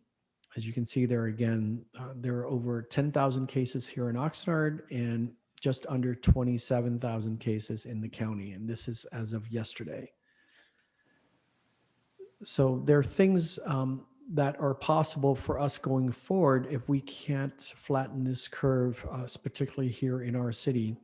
We do have the ability to issue citations and fines for unpermitted youth sports. It's under the current state and county health orders. Those activities are not permitted. We have the ability to issue citations for various large groupings that are obviously unpermitted groupings under the current orders. And we also have the ability, if it's necessary, to shut off water for non-compliant businesses. And by that, I mean businesses who have already received multiple warnings from the county's public health department and have even received a citation from the public health department. So there's actually very little of that happening in our city, but we just have to be prepared to take those added enforcement actions if necessary. So obviously, I beg of everyone not to take us down that path. And as usual, I know there's a little bit of good news on the horizon with regard to vaccines slowly starting to come out. But the best methods to prevent the spread of the infection continue to be wearing a face covering, practice your distancing, keep washing your hands often and properly, and please don't attend any gatherings. And I know how difficult it is with wanting to visit relatives, family, close friends, and especially during this holiday period, it is unnatural for all of us to not to want to visit with family and loved ones, but we've got to resist that human urge this winter especially. So that is the update that's important to give. Thank you, sir. Thank you so much. And council members, any questions of the city manager? I'd like to make a comment. Go. Councilman Perella, yes. Sir. Yes, I appreciate this. Ladies and gentlemen, I'd like to look at this a little differently. Some people don't take this, the mask, etc., very seriously. But the most recent number of deaths in this nation due to the COVID is 302,000. I'd like to remind the public that the population of the city of Oxnard as of 2018 was 209,000. I recall when the first deaths started coming, I thought if it ever reached the level of the Vietnam War, that would be something. I want to let you know, according to statistics, World War II military deaths were 405,000 people. We're less than 100,000 deaths away from that. Ladies and gentlemen, if you don't pay attention, we could easily get that number. We're not looking to do that. These things that you're being told, we're not scolding you. We're not trying to stop a business from having business. We're not trying to make people broke. We're trying to keep people alive. The highest calling of an elected official is health, safety, and welfare. We're taking the latest science and we're trying to do the very best we can. Please listen to the advice that you're being given. The highest number of deaths of any fighting in this country was the Civil War. In the Civil War, 498,000 lives were lost. Fighting people were lost. Civilians, they didn't add into that. But right now we stand at 302,000 dead people, more than the entire population of the city of Oxnard. I don't know what else we can do to wake people up. Thank you, Mayor, for letting me speak. Thank you, Mr. Perello. Mr. City Manager, I'd like to share too that this morning we heard at the Board of Supervisors that, you know, one of the biggest concerns that we're having here in Ventura County, in fact, throughout, is medical personnel. You know, it's very, very difficult to get medical personnel and first responders. So I think what we just shared by Mr. Perello, council member, is that he's correct, you know, that we need to work together and make sure that we're masking, make sure that we're distancing, and the holidays are coming upon us here pretty soon, the Christmas and New Year's Eve, and us as humans and also as family members who like to gather, but please refrain from this at least this next couple of holidays, because right now some of the things that we're experiencing is also some of the gatherings that happen in the Thanksgiving period too. So extremely important, especially here in Oxnard. Thank you. Mhm. Council members, any additional information or concerns? Lopez? Yes. Yeah.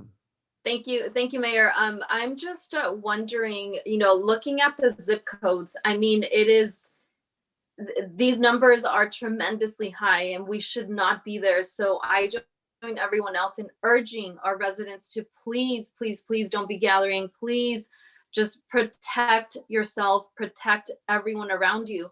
But my question is, if based on these zip codes, because the zip codes cover a pretty large area, and I'm just wondering if we have received information from the county that breaks down by any chance by neighborhood, so that we can target any additional resources, education specifically to neighborhoods if that is a trend. So I'm just wondering if there's any information on that.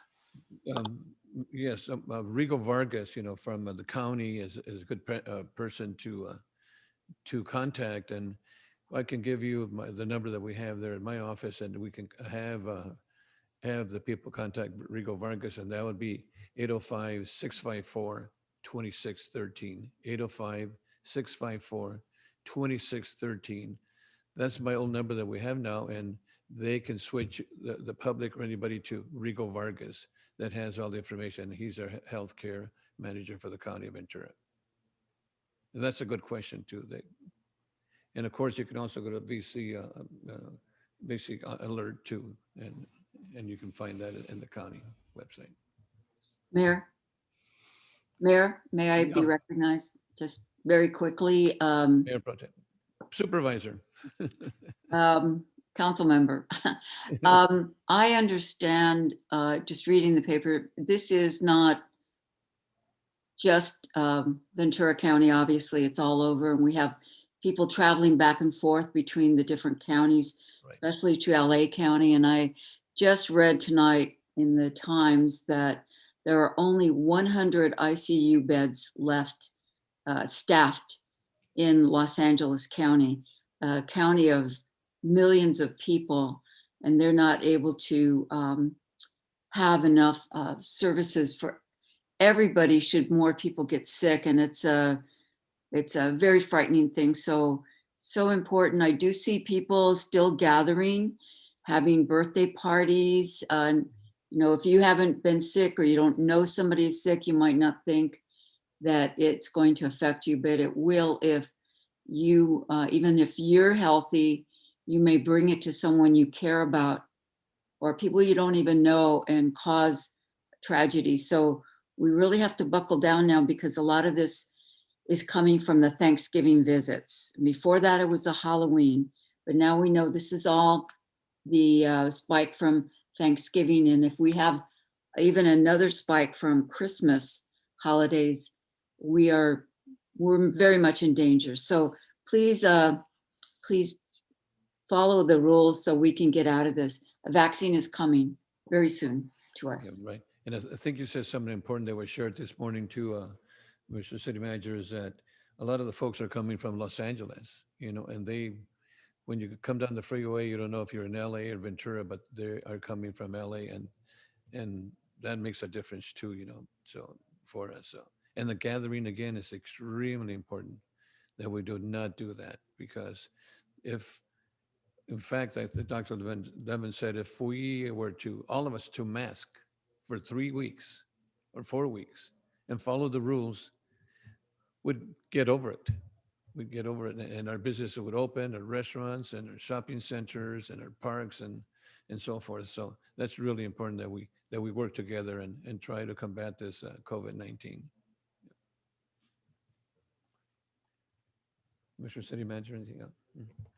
No, that's it. I think we can move to general council comments, and then the following item will be the selection of the mayor pro tem. Okay.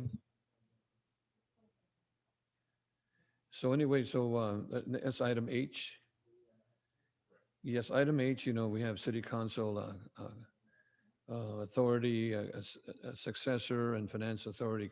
Any comments from the city council members? Any brief comments? Very brief. Comes Perello.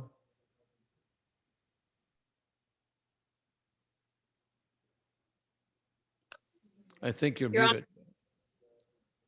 muted. Mute. Thank you very much, Mayor Pro Tem. The first Channel Islands Harbor Holiday Food and Toy Drive at Fisherman's Wharf was held last Saturday from 10 to 5. 2,200 new toys, brand new toys were collected. $14,000 in cash was donated to Food Share. 5,000 pounds of food, or 2.5 tons of food, was collected. The project was a joint partnership between the Harbor and Beach Community Alliance and the Ventura County Harbor Department. A tremendously successful event, much better and much more successful than was the expectation. I'd like to also wish the best wishes in the future to a recently retired Oxnard employee, Christine Williams. She was the senior manager for internal controls in finance department. She was instrumental in clearing up the problems with the audit. A tremendous job and a tremendous thank you to Ms. Williams and the future of her. On a sad note, I did know Mr. Nelson, Jim Nelson, who just passed away. I'm very surprised to hear that today. He had been involved with surveying. He'd been involved, and most recently, the one that he was involved with was the new toilet facilities that the city is going. He was an instrumental part and a member of the family. And as Mr. Larson explained, apparently he was a member of OMA, another very positive impact on the city.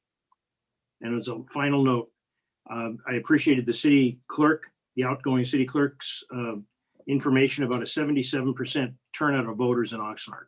That's a big improvement from where we've been. But I would also like to give a shout out. This was an entire mail ballot, mail-in ballot. And the United States Postal Service carried the load, and they did a heck of a job. And there were a lot of disparaging comments about the United States Postal Service.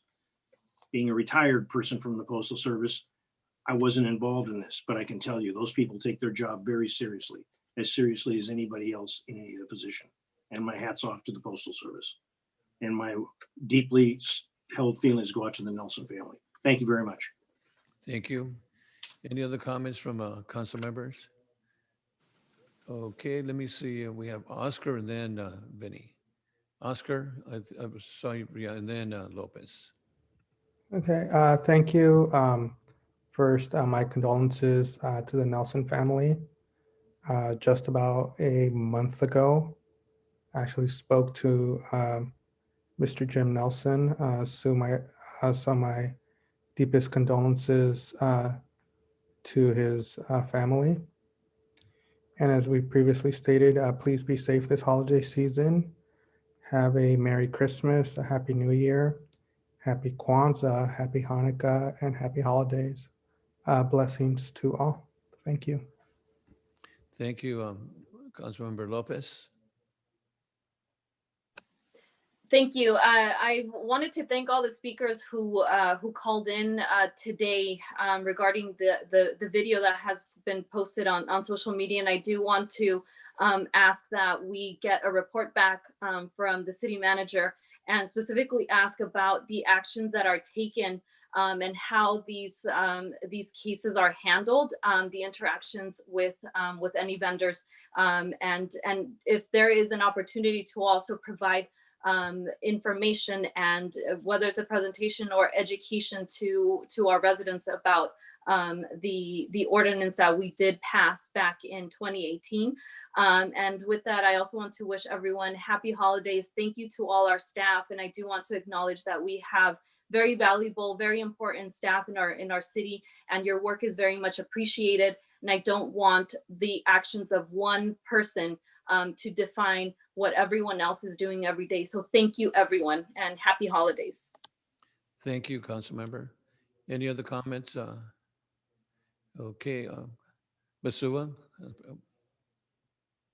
Councilmember Basua. Yes, thank you, Mayor. I also kind of want to reiterate what my fellow council member Vianney Lopez said in regards to all the speakers today that called in and those that weren't able to call in. I am sure, because it is a function of the city manager, that he will address the incident that happened with the video. So we are going to I'm going to go ahead and leave that in his hands and hope for a resolution in regards to that. What I want to really discuss or maybe bring up to my fellow council members is something that I have been wanting to do on the south end of Oxnard for a while. As we probably all can agree, the south end has been neglected for many, many years. And with our current passing of our taxes going up, I know we have to be careful on the way we spend money. But I think it's really time that we start investing in the community and our youth. We do have Oxnard College Park, who at some point there was plans to build a pool along with some other sports activity, baseball fields. I know we have our soccer fields now.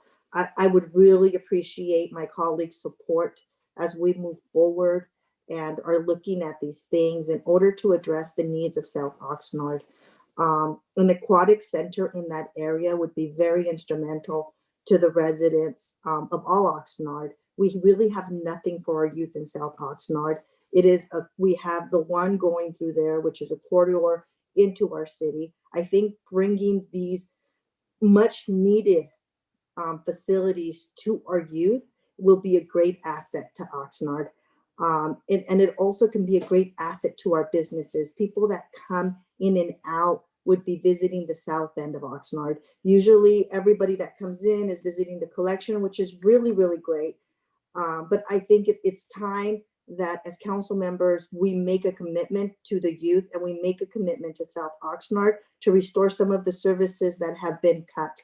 And I'm really looking forward to working again this upcoming year with all my colleagues and making sure that we address all the needs that are being brought forward to us. Thank you. Thank you. Any other council member? Yes, just very quickly, Carmen? thank you. Carmen? I do want to agree with everything that my colleagues here have said, every sentiment and a wish, and I think it's very important to invest in our youth. I do want to say what's really going to be important for us, again, to keep the COVID down is also helping our local businesses. This is an opportunity for us to buy our gifts, and that might be just a gift certificate to restaurants, to local businesses. The large businesses might be able to do better than our local retailers and restaurants, and we want them to survive this really terrible time. So that is my Christmas wish, holiday wish, that we shop local. Thank you. Thank you, Supervisor. Thank you. And I think we got everybody shared. I'd just like to share a few comments. First of all, it's really an honor for me to be the mayor of Oxnard. But I want to share something that's not really happening here, because I believe that the city council is very respectful, and I've come from the board of supervisors where we've had a lot of respect too. But I like to run the meetings with issues of decorum and respect. You know, as a mayor, my vote is equal to other council members. However, the responsibility of the mayor is to preserve order and decorum in leading the meeting. And again, I'm not saying that we're not doing that here. So we owe it to our residents, to our council members, our staff, and fellow council members to respect and also in an orderly manner so that we can conduct city business in that manner. I like one of the things also that I mentioned to the city manager is I like to run a meeting a little bit more efficient. And again, please bear with me that there's items, for example, public comments. I'm just preaching to the choir that there are 3 minutes. However, once in a while, we have to go to 2 minutes or 1 minute and so forth. But I think that what we're doing now today was a good example of that. Also, one of the things on the regular agenda items, I'm not going to read the whole agenda, the whole recommendation. I'll probably read the subject and then let staff, when they make their presentations, go ahead and make the recommendations. That way we can also do it one time and make it more efficient. And this way we can keep the subject matter within the report. Also, one of the things that I believe it's in the consent items are not controversial items. And many times, you know, we have consent items that for example, are not controversial. So those should be approved or disapproved in an orderly fashion. However, sometimes we do have questions and on consent items that staff can actually go ahead and explain without getting into the Brown Act concerns. So with that, I just want to thank all the council members that we have here. I think we have an excellent staff. We have an excellent council members here in the city of Oxnard, and just an honor for me to be here today to work with all of you. Thank you so much. Mr. City Manager. Mr. Mayor, so now we're at item H1 on the agenda, which is the selection of the mayor pro tem. The government code provides that at the meeting at which the declaration of election results for a city election is made, that is the meeting where the council chooses a mayor pro tem from among its members. So there are, as stated in the staff report, there's really no method stated in the government code for how to do this, but there are some common methods that cities use, including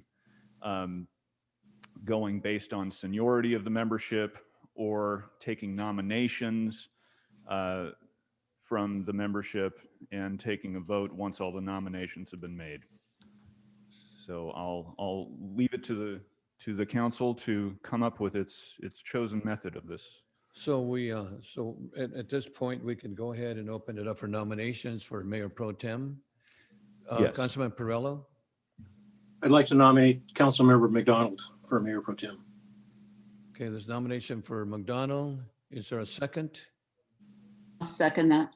Second by Supervisor.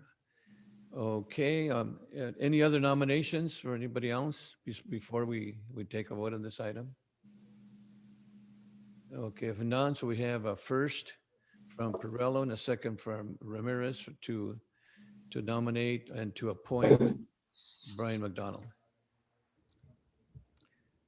Okay, so Madam Clerk, can you vote?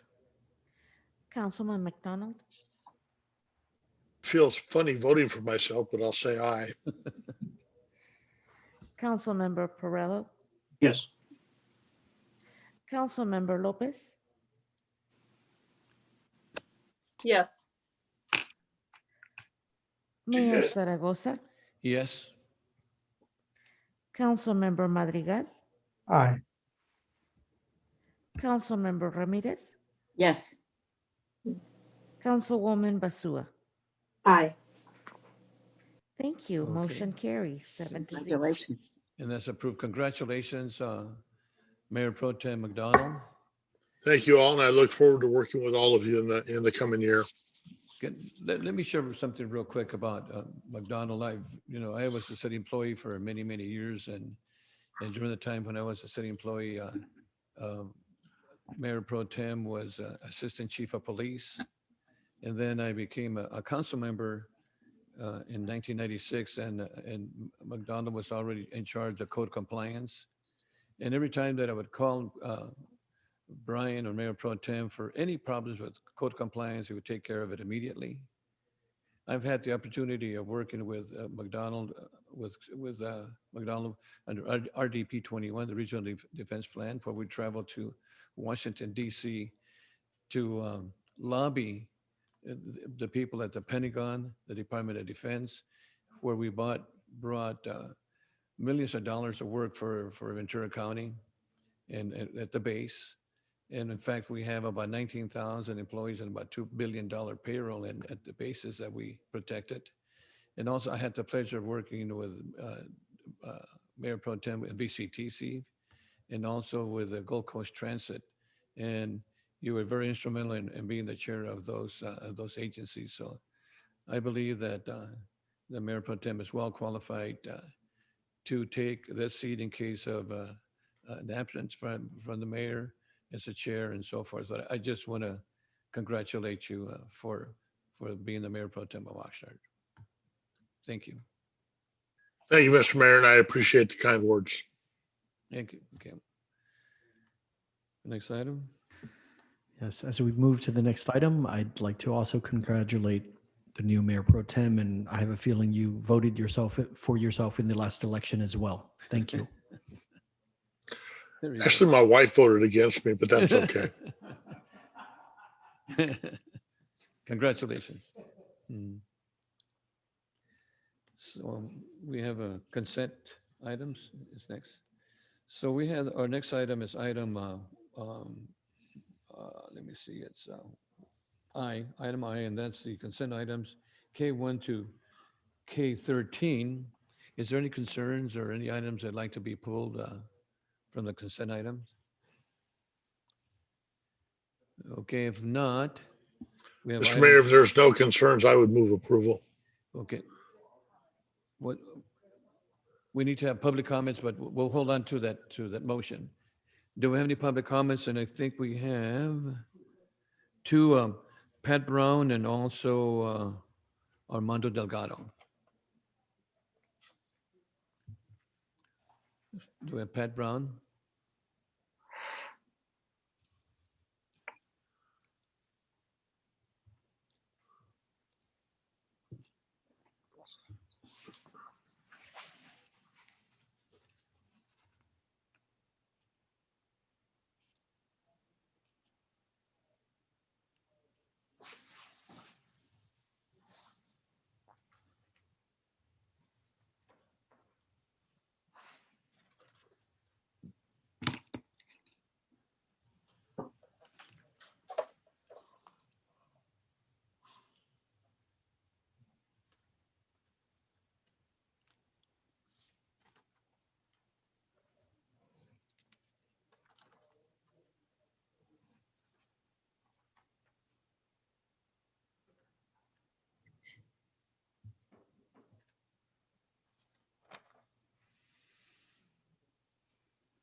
Yes. Yes, hi. You have. I'm gonna give you my comments on everything that I've got nailed out here for the consent agenda, because I know that you're in a hurry. The first comment that I have is number 4 of the consent agenda, which is K4. That item, a 6-month extension of the agreement for the city of Oxnard Downtown Management District. Yes, I think this is absolutely necessary because they're just not prepared right now to make any decisions. That is, a lot of that territory is my neighborhood, and I'm the neighborhood chair, and I would like to be involved in this, in the decision making, representing my neighborhood as much as possible during the course of the decisions that are made before things really get started, because the residents have lots of concerns. Okay. And then number 9 and number 10.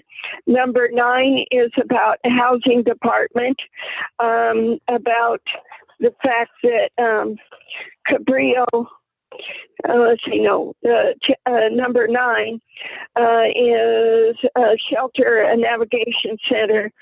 I am concerned about that. Because for the homeless on K Street, what about the neighborhood? Are they okay with this? I think we need to ask them. And number 10 is housing development, and I think this is the one on Edding Road down in South Oxnard, in the very south part of Oxnard, affordable housing development, and that's going to be done by Cabrillo Economic Development Corporation. I have 3 multifamily complexes in my neighborhood, right near each other, all built by Cabrillo Economic Development. And while I was working with them, their head person has passed away, but while I was working with them, they ended up having me come and they kind of tried to get all the information that I could give them on the good and the bad, and the rules and regulations for multifamily housing, so that the residents don't drive each other crazy, and then you don't have people moving in and moving out all the time because they can't stand each other's noise. Well, if you make the rules right in the first place, you don't have that problem, and I can attest to that. So, thank you very much, and I hope that. Thank you, Pat. Thank you so much. Okay, do we need to respond to, is Jeff here for 4, and then, or maybe also, we don't? Okay, okay. And the next one is Armando Delgado.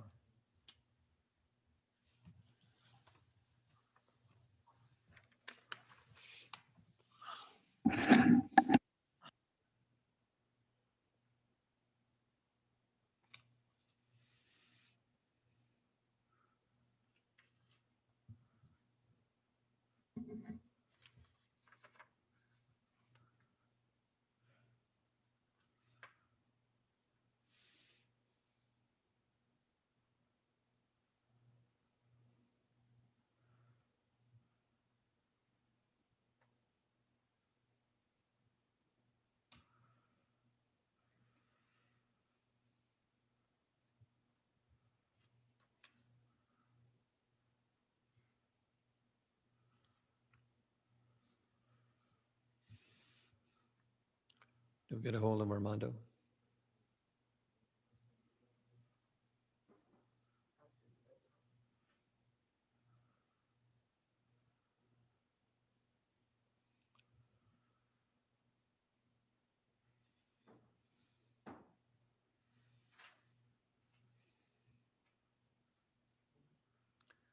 Okay.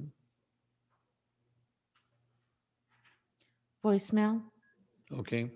Okay, so then there's no clarification from staff on this items, K1 to 13. What's the pleasure of the city council?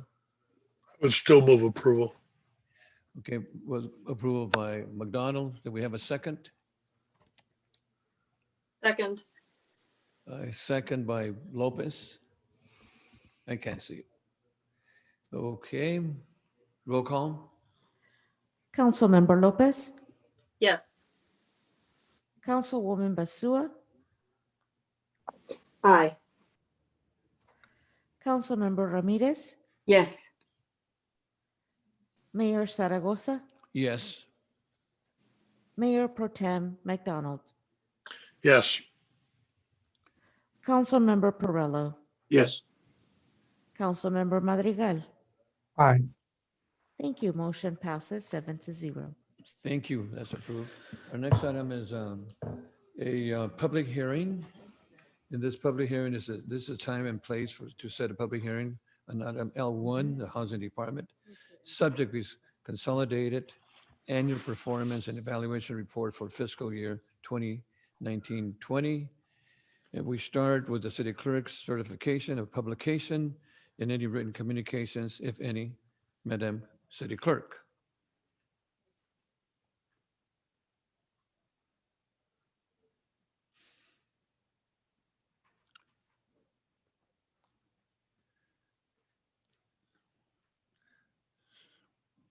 So do we have any certifications or publications, written communications, if any?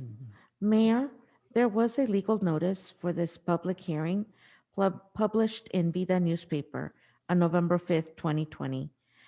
And the city clerk's office has not received any written communication on this item. Thank you so much. And so our next item is we thank you, Madam Clerk, and now we receive a report from Housing Director, Mr. Ramirez. Good evening, Mayor and Council.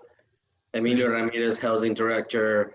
Happy to be in front of you to present the annual consolidated performance and evaluation report for the annual activities funded under the Community Development Block Grant, the Emergency Solutions Grant, and the Home Program for Affordable Housing Development. The paper was presented to the Housing and Economic Development Committee on November 24th, who recommends approval. Next slide, please. The caper is normally due to HUD by the end of September, but because of the COVID pandemic, HUD extended the caper deadline to the end of the calendar year, or the end of this month. The caper is a report on annual activity for the use of funds in CDBG, ESG, and home grant programs that the city of Oxnard operates as an entitlement jurisdiction. Next slide, please. The various programs fund a variety of low-income development and homeless initiatives in the city of Oxnard, including code compliance, home buyer assistance, housing rehabilitation, public facilities, and services. As you can see, the persons assisted on the screen. Next slide, please. Homeless services are also funded with CDBG and ESG funds. Both are eligible for homeless services, and we use them for a variety of rapid rehousing, operation of the shelter, street outreach, and you can see the persons that were assisted on the screen. Next slide, please. The 2019-2020 Emergency Solutions Grant was for just over $212,000, and staff expended $143,000 of those dollars and had a remaining balance of 120, which have all been committed or are under current contract. Next slide, please. For programs including rapid rehousing, homeless prevention, shelter operations, and street outreach, these were the expenditure of $143,000 that I just mentioned. Next slide, please. The 2019-2020 home program grant was for just over $726,000.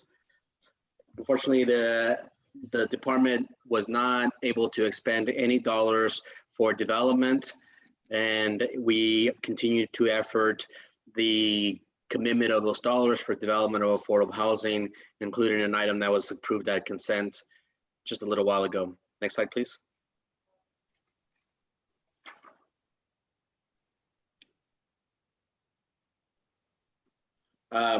The home grant available fund that we received during the program year included expenditure of $317,000, mostly for home buyer and rehabilitation services. Next slide, please.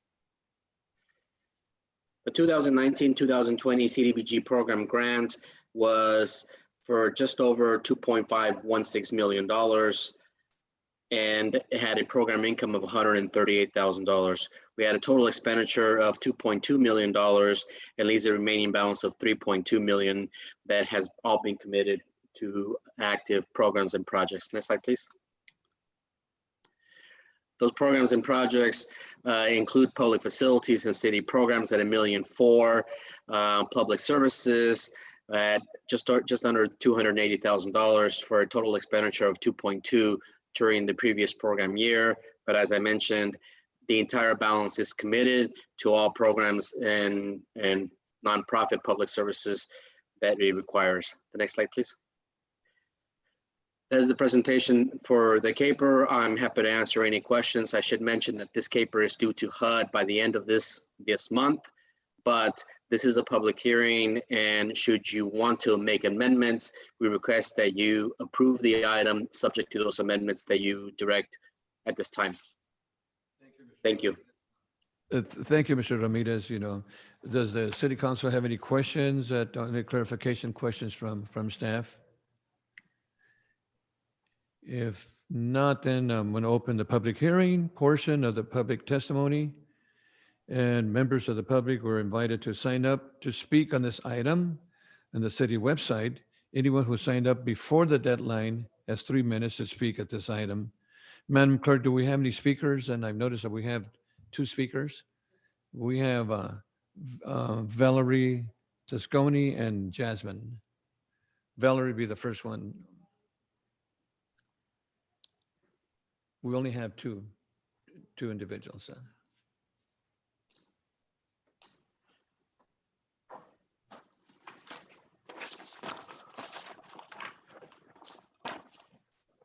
So we're going to open the public hearing.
Voicemail.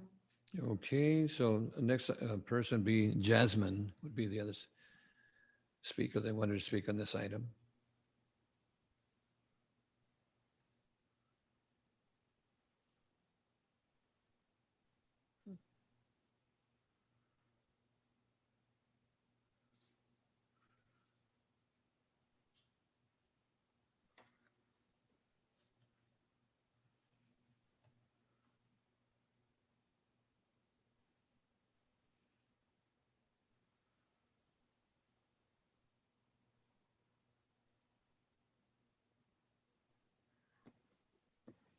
The number is not responding.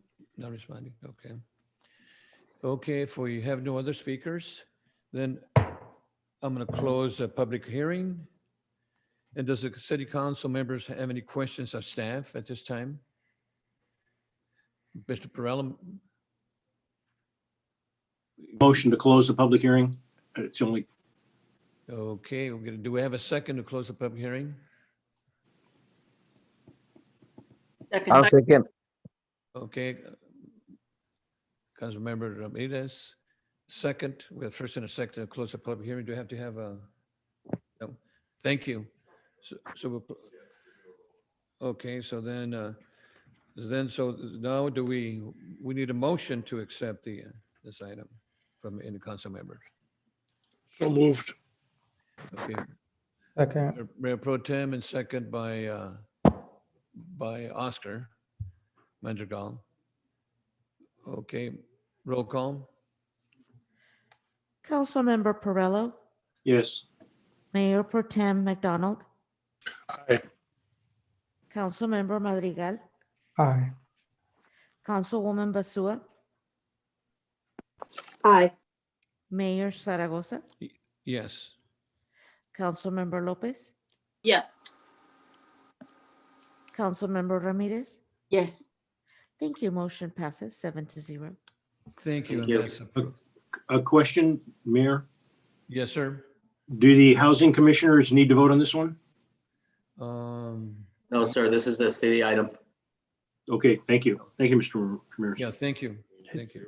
Mr. Mayor, this is the city manager. In the interest of time, we would like to continue item M1 to Okay. January, but we need to hear items M2 and 3. And then, of course, we still have a quick closed session at the end. So if we could again, continue item 1 under reports and go straight to item 2. Do we need a motion to continue that? No? Okay, then we'll go to item 2 then. There's a Public Works Department and the subject is to award an agreement. Okay. Award agreement A8248 to MIG Incorporated for landscape architect and engineering design for the service of the Campus Park Activation Project PW 20-95. And so we have Rosemary's making the presentation, our Public Works Director. Mr. Mayor, I have a conflict on this item, so I'm going to recuse myself. Okay, Mayor Pro Tem, okay, conflict, okay. So Rosemary? I believe it's Hi, our Mayor. This is, city engineer. Oh, city engineer? yes, sir. Okay. Good evening, Mayor, Mayor Pro Tem, and council members. My name is Tatiana Arnaud. I'm your city engineer. I'm here tonight to present to you the agreement A-8248 with MIG Incorporated for landscape architecture and engineering services for Campus Park. Next slide, please. The recommendation is that the City Council award and authorize the mayor to execute agreement A-8248 with MIG Incorporated in an amount of $1,099,938.75 for landscape architecture and engineering design services for the Campus Park Activation Project number PW 20-95, or otherwise known as project number 215701. Next slide. So the Campus Park Activation Project actually received a grant in February of this year in the amount of $8.5 million from the statewide Park Development and Community Revitalization Program. There's actually several workshops done prior to that grant application for outreach purposes. So there were a total of 6 between June 8th and July 17th of 2019, with the objectives of developing thematic designs and receiving resident support of the conceptual plans.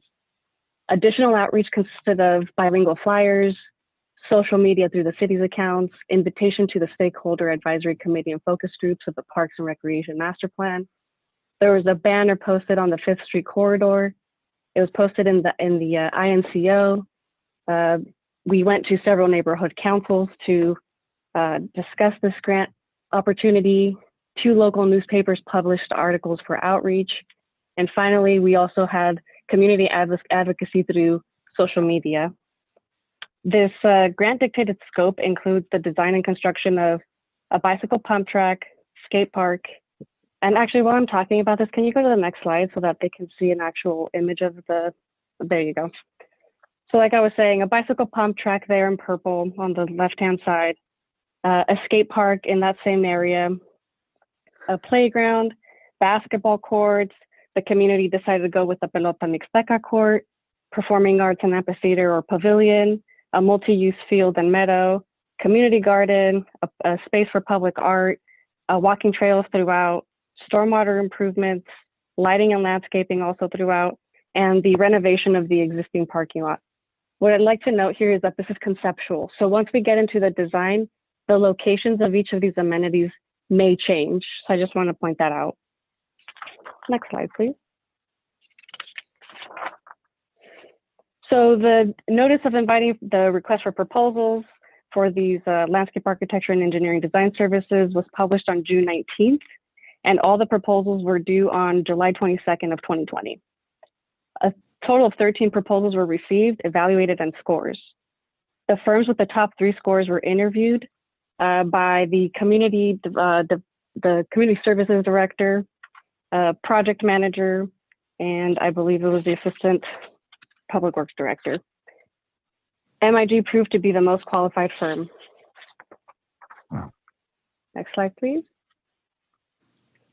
So again, to reiterate this, the total value of this agreement with MIG is just over $1 million for the design services. The grant funds are appropriated and available from the $8.5 million of the statewide Park Development and Community Revitalization Program, project number 215701. Next slide. With that, I am available for any questions. Thank you, Tiana. That's, do we have any city council members questions? So before we take questions, I do want to just clarify that the Mayor Pro Tem's recusal was based on the proximity of his residence to the location of the campus park site where this item is. What's that, about 300 feet, 500 feet, I think? 500 feet is 500 the feet. distance where recusal would be triggered. So he's going to be, okay. So he's Recuse not himself. participating in this item, okay. and I just wanted it Okay. to be clear for the record, the basis for that recusal. Okay, and we have some public comments. I just want to share something before we continue real quick. This concept is really great. Well, this is SB 68, correct? The statewide Yes, funds. that's Prop 68. That's correct. I just want to share, that we have a center over in Island Acres that needs some refurbishing and so forth. So consequently, we're applying for the SB 68 and following the ideas and the concepts and drawings that the city of Oxnard has. So really excellent idea to come up with a park. I just wanted to share that. I really believe that's important. So we have a couple of public comments. We have, let me see, Pat Brown and Gabriel Turan.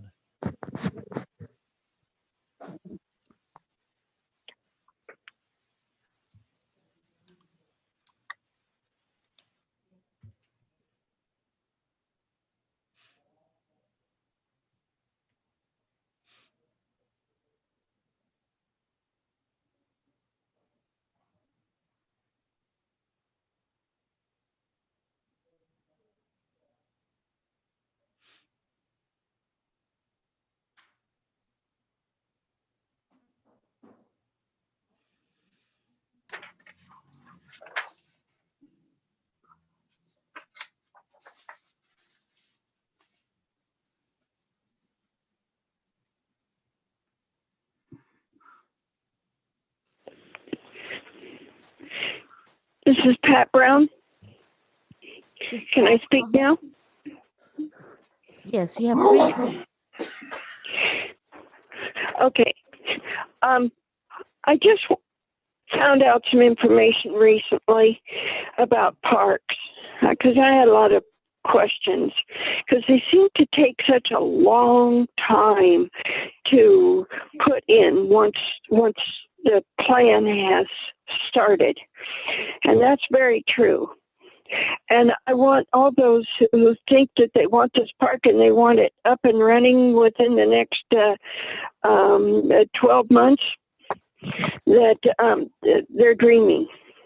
It takes a long time because there's a lot of people involved in a lot of detail and a lot of cost of money as well. So I want the campus park in there, but I think we need to start thinking in terms of what is going to be acceptable and what isn't, what is going to be giving us the park as soon as we can instead of later down the road, so that the kids are going to have, that are in school now, will have a chance to be involved in that while they're still in school. Otherwise, we can keep making these things so complicated that it takes forever to get the park in. Okay, so there could be some parts maybe where we could do some of the stuff in the park, and then those things that take a long time to do, specify that those are a location on one end of the place so that we can fence that off, and then they can take their long time to do something while everybody's enjoying the rest of the facilities. Just a suggestion. Thank you. Thank you, Pat. Our next speaker is Gabriel Teran. Our next speaker is Gabriel Teran. Our next speaker is Gabriel Teran. Our next speaker is Gabriel Teran.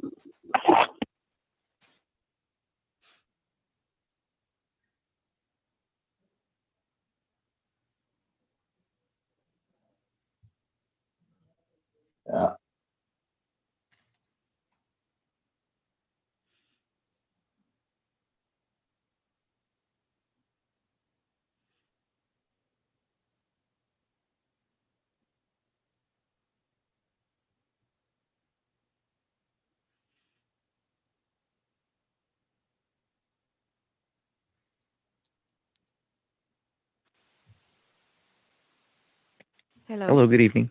Yes, good evening. You have 3 minutes. Your time starts now. Thank you very much. Good evening, Mayor Zaragoza, Mayor Pro Tem McDonald, although he's recused himself, my apologies, and council and staff. My name is Gabriel Teran, and I am the chair of the Fremont South Neighborhood Council, and the campus park parcel is located in our neighborhood, and it has been an item of great interest to our residents for quite a few decades now. But where we are now today, this really is something that has been decades in the making. And I just want to commend staff on the outreach that was done for workshopping the design, the initial design we have now that's going to be moving forward if this is voted on by the council.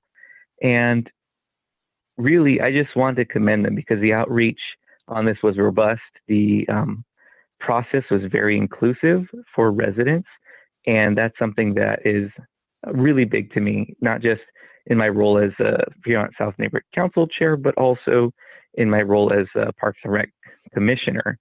And so I was very happy to see it. The design that we have now, the initial design, is all resident driven. These are things that were identified as being priority options and placement within that park that the people who participated in this process felt were going to be important.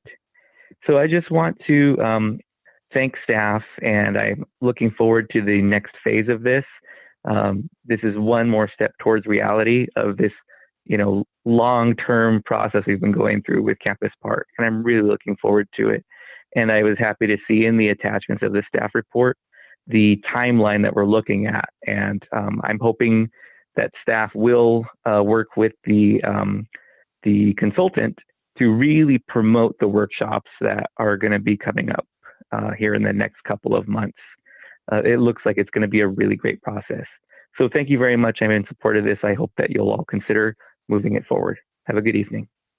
Thank you, Gabriel, and thank you for your comments. Appreciate it. Thank you so much. Those are the last comments that we have. So, city council members, any concerns? Mr. Perello? Yes, I would just like to, I'm the chair of the Public Works Committee, and I would just like to read the comment on page 330 of the staff report, the committee outcome. This item was to be considered by the Public Works and Transportation Committee meeting on November 24th, 2020. However, due to a lack of a quorum, Member Flynn absent and Member McDonald had a real property conflict of interest. The item was not able to be considered. So it came with no recommendation, just forwarded it to the council. The other concern that I have is, and I just want to bring to the attention of the council members, there was a plan with a tremendous amount of money spent on the plan years ago, and it became aged because nothing happened, and so you have to do it over. The concern that I have, if we can put slide 4 on the picture, please, screen, the one of the site. Former Supervisor Zaragoza and myself serve on the Oxnard Airport Authority, and there is a flight restriction and a cone.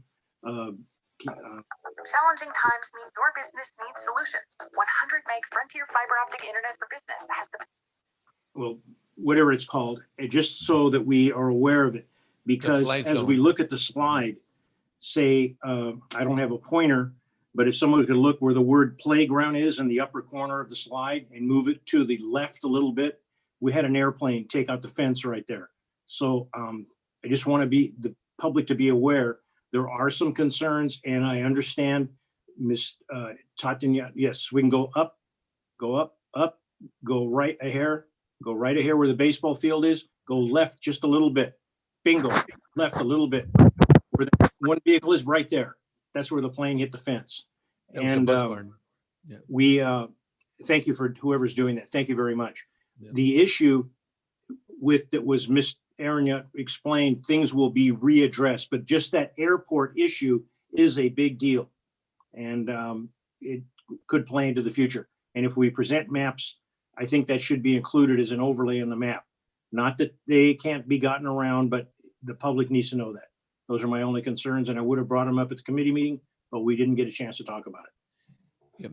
Thank you, council member. And that was a concern of the airport authority, but that plane that went down there was right at the bus barn a while back. But thanks a lot anyway. Thank you for that information. Any other discussion from any council members?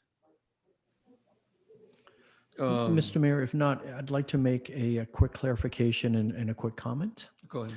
So first, to our city engineer, I believe this process also, not only was there a ton of public outreach, but we also included a few of the key neighborhood members in the selection committee.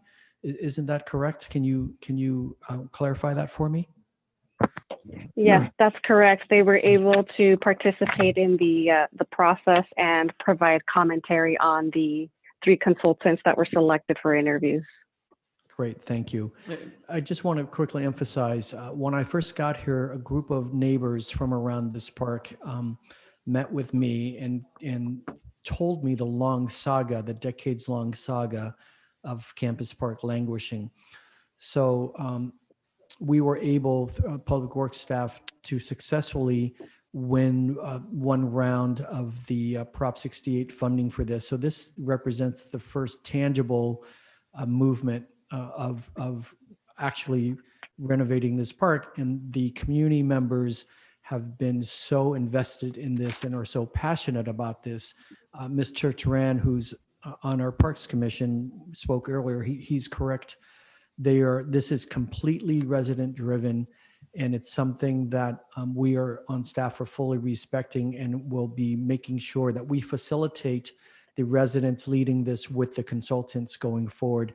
And we will continue to pursue more grant funding. This initial injection of money, while it's a good number, is just the beginning. It's going to cost a lot more to realize the vision the community has here. But we're really proud of the progress that we've finally made after 2 decades. Thank you. And Mr. City Manager, the 8.5 million has been approved, right? Because Yes. and I think it's extremely important because over at the, like I said, I was working with the Nyland Center over for the county, and we're applying for a 4 million and up to 6. And there's a timeline there that we need to meet too. So your work here that you've done and also the public's done here is tremendous. Has really helped us out there too. Over in Island Acres, there's 3,000 residents, and there's 1,000 actual youth that only have one center. Well, that's going to help them tremendously. So good work for Public Works. Thank you. Any other discussion from City Council members? Mayor, Go ahead. just very quickly, I remember about 10 years ago when the master plan that was at that time being presented to the council, and there was a tremendous outcry from the residents who claimed that they had not had much participation. They were actually quite shocked at some of the things that were being proposed, like a lit stadium for football, and which posed significant noise and light problems for residents. So this is such a nice change to have great input from the public and the residents, the neighbors, and total participation. So that's how the city rolls now, and I appreciate it. Thank you, Ms. Arnaud. Great job. And Supervisor, also one of the things that the statewide individuals want is public participation, and that's what is so important, and that's how that I'm sure the grant passed, because that public participation with the policymakers is extremely important. Thank you for that. Okay, so what's the pleasure of the City Council? Move the recommended action. Okay. Second. Second by Lopez. Basua. Basua, I'm sorry, my eyes aren't working that good. But second by Basua. Roll call.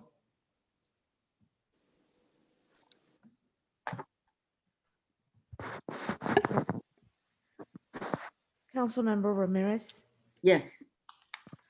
Councilwoman Basua, Aye. Mayor Zaragoza, Yes. Councilmember Lopez, Yes. Mayor Pro Tem McDonald, He's recused. He's recusing, yeah. 500 feet. Councilmember Madrigal, Aye. Councilmember Perrello. Yes. Thank you. Motion passes. That's approved. Thank you so much. Our next item is. Thank you all. Excuse me? We're okay? Did we miss somebody? Okay. No, this is just Tatiana. I was saying thank you.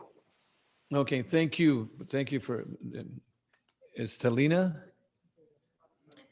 Well, that's pretty close. Did he also recuse? Thank you. Okay, our next item is a Public Works item, and this is the Department of Public Works to come out with additional full-time equivalent positions and positions for reclassifications. And this is by, again, Public Works. Who's making the presentation? This is Rosemary Gaglione, Public Works Director. I will be making the presentation. Thank you, Rosemary.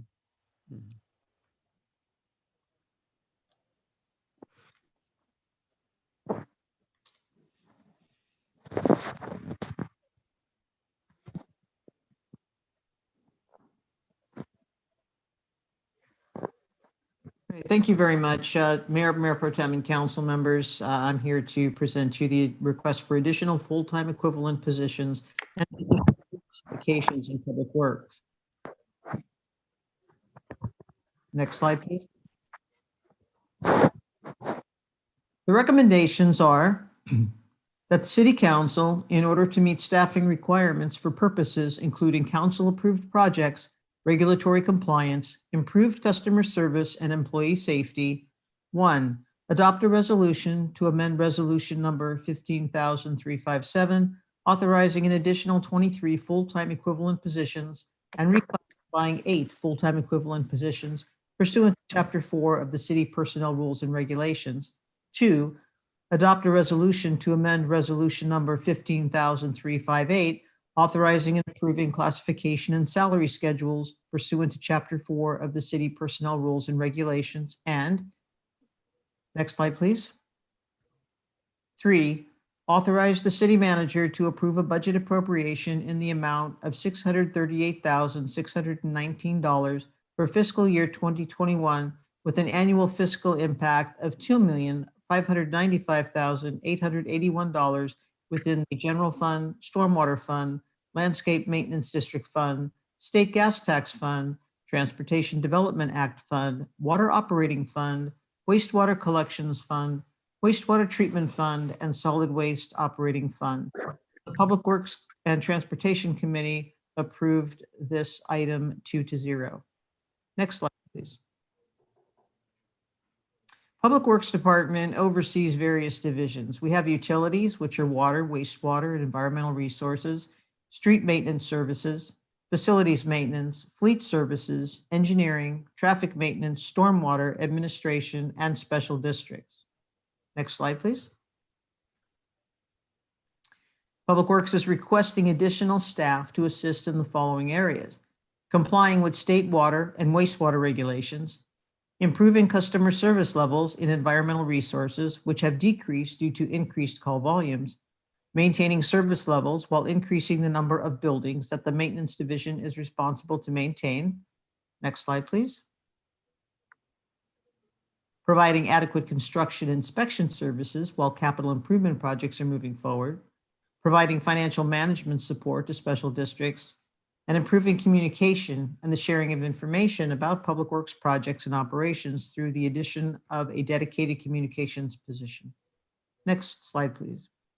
So we're going to go through each one of these. So I won't read all of these off, but this request does include an additional 23 full-time equivalent positions. We'll go over each one. Next slide, please. And it includes a request to reclassify 8 current full-time equivalent positions. Next slide, please. In environmental resources, or ER, we currently have 173 full-time equivalent positions. We are requesting the addition of 4, which would be 3 customer service representative 2 to handle increased call volume, and 1 account clerk 3 to assist with cash handling, reconciliations, internal controls, and monthly reporting. The account clerk position is the result of an audit recommendation into cash handling and reconciliation. A lot of cash goes through ER. And the reason we're asking for the 3 customer service representatives is that so all of the Public Works customer service calls go through the ER call center. And we get calls that have nothing to do with Public Works even. So we get a lot of different subjects that people will call about. And so our customer service reps, it's not as simple as saying, yes, your pickup is on Monday, or we'll come back and take care of that. I mean, sometimes they have to research and find out who's the best person to send a customer to, because we don't want to just leave them hanging. So we had complaints about the length of time it was taking folks to get through or to get a call back. So some of our managers made the call just to see what would happen. They confirmed what our customers were experiencing. We pulled data records to see how long it was taking to respond and get through calls. And we believe that what we need now in order to improve customer service is to add the 3 positions. These positions will be funded from the Environmental Resources Fund. Next slide, please. So water operations currently has 56 full-time employees. We are requesting the addition of 4. That would be 1 supervisory control and data acquisition, or SCADA, program supervisor to replace a consultant contract, 1 electrician instrumentation technician to perform electrical maintenance, 1 senior water mechanic to perform maintenance, and 1 water conservation and outreach supervisor to assist in complying with water conservation regulations and outreach. The water conservation regulations, like all of the other regulations we deal with, they never seem to get less. They just seem to grow. And so we have to make sure that we are able to not only meet the requirements, but be able to provide our customers with the services that they need in helping them to conserve water. The supervisory control and data acquisition program supervisor, Right now, we're dependent on a consultant contract. It's difficult because there aren't many local vendors. And the last time we had a power outage, the SCADA system tripped, and it took hours to get someone out to be able to get us back online, which causes numerous problems. So it makes a lot more sense and would be a lot more cost effective to do this in-house. And then for the electrician and the senior water mechanic, we'll be able to do more of our own maintenance rather than depending on contractors as we do now, which is more expensive. And when I tell you that something is less expensive to do it in-house, we have looked at the costs and what we think we can do it for, because not everything is always cheaper to do in-house. So you have to consider all of those things. And these positions would be funded from the Water Operations Fund. Next slide, please. Recycled water from our Advanced Water Purification Facility, or the AWPF, currently has 4 full-time employees. And we only have 4, and 4 has been okay because we haven't been running that plant 24/7. But we are requesting the addition of 5 full-time equivalent positions. Those would be 1 AWPF operations manager / chief plant operator, 1 senior advanced water treatment operator, 2 advanced water treatment operator 3s, and 1 treatment plant electrician. So the reason for this boosting of personnel is we have our permit to build our ASR plant will be coming, or ASR project will be coming to council on January 19th to award that contract. And we're going to start construction. As soon as that's completed, we're going to begin a 12 to 18 month period of continuous operation and monitoring. And then once we get through that, we'll get our permit to go ahead 24/7 to inject this recycled water into the ground and pump it out of the ground 3.1 months later as new groundwater. So these are positions that are required to meet the demand of 24/7 operations at the AWPF and keep us in compliance with all of the state regulations in terms of what sort of staffing we have to have.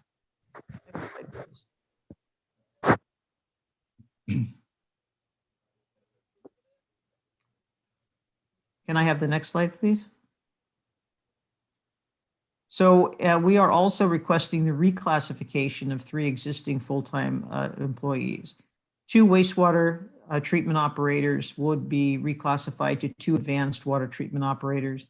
1 senior wastewater mechanic would be changed to 1 senior advanced water treatment mechanic. This plant has been really under the wastewater division. And now that we're going to, as soon as we make the switch over to this being a drinking water operation, we're moving it underwater. So these positions are required to meet the demand of 24/7 operations, and positions and reclassifications are to be funded from the Water Operations Fund. Next slide, please. Wastewater currently has 73.5 full-time equivalents, and we're requesting the addition of 1/2. And that 1/2 wastewater collections operator 1 will help to maintain and clean sewer pipelines. Next, please. We are also requesting the reclassification of 3 existing full-time equivalents, 1 source control inspector and 1 source control technician, to 2 wastewater environmental specialists. The reason we're doing this is our latest permits that we have from the state are requiring us to do more robust inspection. There'll be more responsibilities placed on our inspectors. So this is more in line with their duties. We're also requesting to change 1 data entry operator 1 to an administrative secretary 2. We worked with HR on any of these reclassifications to make sure that they're appropriate. We have employees that their job description says one thing, but we need them to do something else. And so we have to bring everyone in line with what their job specs are. So the positions and reclassifications would be funded from the Wastewater Operations Fund. Next slide, please. Engineering currently has 22 full-time equivalent positions. We are requesting the addition of 2. 1 senior construction inspector and 1 construction inspector 2. These positions would pick up increased workload in the construction inspection section. They would be jointly funded through water, wastewater, and environmental resources operation funds and charged back to capital projects as appropriate.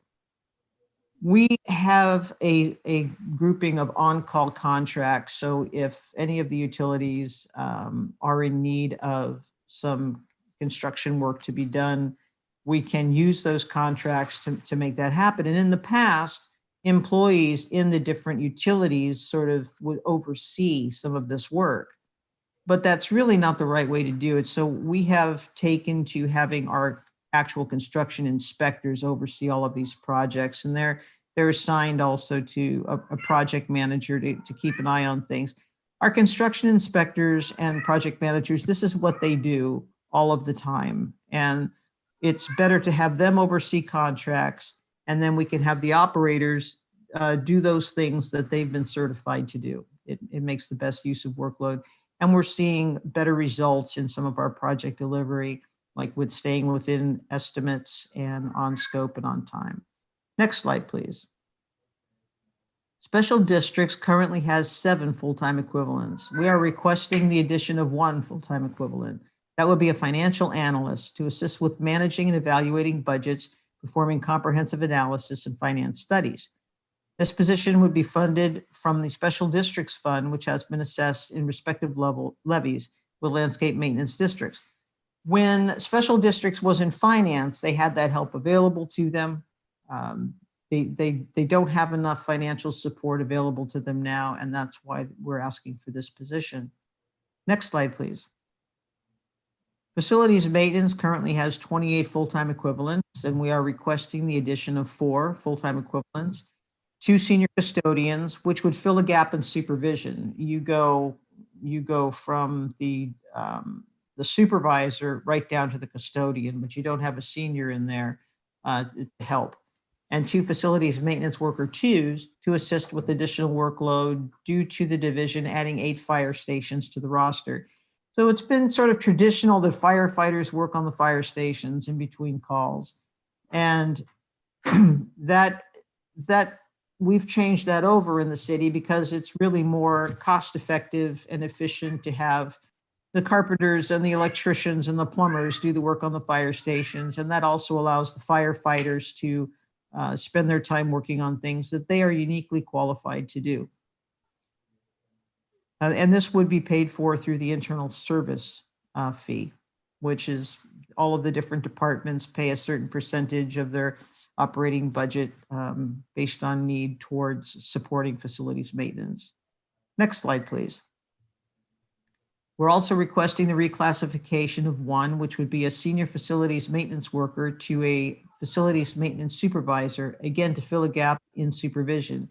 We go from the facilities manager to a senior maintenance worker. We need a supervisor in there.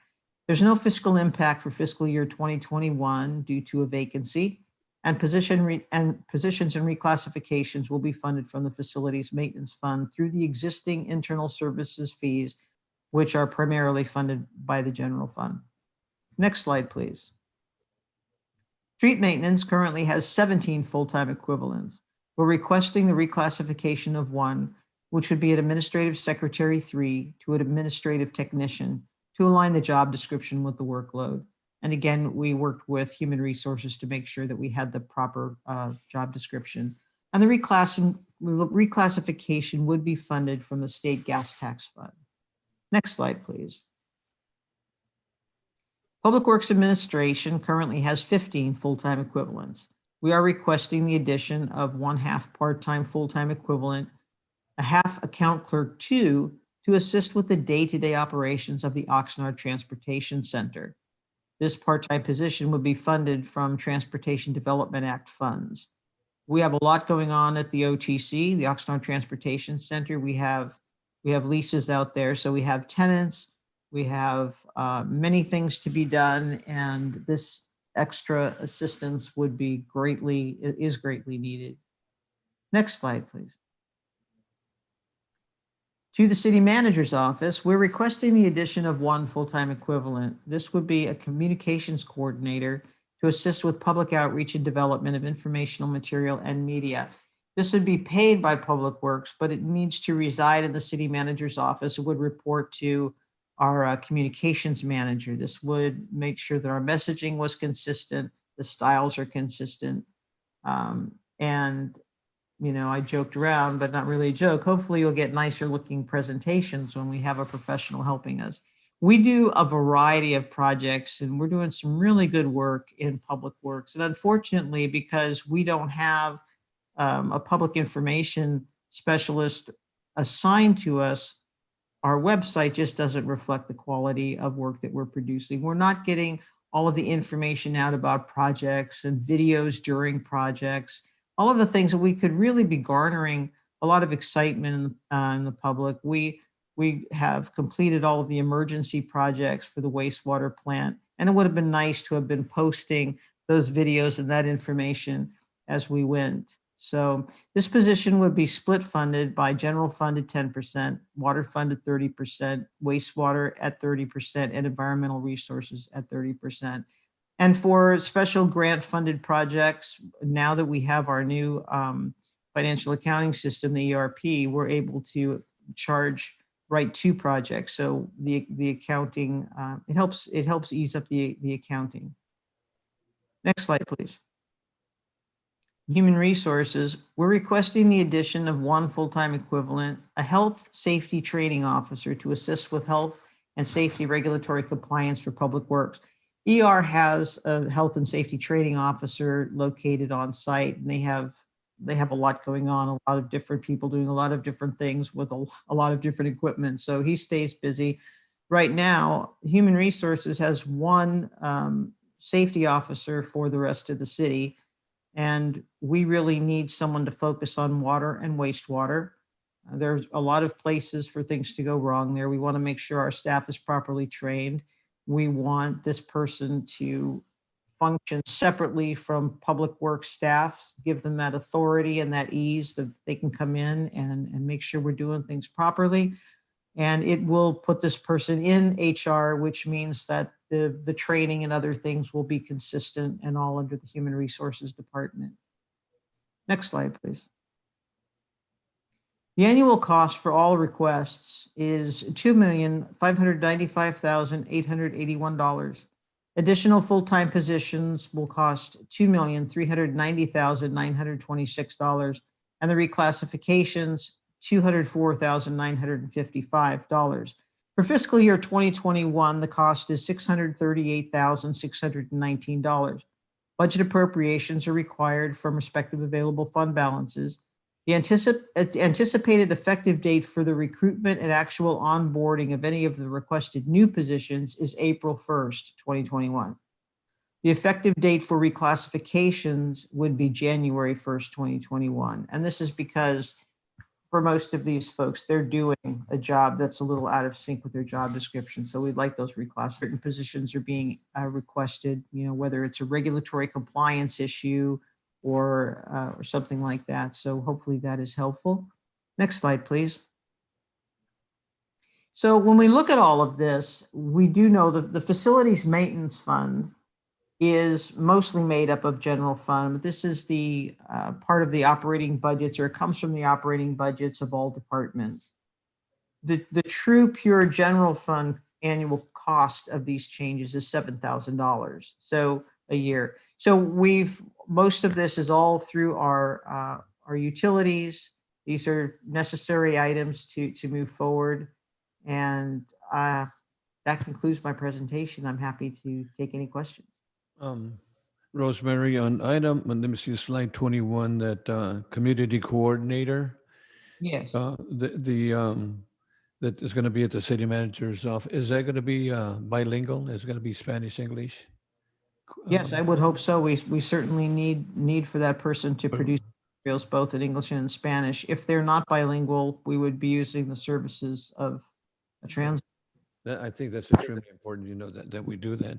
So I see that one of the questions I had, and you stated it right off, that $7,000 is general fund and the rest is enterprise funds and also TDA funds and other funds that can be used for that, you know. And of course, you know, the wastewater collection funds and so forth. and solid waste funds. Okay, any questions from council members?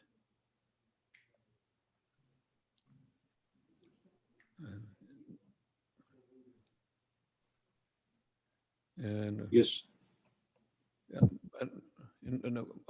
Perellum? Yes. These jobs that will open up, these are going to be going through the normal hiring process. The city of Oxnard Human Resources is going to have a normal release the opportunity for anybody to apply for the job. Yes, sir. Yes, Okay. sir, as long as they're qualified. The second question I have is on slide 21. We talk about the city manager's office and coming out of that 21. I'm sorry. The communications coordinator. Okay, the communications coordinator. Will they be somebody that will be, shall we say, trained in the public works stuff if they're going to be talking about it, or would you have to now train them? So we would be getting an opportunity for somebody who's worked in public works to apply for that because they would need that background to take that position. Or it could be somebody just was a degree in communication. Yeah, I can respond quickly. First and foremost, it's going to be communications experience. If we have an applicant who's also worked in various public works departments, that would be a bonus. The primary issue is effective communications, and I'd like to add there are a lot of the programs that we're required to provide public information, communication, training, education materials, whether it's storm sewer or water conservation. So these are things we have to do, and frankly, we want to do them as well. So that's just adding to the answer, but the primary skill set has to be communications. So a similar question on slide 22. The person will be, what will be like the requirements for that position? Experience in public works or? The training officer. So this person should be well versed in all of the types of work performed by public works in terms of safety procedures. I would have to, I can't tell you all of the qualifications at this time the person would need to have. We'll be going through human resources for that individual. Thank you. I respect your work and I trust you understand my question. The other very simple question I have, some of the people that will be now reclassified because there may be a different requirement or a license or a certification. Are there people going to be losing, or do you see people losing their job because they don't have that and they've been working for the city, or they will be trained and given the opportunity to get that so they can hold a new position? We see no one losing their job from this. If we have a vacancy, we're able to go ahead. So some of these are brand new positions. We have the ability to advertise for the people that we need with the certifications that we need. But there's no intent for anyone to lose their job here. And again, Public Works Director Gaglione, the reason I ask, we have oftentimes public members come up and ask, and it looks like, it feels as if they are implying we're sandbagging and just, creating positions for people to work. There is enough work in the Public Works Department's opinion to fill these positions with people that will be working. If it's an 8-hour job, they're going to be working for 8 hours. It's not waiting for work to come to them. No, sir. These people will be working as soon as they come in. That's why we're also, for some of these, we're not asking for them immediately. We're saying we would begin the hiring process after April 1st. And then we'll know the exact date the ASR project is ready to be fired up for 24/7 operation. There's more than enough work, even with all of these people. Thank you very much. I appreciate the answers, and Mayor Pro Tem McDonald and myself had an opportunity to review this presentation at the Public Works, and I supported it then, I support it again. Thank you for the answers.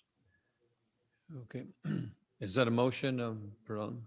No, I don't know if somebody else has questions. I have one question. Yeah. Or more like a comment. I won't be around to say or do more about this, but I do think that I know that these can be really great jobs.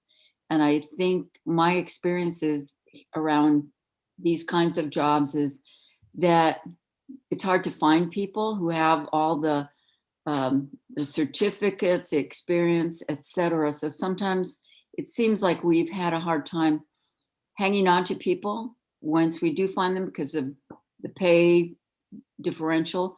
But I think it's always a good thing for our city to think of training people from within who come in doing something less stringent and training them so that they're our own homegrown people. And I've seen that done here a little bit, but I'd really like to encourage the city to do that so we can hire local, train people local, people who live here probably want to stay here more than people just kind of buzzing in and out. So just a suggestion for the future. Thank you. We couldn't agree with you more. Thank you. Okay, any other concerns or discussions? I do have a question, Mayor, if I may. Okay, so So my question is for Rosemary. We had budget cut and layoff during our budget. Is there any plan to rehire some of these individuals that were laid off to fill any of these positions? Councilman Basua, no, these are highly specialized positions, mostly. Now, if don't believe that anyone with these job titles was among those laid off. Let me say that. If anyone who was laid off with the account clerk job title, if they were laid off, then they would have first, if for a new position, they would have the first right to these jobs. That's the way that goes with the union. That's What about the facility maintenance positions? Would they be able to be filled? If we had a layoff in that, then they would be able to be filled by someone who was laid off with that exact job title. Otherwise, these will be open to anyone who wants to apply. And then if someone were laid off and they had a different job title, but they're qualified to do that job, they can do that job. Okay, thank you very much for the clarification. thank you. Any other questions for Rosemary? Oh, if not, what's the pleasure of the board? I'll move the recommended action. First from Perello. We need a second. Second. Second from Lopez. Roll call.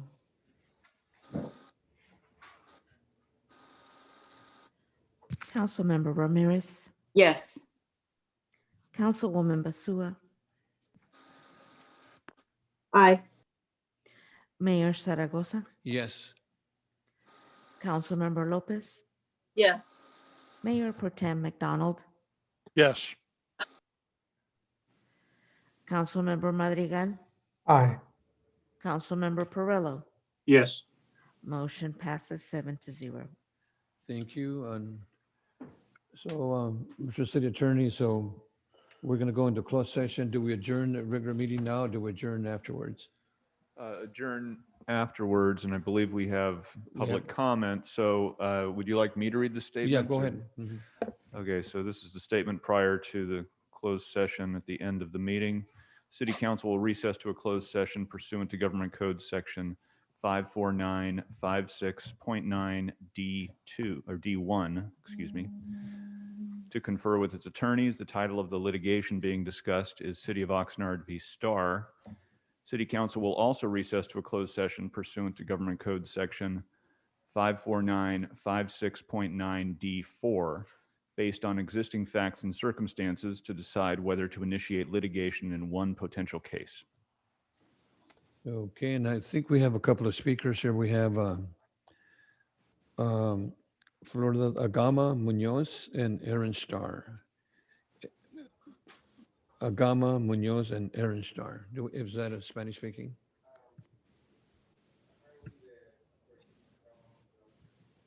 has a question in Spanish. So that would be 6 minutes for, yeah. Mhm.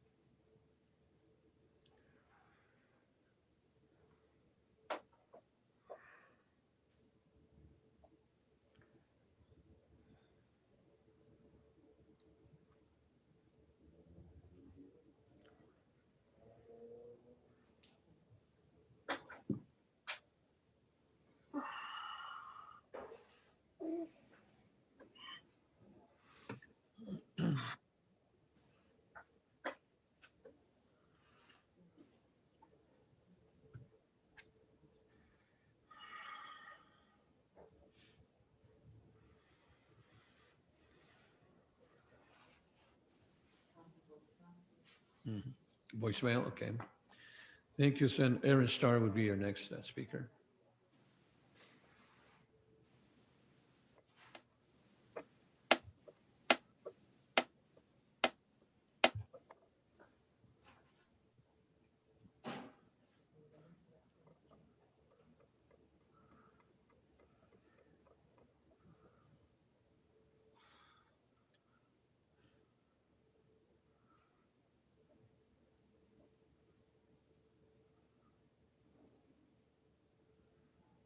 This is Aaron Starr. Yes, you have 3 minutes for comment. Thank you. So this is Aaron Starr. Some of what I'm about to say tonight, you've probably heard before, but it might be new to Mayor Zaragoza. So I'm saying, I guess this mostly for his benefit. So prior to 2016, the only time that I had ever been involved with litigation was back in, I think it was 1988, when I sued to overturn unconstitutional sign ordinance in Simi Valley and won. But I thought that was one of my last time I ever experienced in court. And then in 2016, the city sued me to keep me from gathering signatures for a petition for the initiative. Really shocked me at the time. My preference is to have cooperative relationships. So I kind of came off on a bad foot with the city there. But that's kind of how things have gone, and they progressed steadily worse and worse in many cases. I like to talk to people before I get involved with litigation. If I have an issue with you guys, I'm going to bring it up. I'm going to tell you about it. I'm going to say, here's what I think is wrong. Here's what I think is illegal. I think it needs to be changed. And sometimes I just drop it, but sometimes your only choice of action left is to go to court. In your case, I've never once had an experience where you talked to me first. All you've ever done was sue. And it seems like it's always been a very bullying-like behavior. Now, my wife and I will defend ourselves. But honestly, we think that the way the city approaches this is a complete waste of taxpayer money. So regarding the initiatives that we have right now, well, we believe our initiatives are constitutional. And we believe the city has a duty to defend and uphold them. Earlier this evening, we were all applauding the voters for their decision making, but apparently you don't really want to be, you don't want to actually be the one to say, hey, I believe in democracy, unless the voters disagree with me. And I think that's what we have here. I think that I get it that some of you don't like these initiatives, but they are the decisions that the voters made. And 30 seconds. when you sue to overturn a constitutional law, when you sue my wife and I, you're really suing the voters in this case. This is what the voters decided. And the voters are your boss. And I guess I just want you to think about that. And you can treat this as a personal item if you like, but at the end of the day, you're suing the voters. Thank you very much. Bye-bye. Thank you, Mr. Starr. Mayor, Mhm. I'd like to just make a very brief comment. as maybe my last comment as a city council member here. I would just like to remind the public and all of us and Mr. Starr, that the Court of Appeal determined that his initiative that he did get people to sign violated common decency because it was going to require this city to violate health standards for our sanitation system. Common decency. Thank you. Thank you, Supervisor. Any other comments? So, Mr. City Attorney, are we going to have any announcements after the meeting? Okay. And adjourn the meeting, okay. Mhm. Okay, oh, gotcha. Okay, gotcha.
Okay, so members of the public, we're back from closed session, and Mr. Attorney, do we have any announcements? Yes, Mayor. So the council by unanimous vote has directed its attorneys to initiate an action, and that this action, the defendants and other particulars shall, once formally commenced, be disclosed to any person upon inquiry, unless to do so would jeopardize the city's ability to effectuate service of process on one or more unserved parties, or that to do so would jeopardize its ability to conclude settlement negotiations to its advantage. Okay, thank you. So, council members, we're adjourned, and we'll see you next year, and happy holidays, Merry Happy Christmas, and a holidays. Happy New Year. Take Thank care, you all. everybody.